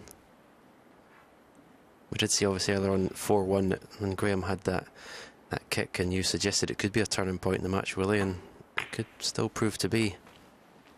But since then, he's just battled and battled. Yep. 61. Graham will be frustrated. He knows he's been the better player today in this match,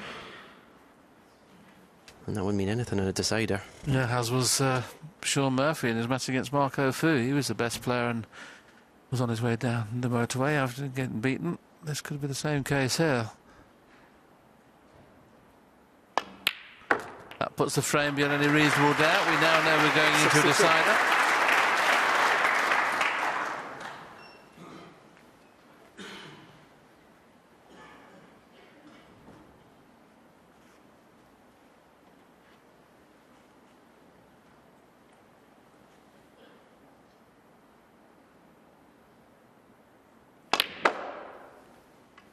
Oh, this is an excellent positional shot if it's hard enough. Not quite. It's still got the double on. 64. He could have his second century.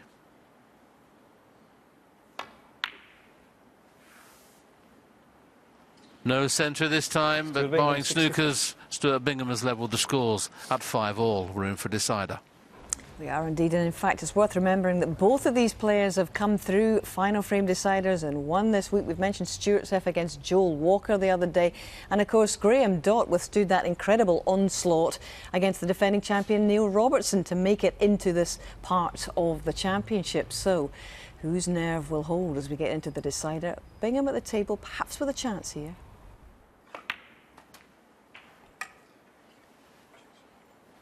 There's a chance he can play a cannon into the main bunch here. He's bound to be in a red to either corner.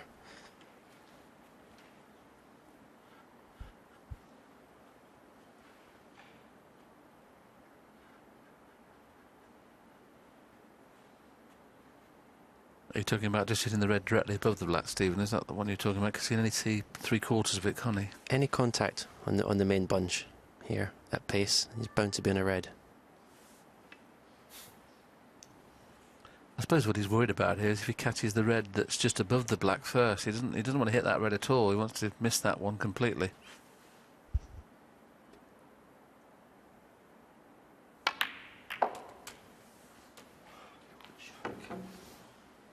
Well, he was so much worried about hitting the one directly above the black, he never hit it hard enough. OK, I suppose you can say he's unlucky to finish touching ball, but he didn't give it chance. He didn't play it pacey enough, did he? No, if you're going to contact the red, it's touching the pack. He has to hit it harder. Anything, any cannon sort of the left side of that red, he would have been on something. It was a poor shot, to be fair, in the end. He knows it.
Stuart Bingham 8.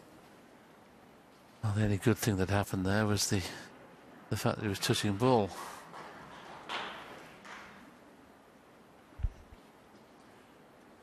So both players, well, Stuart's had 2 chances now, Graham's had 1, but Graham will be the more pleased with the 2 because he's still in the frame, and that's an excellent safety shot.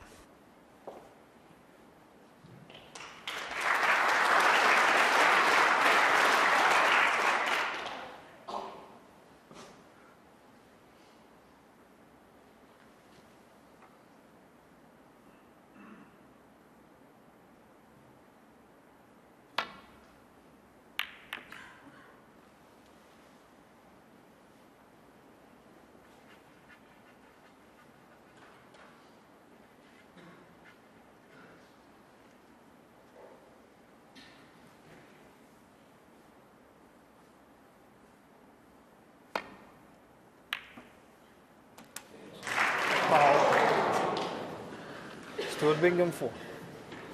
Oh, that is so unlucky. That is so unlucky. I mean, he's found a path to get round the back of the balls there, and very, very unlucky.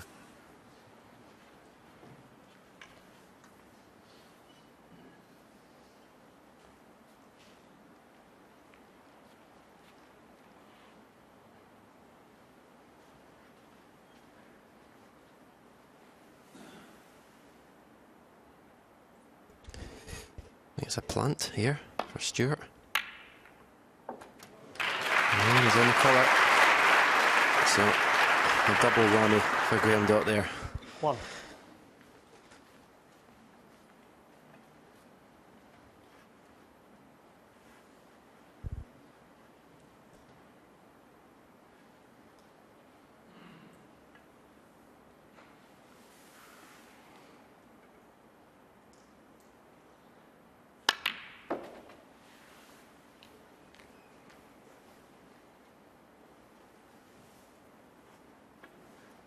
Three.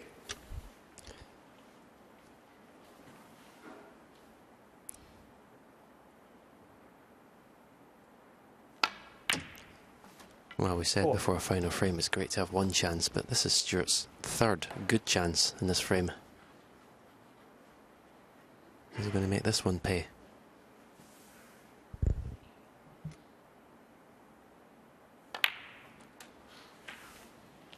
So similar, as we've talked about a couple of times, to the match with Fu and Murphy, where Murphy dominated. Stuart's been in this position a few times this year. He's become one of the established players now and capable of winning any tournament he plays in. He hasn't played at his best today, but he's still finding a way to possibly win, which is every credit. Yeah, I think if Stuart goes on to win this match here, Graham will wonder what's happened. He'll be a bit bemused with this result.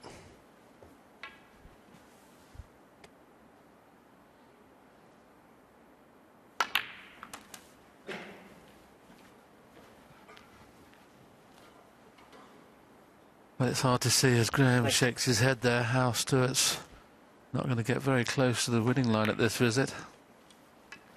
20. Those 3 balls that are... There's 4 around the pink that don't really matter. That these next 3 reds after this black will take him very, very close to that winning line.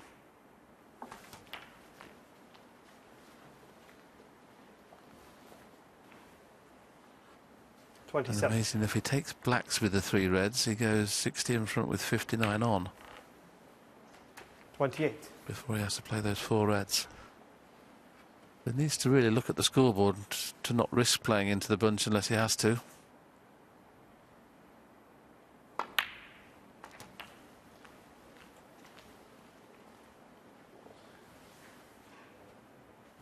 $35.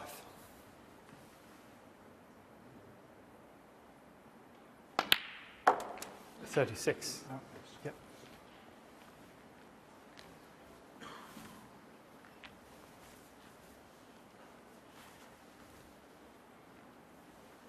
I just wonder whether he's looked at the scoreboard yet to realise if he gets on. He's just having a look now, trying to work it out, and he'll be pretty pleased if he works it out that if he gets on this red and gets on the next black, he'll be 60 in front with 59 on. That's perfect. 43. Yeah, he struck that one well.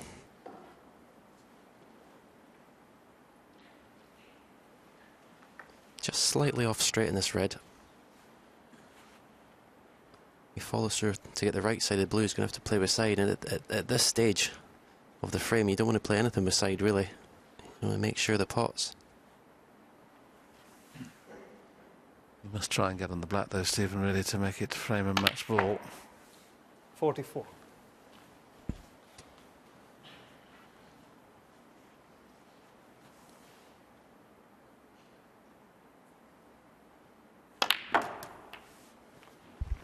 Oh, Stephen mentioned that Graham Dott will be thinking, how on earth has this happened? 51. It just shows you one bit of bad luck. At 4-1, he was in the balls, absolute certain to go 5-1. He got the almightiest 52. kick and linked on into the black, and the match is turned on its head. He'll be distraught, Graham. It's nice to see him showing the form that we know he's capable of, having been a former world champion and played in another final. 59. Excellent match player, Graham. Got somewhere near back to his best form in this tournament. 60. But Bingham must be absolutely buzzing inside to think that he's won this match playing 75% of his normal form.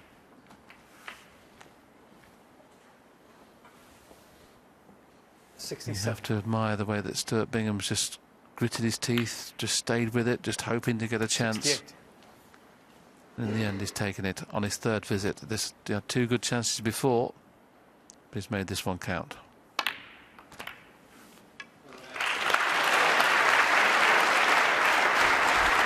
Yeah, looks like he's going to finish in style. 75. I mean, he's played poorly. This could be 2 centuries. 76. But a great win. These wins give you so much satisfaction when you haven't played at your best. It's always pleasing to win ugly, as it were. 83. 85.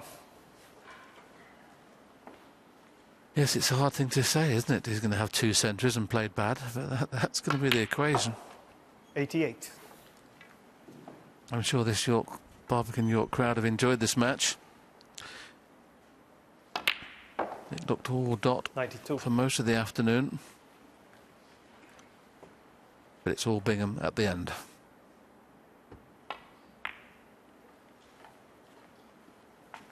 $97.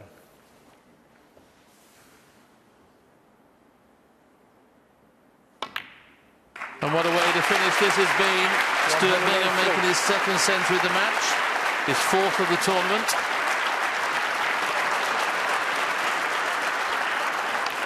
Very well played, Stuart Bingham. Graham Dott, we've got to say he's been very, very unlucky, but he's back at the big time, Graham. He'll be around for the rest of the season.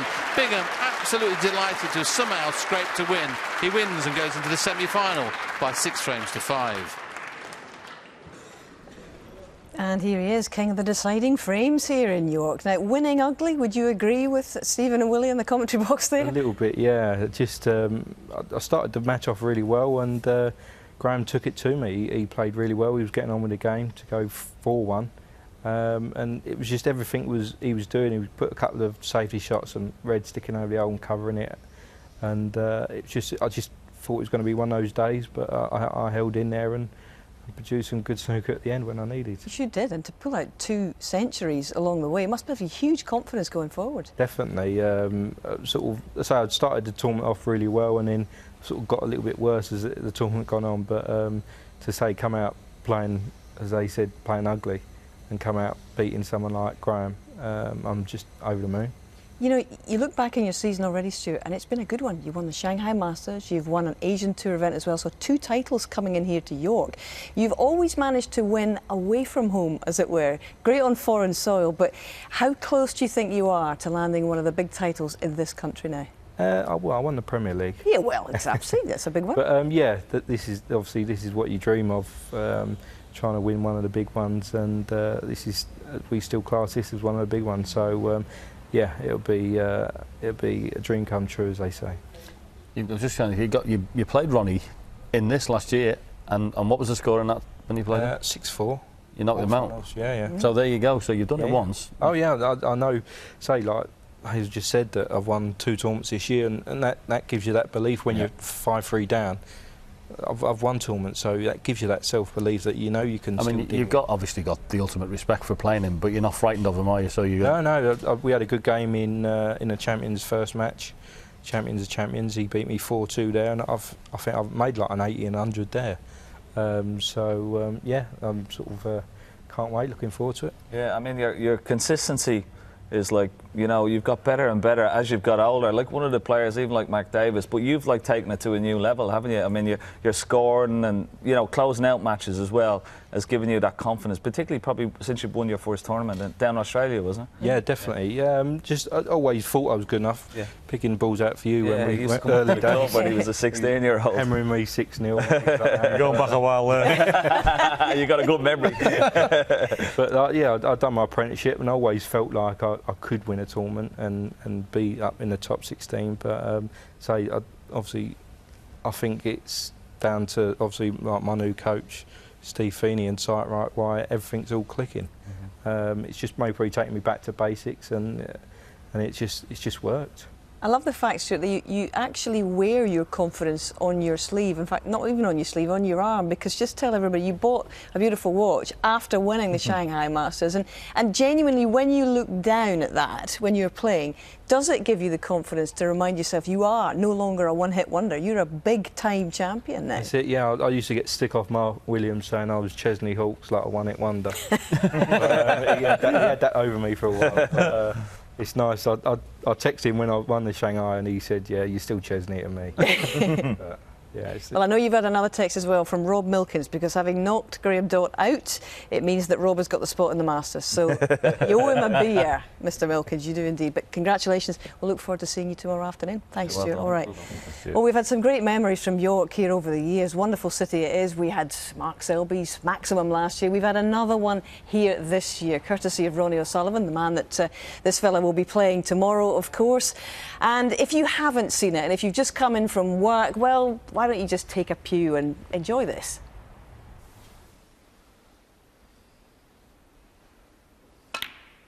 Well, when it goes wrong, it goes wrong big time.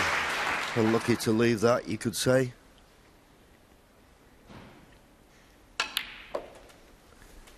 So Ronnie is off and running again. 8. And this time, 9. There are no reds in the other half of the table.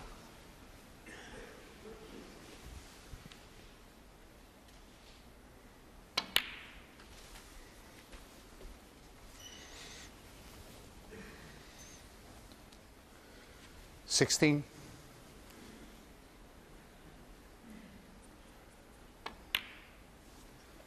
17.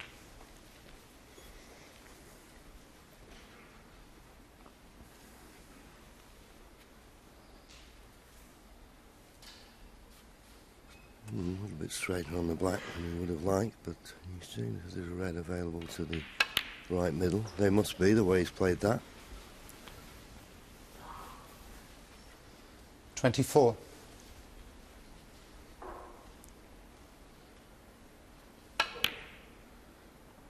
25. Yeah, nicely played. And this time a good angle on the black now. You always need a bit of luck when you go into the cluster. And he's okay. The red just below the pink will go to the left middle. 32. Great chance now.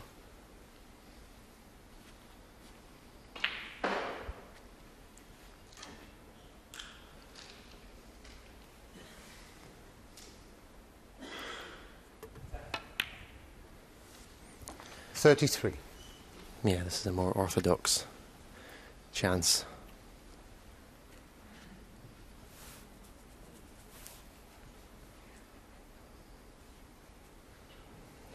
Red's in a... Well, apart from the red on the left cushion, you couldn't really place him any better.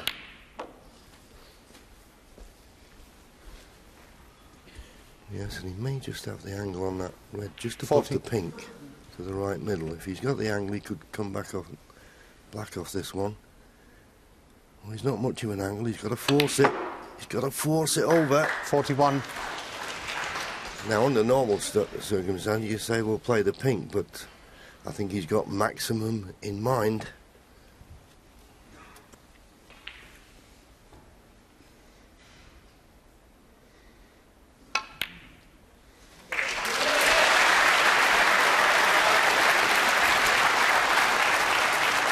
$48.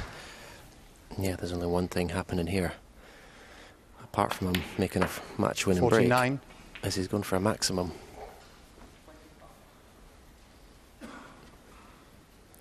Bit disheartening when you're his opponent, when you see him refuse the easy pink for the difficult black there, but you just have to sit there and appreciate what he's doing. 56. Well, maybe Matt's had his last shot in this match. But Ronnie's got a little bit of work to do here. Just asking Jan Verhaas to clean the red, just foreign object, just catching his eye. He's got to stun this cue ball in between the pink and that little cluster of 4. Sorry. To play for the black in the same pocket as the red.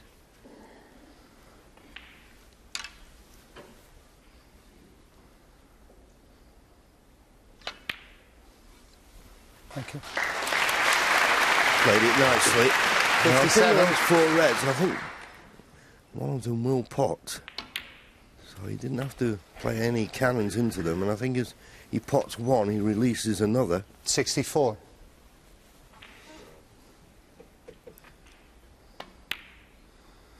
65.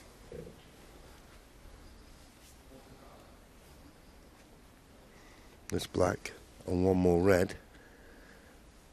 And the frame's over. And the match. 72. So all eyes now. 73. Can he make the maximum? Yeah, normally with a right-handed player you would say the red and the left cushion's awkward, but you know, Ronnie's no problem for him to play with his left hand, so 80. there's not really any difficulty in this break. It's just his 81. concentration. Don't play any careless shots. You can't see any other outcome here. Yeah, that red near the right middle sort of worries you a little bit because he tried to get on that before, but you've just got to get past. We're all crossing our fingers. So this time he's trying to get on that red, needs to run, he's finished on it. That was the awkward red, he's got a nice angle on it to come back for the black. 89. Everybody eyes on Ronnie at the moment.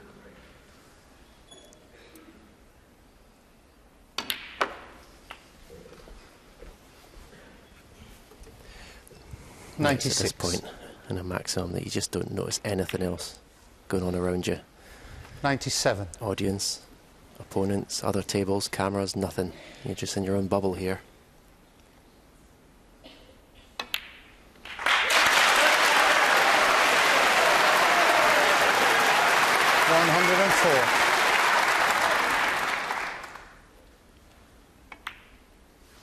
104. 105.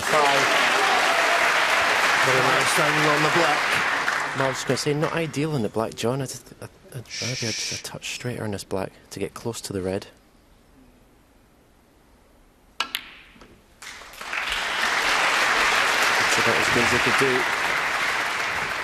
112. If he's dead straight, the cue ball's going to be quite close to the cushion here. Everybody stop now, watching this. In it goes. Now, has he got the angle on the black to punch it in off one cushion? Little shake of the head. Is he absolutely perfect? He's got to make the angle. He's played it well. He's got this Barbican crown. Absolutely. 122. Frightened to move, and then every pot gets a big round of applause.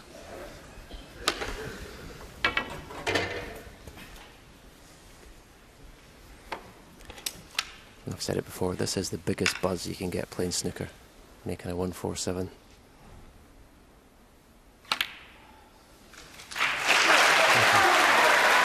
$125.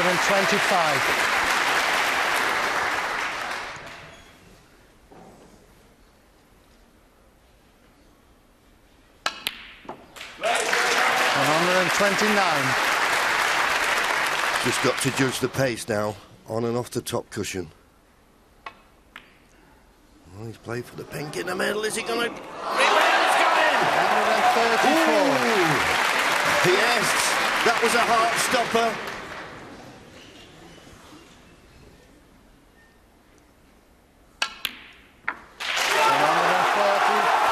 And he's already punching the air. You've not potted the black yet, Ronnie. Superb! Absolutely superb! There's only one Ronnie O'Sullivan. That ankle, would you believe that? Absolutely fantastic. A maximum. He's the maximum man. He's a genius. Ronnie O'Sullivan runs out a 6-0 winner. No problem.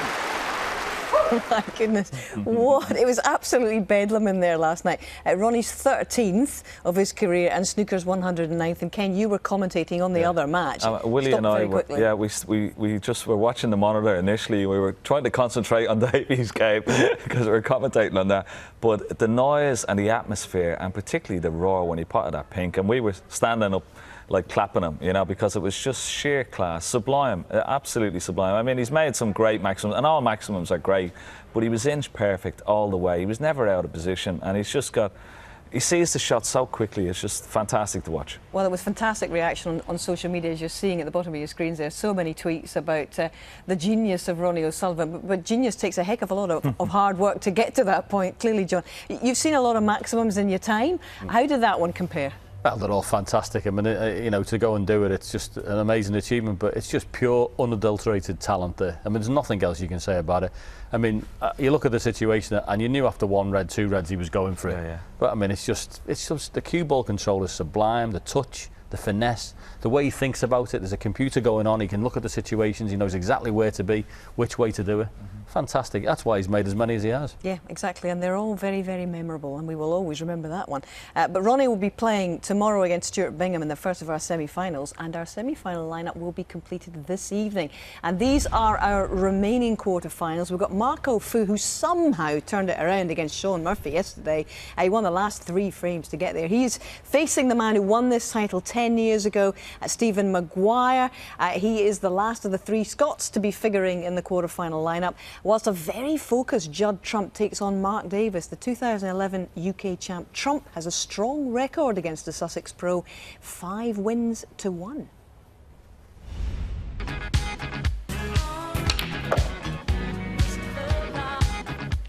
Well, if you needed an evidence of cue power, that was it. Judd's one of the best players in the world. The game's lucky to have him. He's going to be around for a lot of years to come. He plays great attacking snooker that people like to watch. Well, a tremendous shot, got tremendous action on it. It's going to be a very, very tough game, and I've got to count the silly misses, otherwise I won't beat him.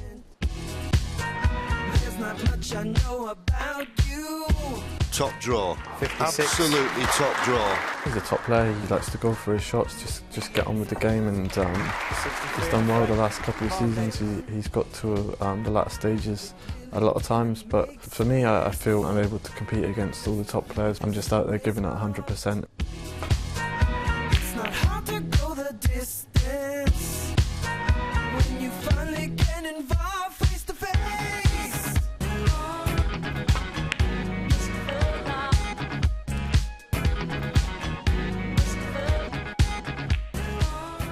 And let's chat about that match first of all. Judd Trump's made, what, 6 centuries so far. For you, is he the man to perhaps challenge for a final place tomorrow? Well, it's going to be tough. There's no doubt about it. He's a great entertainer and he's fantastic to watch, and he plays some marvellous exhibition shots in a pressurised sort of situation.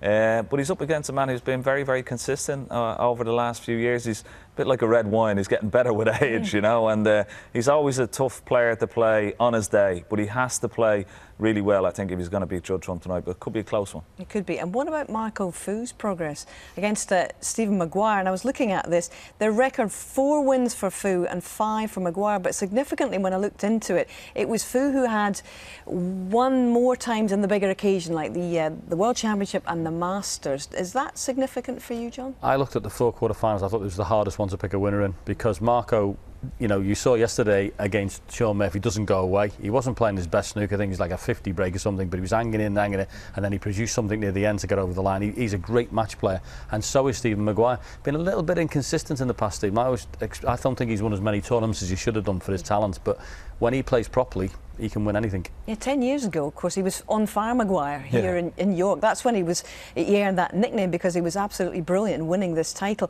You know, he said he'd fallen out of love with the game a little bit in the last 3 months, but this is a proper return to form for him. It is, yeah, and you know, he's shown a bit more consistency over this new season.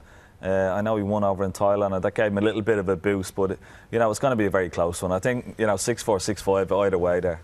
Scoring, I think, will be the key. Yeah. Honestly, if Marco can find his scoring boots, he's a chance, because Maguire against Williams was absolutely magnificent. His scoring in that was superb. If he scores like that, he could win. But, you know, we've seen some fantastic snooker today. We've seen it right through this whole championship. And James Cahill, we watched him. And today, Anthony McGill, very brief word. What a find. What a gem this guy is. Absolutely fantastic. Great personality. And he's got a big future in the game. There's no doubt about it. Looking forward to seeing him again. Obviously, he's beaten by Ronnie today. But I really hope that you have enjoyed this afternoon, because we certainly have. It's been a great start to quarter-finals day. Jason will be back with the highlights of the remaining couple of matches at 11:20.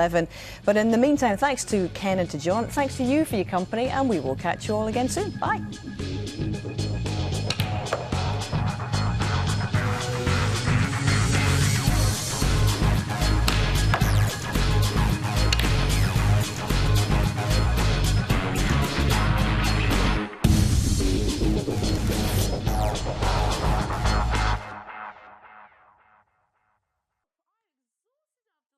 The FA Cup has seen